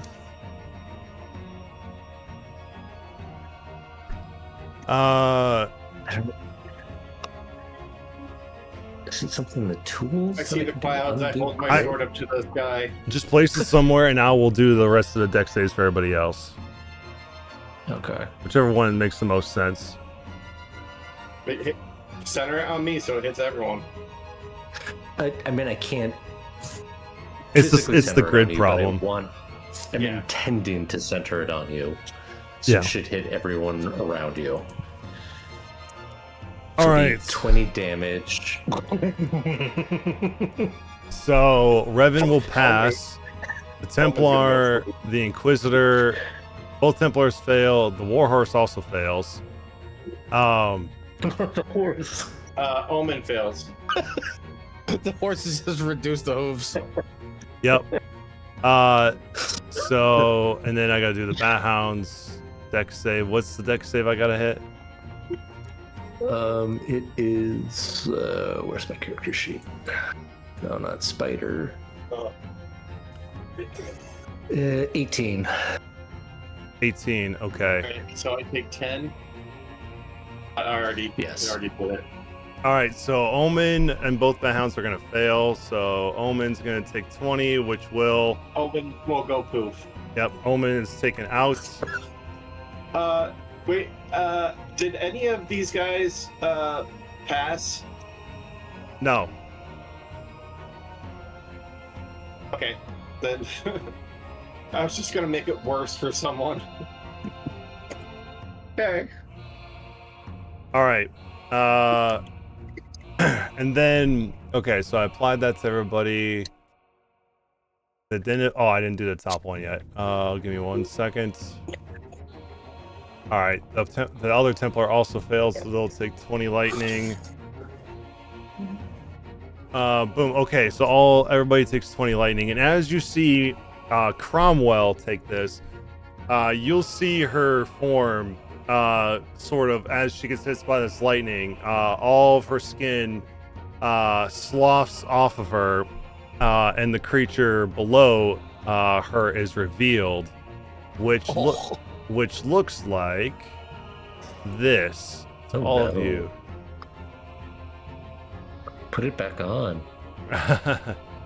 As the night creature enters the fray, taking her place in initiative. Okay, you've called your lightning. Everybody who was there got hit by the lightning and took their respective damage. Any bonus actions? Oh, you did that to get out of your form. Yeah, it's a shapeshift. Yeah. Okay, any movement you're gonna do? More movement? No, I think that is it. All right, cool. We then go to this person who just witnessed this. Is gonna turn towards you, Clarence, and attempt to shoot you with a crossbow. 16 to hit you. That should hit. Yeah. Yeah. Meets beats. All right. Boom, boom, boom. Where's my damage? These townsfolk aren't shitting their pants at seeing Cleric Beast here. Oh, they are. They'll do 9 points of piercing damage to you. That's max damage. Okay. Is it not taking the damage out of you guys? Well, the bandit's shooting Carrion. It should be. Oh. Oh yeah, because Carrion's there. Sorry. Let me give Carrion that back, and then maybe he took the bullet for me. Unfortunately, Mr. Clarence, get down. Yeah. All right, so that should put you right here. Okay. I'm gonna move Carrion right here and move you back where you were. All right, that ends that one's turn. This one is going to turn towards Pox. Is Pox with you? Pox was on the shoulder of Ginger. Okay. So let me move Pox out. There's so much going on up here. All right. Yeah, we're crowding on the stairs. Yeah, this one's gonna turn towards Clarence as well and take a shot with the crossbow. Oh man, come on! Come on! All I did was electrocute your boss with lightning. Right. Do what? 20, misses you. Something points of damage. Right. That'll end that one's turn. We go back to tough around with Pox. Pox is gonna fly in here, and then he's gonna cast Exsanguinate on all of them. All right. Unfortunately, this would include Revan. Mm-hmm. Oh, that would be so fucking bad, actually. Hold on, let me reposition so I don't hit Revan, because that would make Revan, if he fails, not be able to regain hit points. So,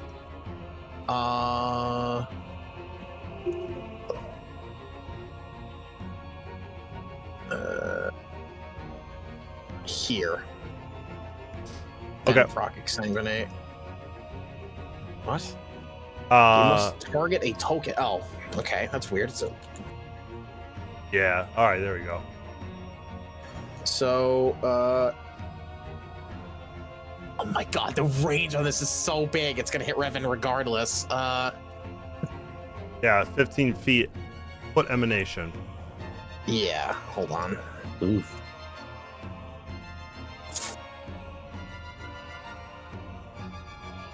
Revan, how good's your con? I don't know the art of the con. What the number of the con? Plus 2. Yeah, plus. Do you think you could beat a 13?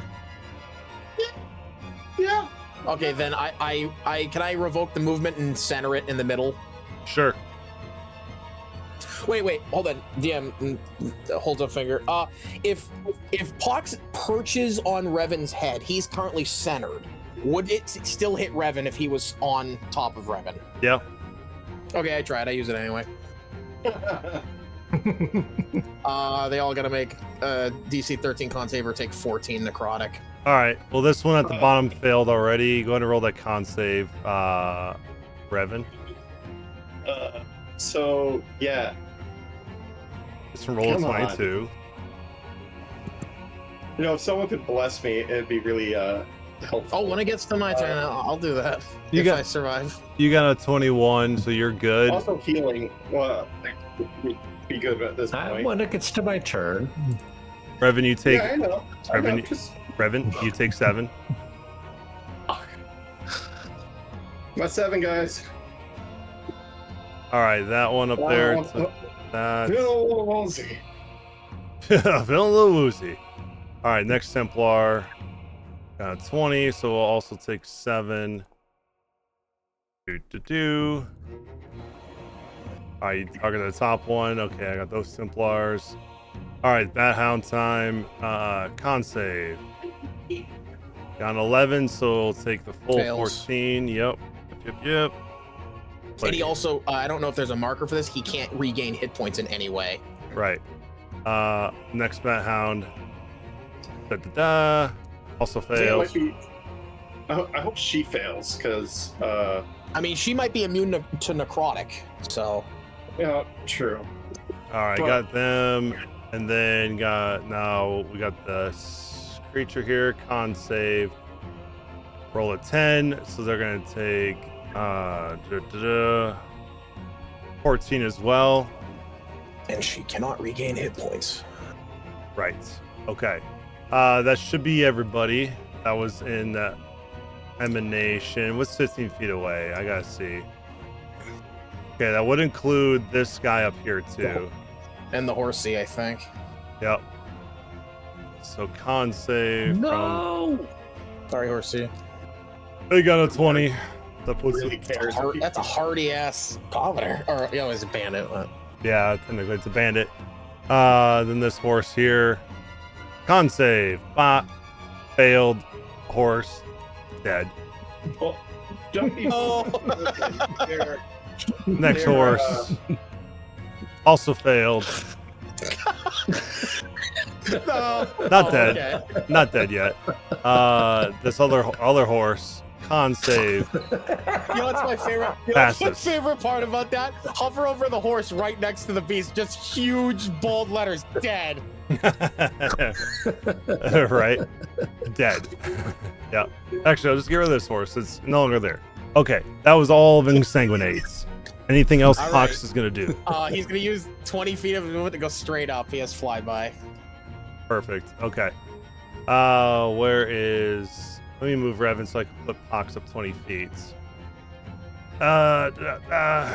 20 feet. Oh, bump. Oh wait, hold on. Never mind. Bonus action, administer a potion to Revan as well. All right. Roll that potion. I can't open Pox's inventory. Okay, there we go. Make sure you're targeting Revan so you don't actually... There you go. Here we go. Lots of health. Not too bad. 7. You get back the health that you lost. There you go. Then Pox will fly up 20 feet. Okay. I'll put Pox right here just so that way I can differentiate everybody. Okay. Did you get that healing, Revan? Yep. Okay. It went automatically. Perfect. All right. Then we go to Ginger. Ginger's gonna keep up the facade of a scared commoner. Okay. Keeping up the facade. Mostly because if she starts getting targeted, she will not make it. I will once again use my bard feature to whistle a low tune, and she'll do the she'll try to look like she's holding the Bible and praying, and she'll whistle out another psalm and cast Healing Word on Revan. Sweet Carol. Healing Word. Healing Word. Oh yeah. Okay.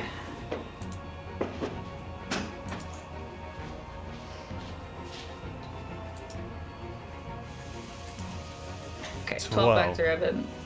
Perfect. Thank you. All right. So your actions. See, that was a bonus action. Was there any other actions you wanted to take?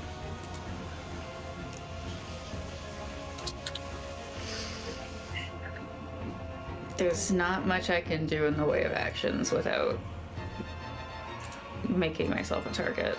Okay. Staying put. Yes. Ginger will just stay put. Ginger will try to look like a scared commoner, and just sort of like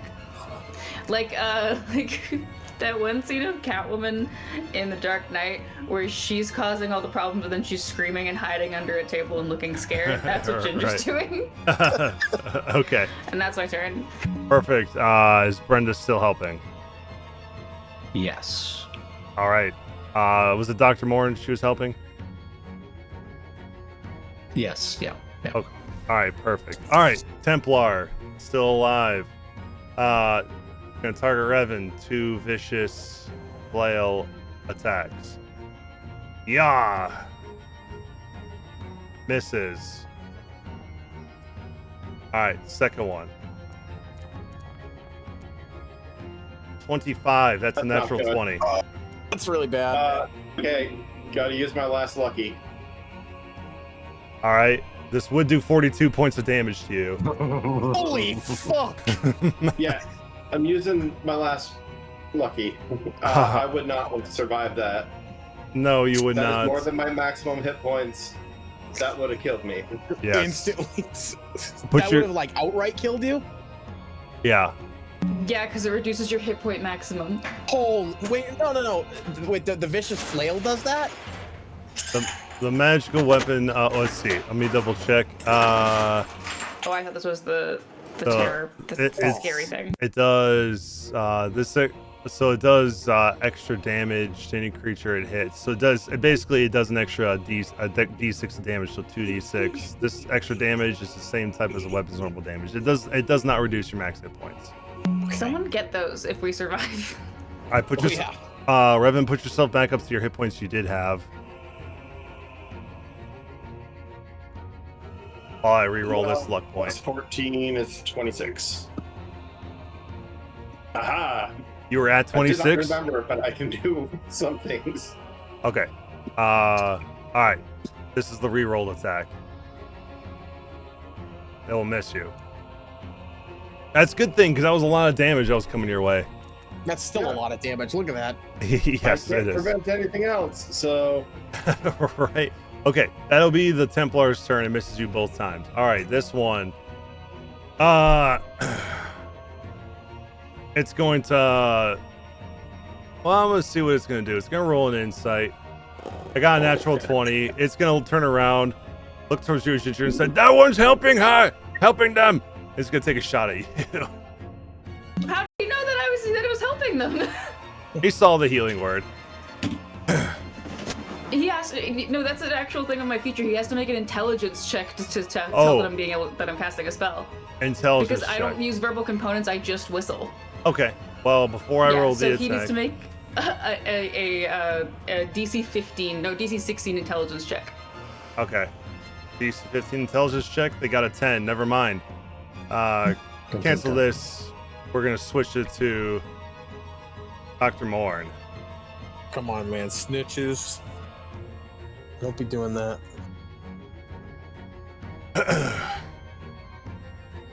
Nope, I don't want to use Featherfall, thank you. 17 will miss. Yes. Oh my god, get off my screen. All right, this one Sorry, didn't is. mean to be on your screen. This one's It's gonna okay. behind you. Now seeing you took a shot, it's gonna go. No, we have another infidel, and it's gonna swing at you with its scimitar. Infidel. Infidel. That's what it said. 18 will miss. Yes. Go to Revan.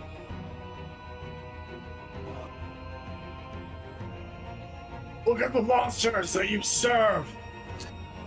This is a god. It's a devil. And I'm gonna start using the Scimitar of Radiant Courage on the big guy. T is for target. Good enough for me. That will hit. Doing 11 points of slashing and radiant. Perfect. Does Radiant seem to do anything Extra? No. okay? Ba-ba-da. Ba-ba-da. That'll be another hit. Another 12.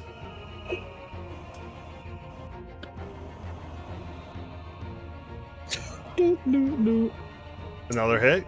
Nice. Good shit. Another 11. I am going to flurry again. I'll miss.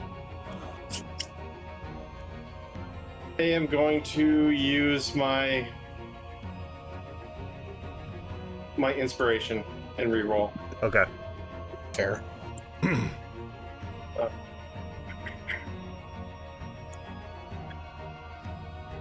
Okay, that'll hit. It's to Revan. She goes down. Commoner, that is 18 damage. Nice. That was max. If she goes down, and this is the last attack, the commoners either switch sides or stop.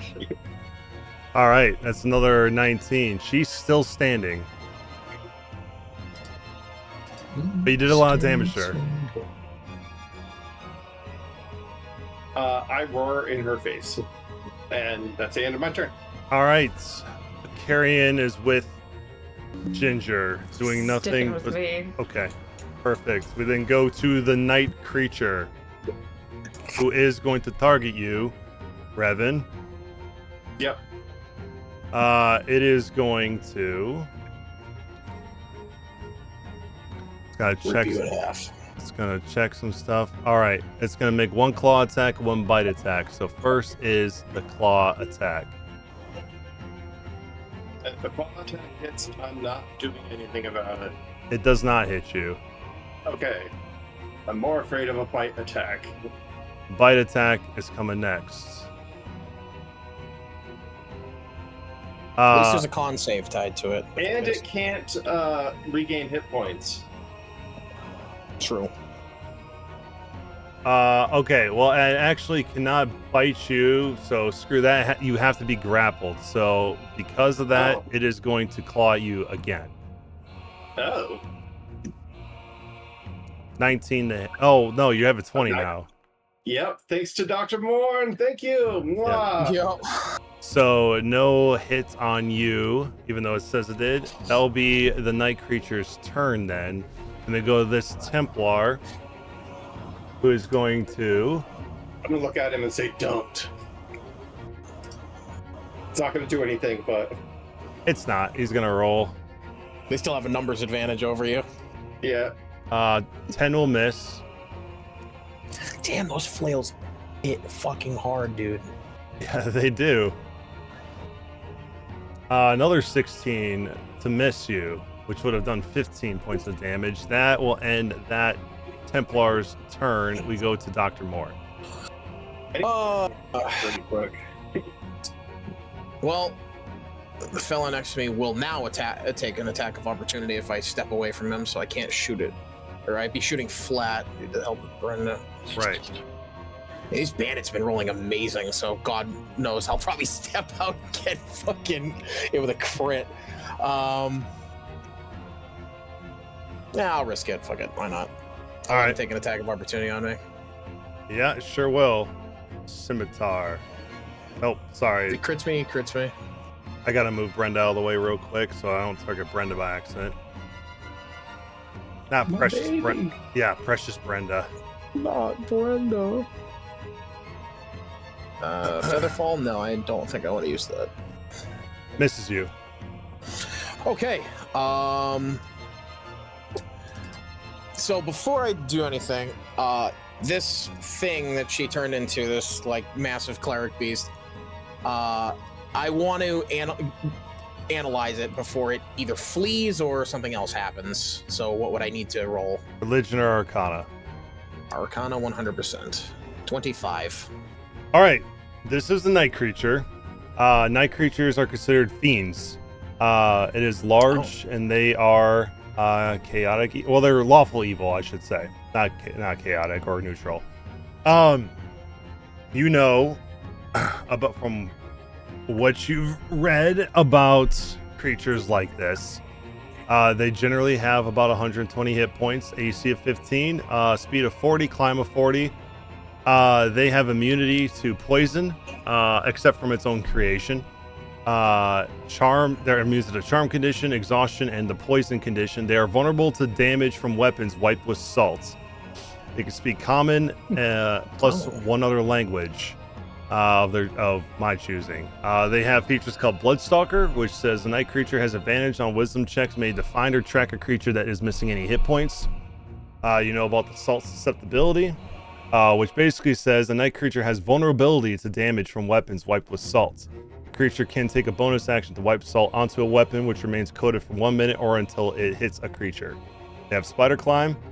They also do have sunlight hypersensitivity, same as the other ones. Radiant's a little different than sunlight, obviously. But yeah, daylight would affect them, causing 20 radiant damage in the start of its turns if it's in the sunlight. They do have multi-attack, which is a claw and a bite attack. The claw attack, they can do 2 claw attacks or a claw and a bite. They can only do the bite if they have a creature that is grappled, incapacitated, or restrained. They also have a bonus action to shapeshift, and they can shapeshift into a medium humanoid, or returns to its true form, depending on what it wants to do.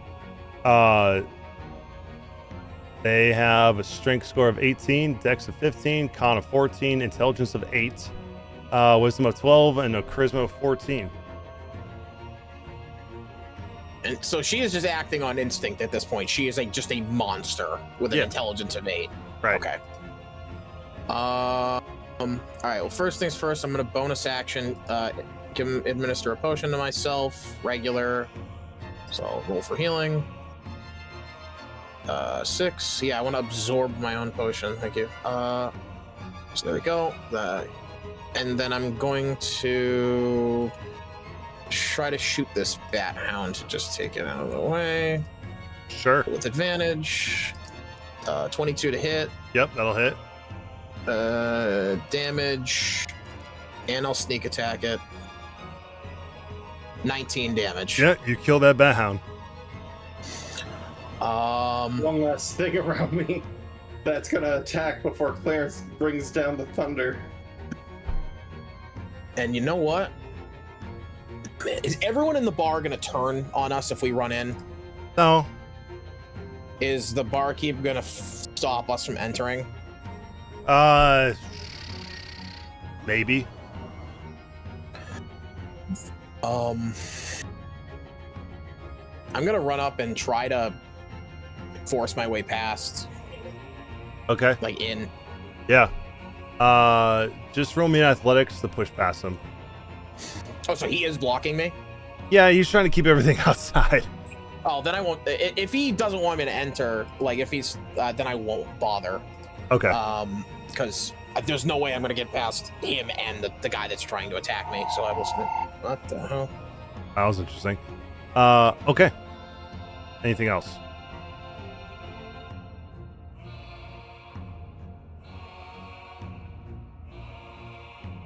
Sorry, that was my intercom. Oh, you're good. Is that your whole turn?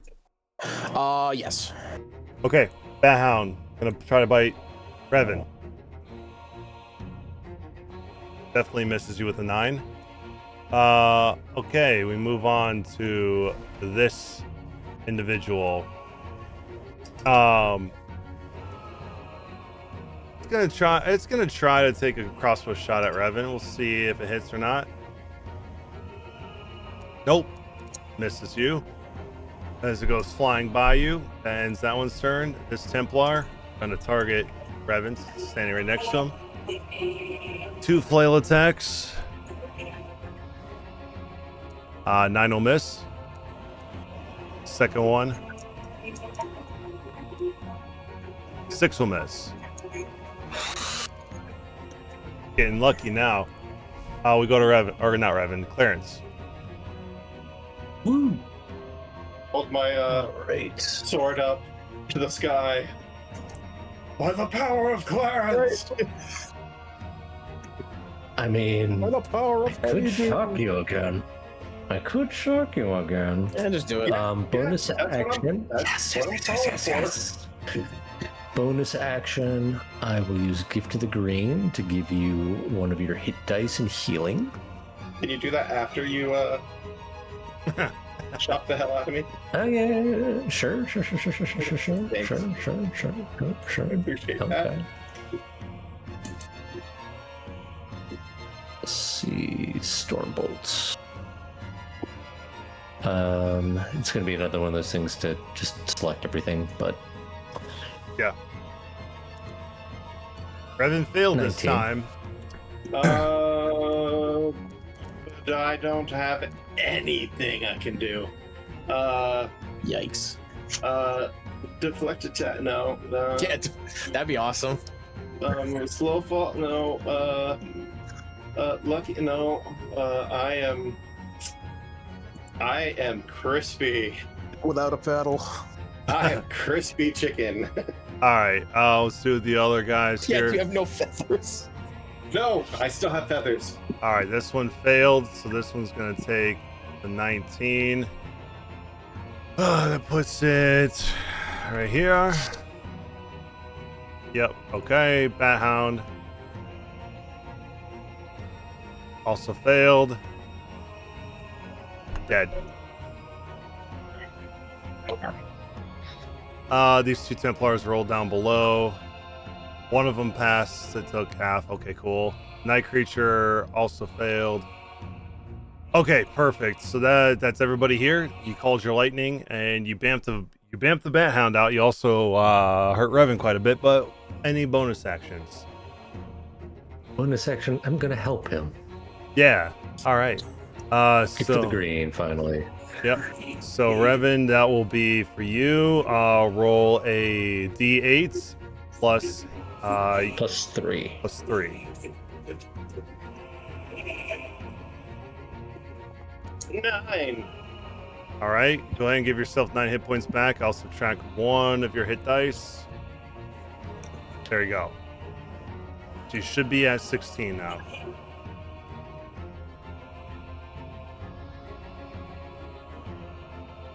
Okay. Any movement, Clarence? Nope. Okay. This bandit gonna target you, Clarence. So you call the lightning down again.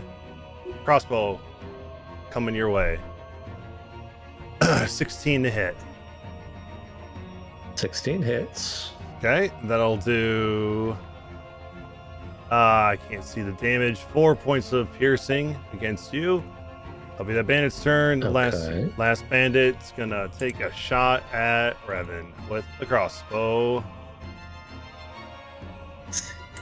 And we'll miss you with an 8. That'll bring us back to the top of the round. And we'll go ahead and call the session here, and we'll continue this fight next week. Realize it was as late as it was. Yep, I just noticed that, and I was like, I better put this to bed here pretty soon, so that way we can continue. But let me change the music up here, and we'll go through some highlights, lowlights real quick. We'll start with Dr. Morn, just because I know you gotta go to work here soon.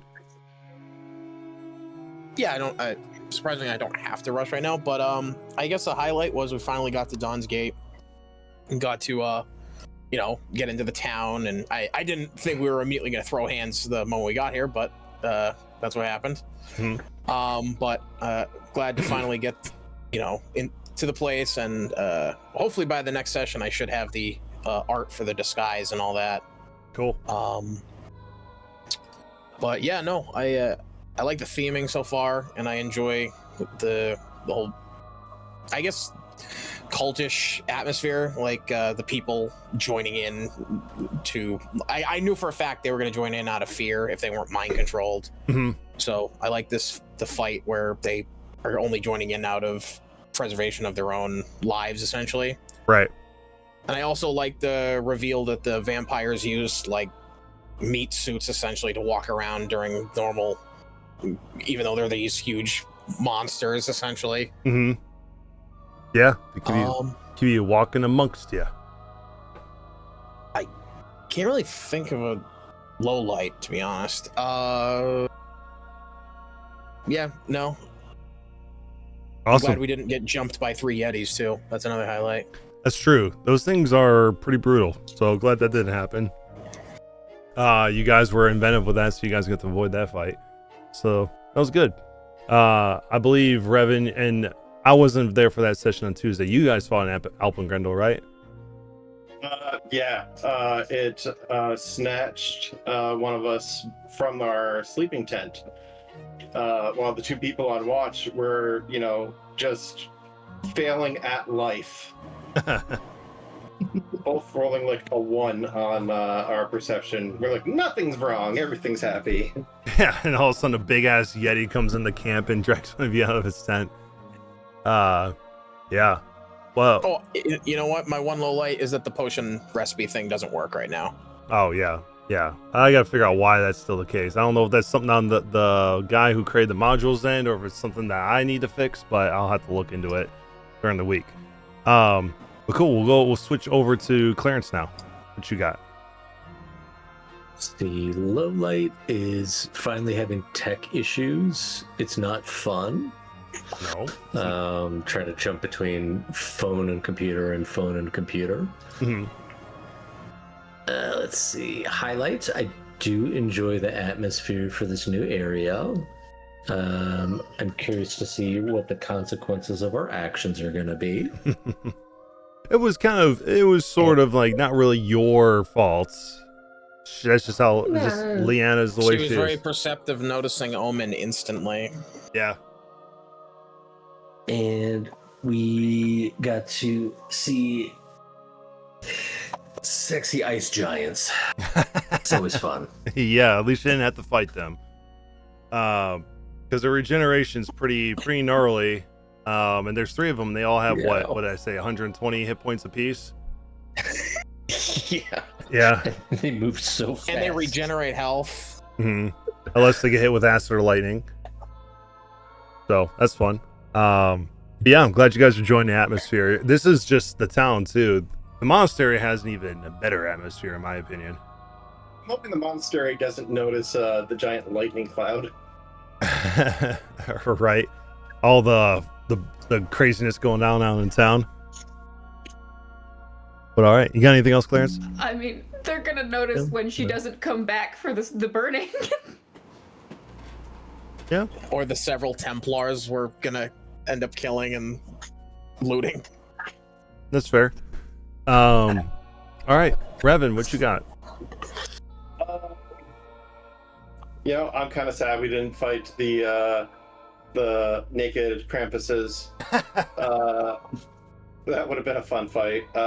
But it's always fun. RP, the back and forth. Even just talking with the barkeep to try and get some information about what's going on, and then trying to spread the name of Older Tree so that it can be a name that, you know, brings hope to people. It's a current goal of Revan's. So yeah, and yeah, just dumb luck in this combat. Yeah, you've gotten very lucky. I may have used all of my lucky. I wish I hadn't have used that one on that attack roll. You managed to avoid a 42 damage against you. Yes. No, I mean my one attack roll that I made, and I was like, nope, I'm gonna re-roll this. Well, yeah. Well, I would have for sure. If it didn't kill you outright, it would have for sure given you a lingering injury since it went over half of your max hit points for sure. You may have had 2 from bludgeoning damage. Actually, you know what? While we're going through Ginger's highlights, roll me 2d20s just to see for fun what it would have been. But you got anything else, Revan? No, not One really. of those is pretty bad. I do feel bad for, like, I blew everybody else's plan, but Revan is a you know, has the rage, and he could only lie so much before she kind of broke him. Yeah, for sure. And you know, the judging by fire when he has this internal flame going on. Oh yeah. But she clocked Omen pretty quick. So that was, as soon as I was like, you came out there, I was like, you could potentially get all this. It depends on what Revan does. And I like the idea of suggestion that you had, Ginger. Unfortunately, night creatures are immune to charm. Yeah, I also liked that, but yeah, I like the idea. Unfortunately, they're immune to that, but good idea though. Speaking of which you got for highlights and lowlights, Ginger? Highlights were finally at Dawn's Gate. I really liked the description of the like, not the night creature, but the night creature spawn that we were fighting, of him like coming out of his own skin. I thought that was very visceral and cool, and I like that. I would have loved a little bit more of a roleplay solution, or maybe at the very least some time to get to know the village before we became public enemy number 1, because Ginger is not, she's a lover, not a fighter, and her stats really do show that. And so I would have just loved like a check or a little bit more time with her, because this is the second time I've seen her, and both times when Ginger tries to ask her a question it ends in combat, and Ginger just wants to know what's going on. Yeah, for sure. Because we're once again going into something completely blind. Yeah, for sure. This ambush, it does come at you quick. There is an option there is a way to get out of it and just have them take you up there. Yeah, I definitely see where you're coming from. But yeah, and definitely with Dawn's Gate, there's still time after this to get to know the town a little bit. But yeah, Leanna Cromwell, she's not a kind person. She's lawful evil. She's there to bring in people for a burning. She's in fact, let's see how it describes her. Where is she at? I'd she is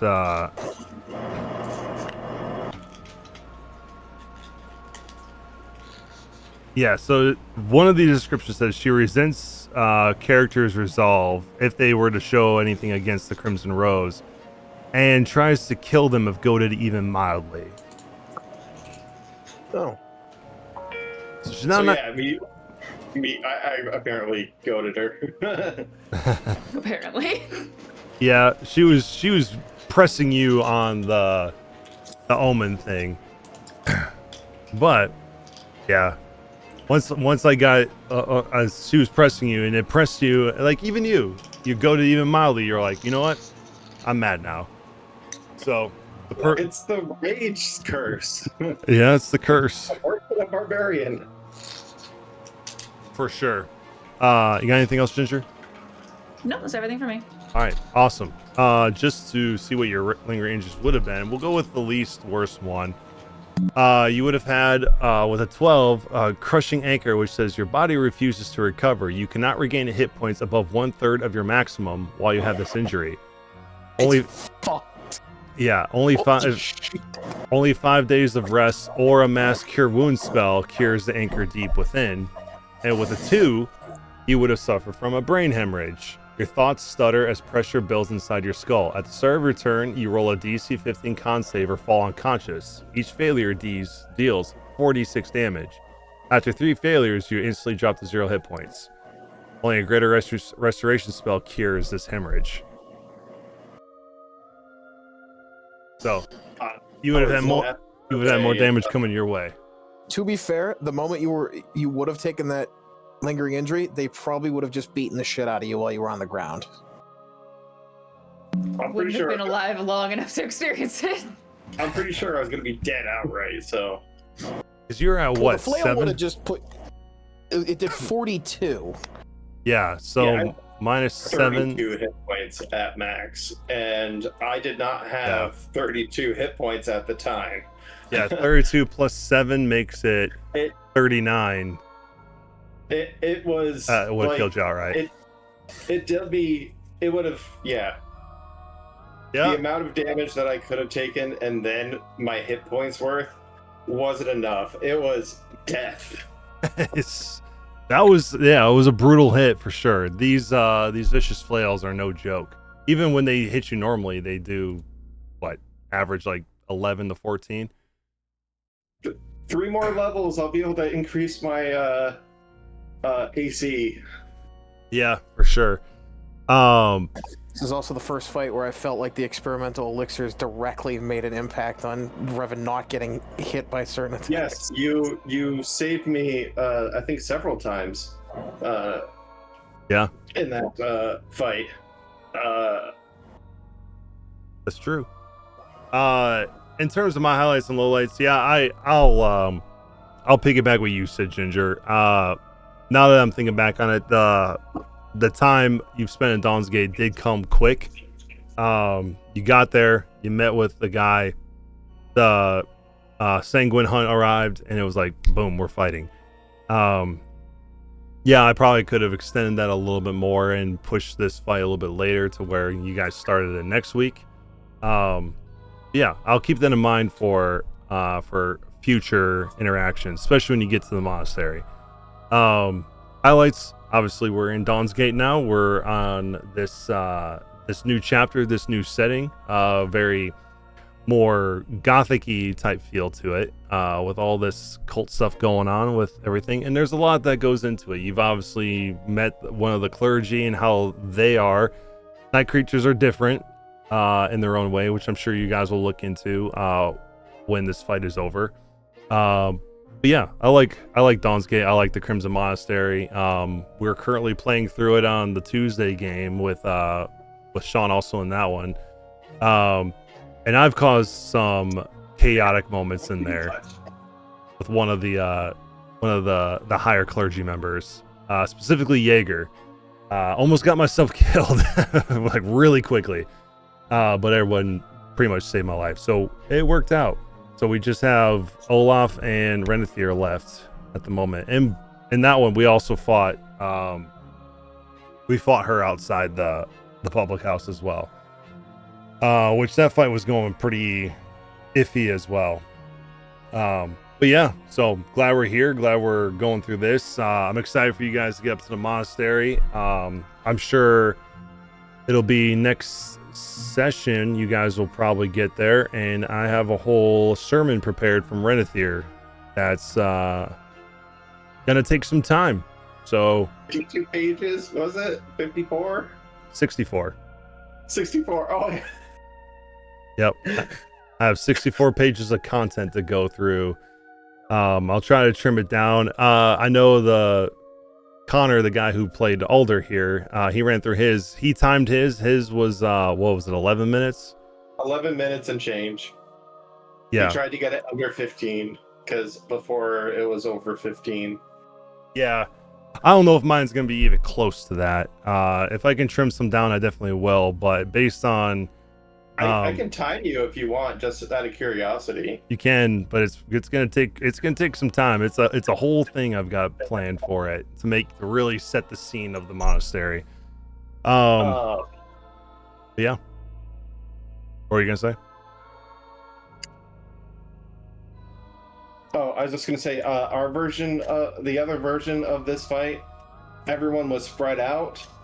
There wasn't, just one person, taking all of the hits. Because we have 2 melee, and then one person got taken by a bat hound, and they got dragged way far away, and then one of the guys tried to ride off to the monastery, so they had to chase him down and take him down. It's pretty chaotic. And somehow my tiny little teddy bear has gotten the killing blow on 2 of these demons. Yeah, you did some hefty damage to this night creature though, so I'll give you props for that. You did quite a bit on her. Yeah, that's all I've got, everybody. You guys got anything for me before I put this stream to bed? I'll talk with you, Dr. Morin, afterwards. But you guys got anything else? No. Cool. Well, it was a pleasure playing with you all. That was session 32. We'll reconvene with session 33 next week, starting with round 3 of this fight. So until then, night, y'all. We'll see you next week. Later. Bye.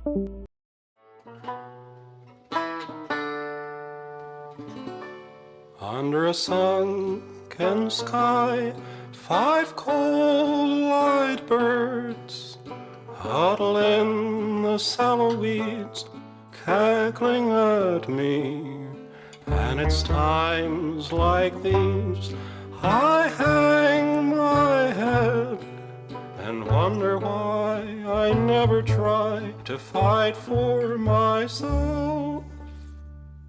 What a grim and gloomy scene, just you, the wind, the dying wheat, friendless, dreaming. You wonder if you're incomplete, a husk without a grain of seed, and that's what they see. If they want to laugh, well now, let them try to do it after we take to the skies, loom above them like a great cloud, talons quicker than a greyhound. Hear their hearts run.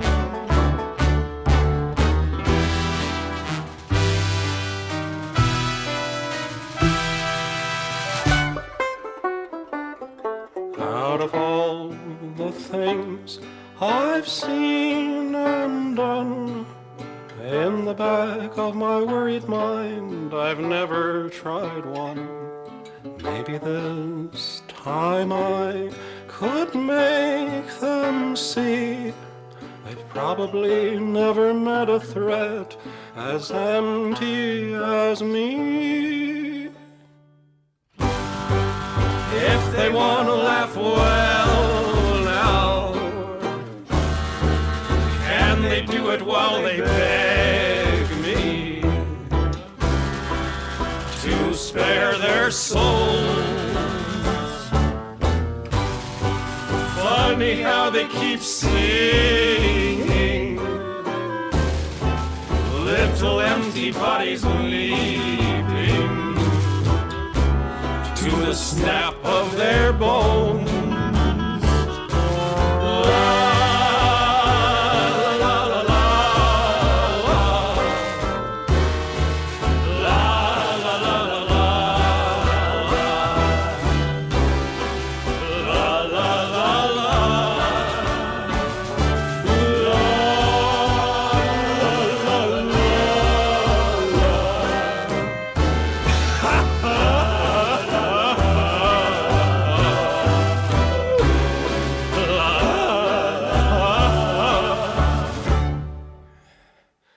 under a sunken sky, two coal-eyed birds huddled in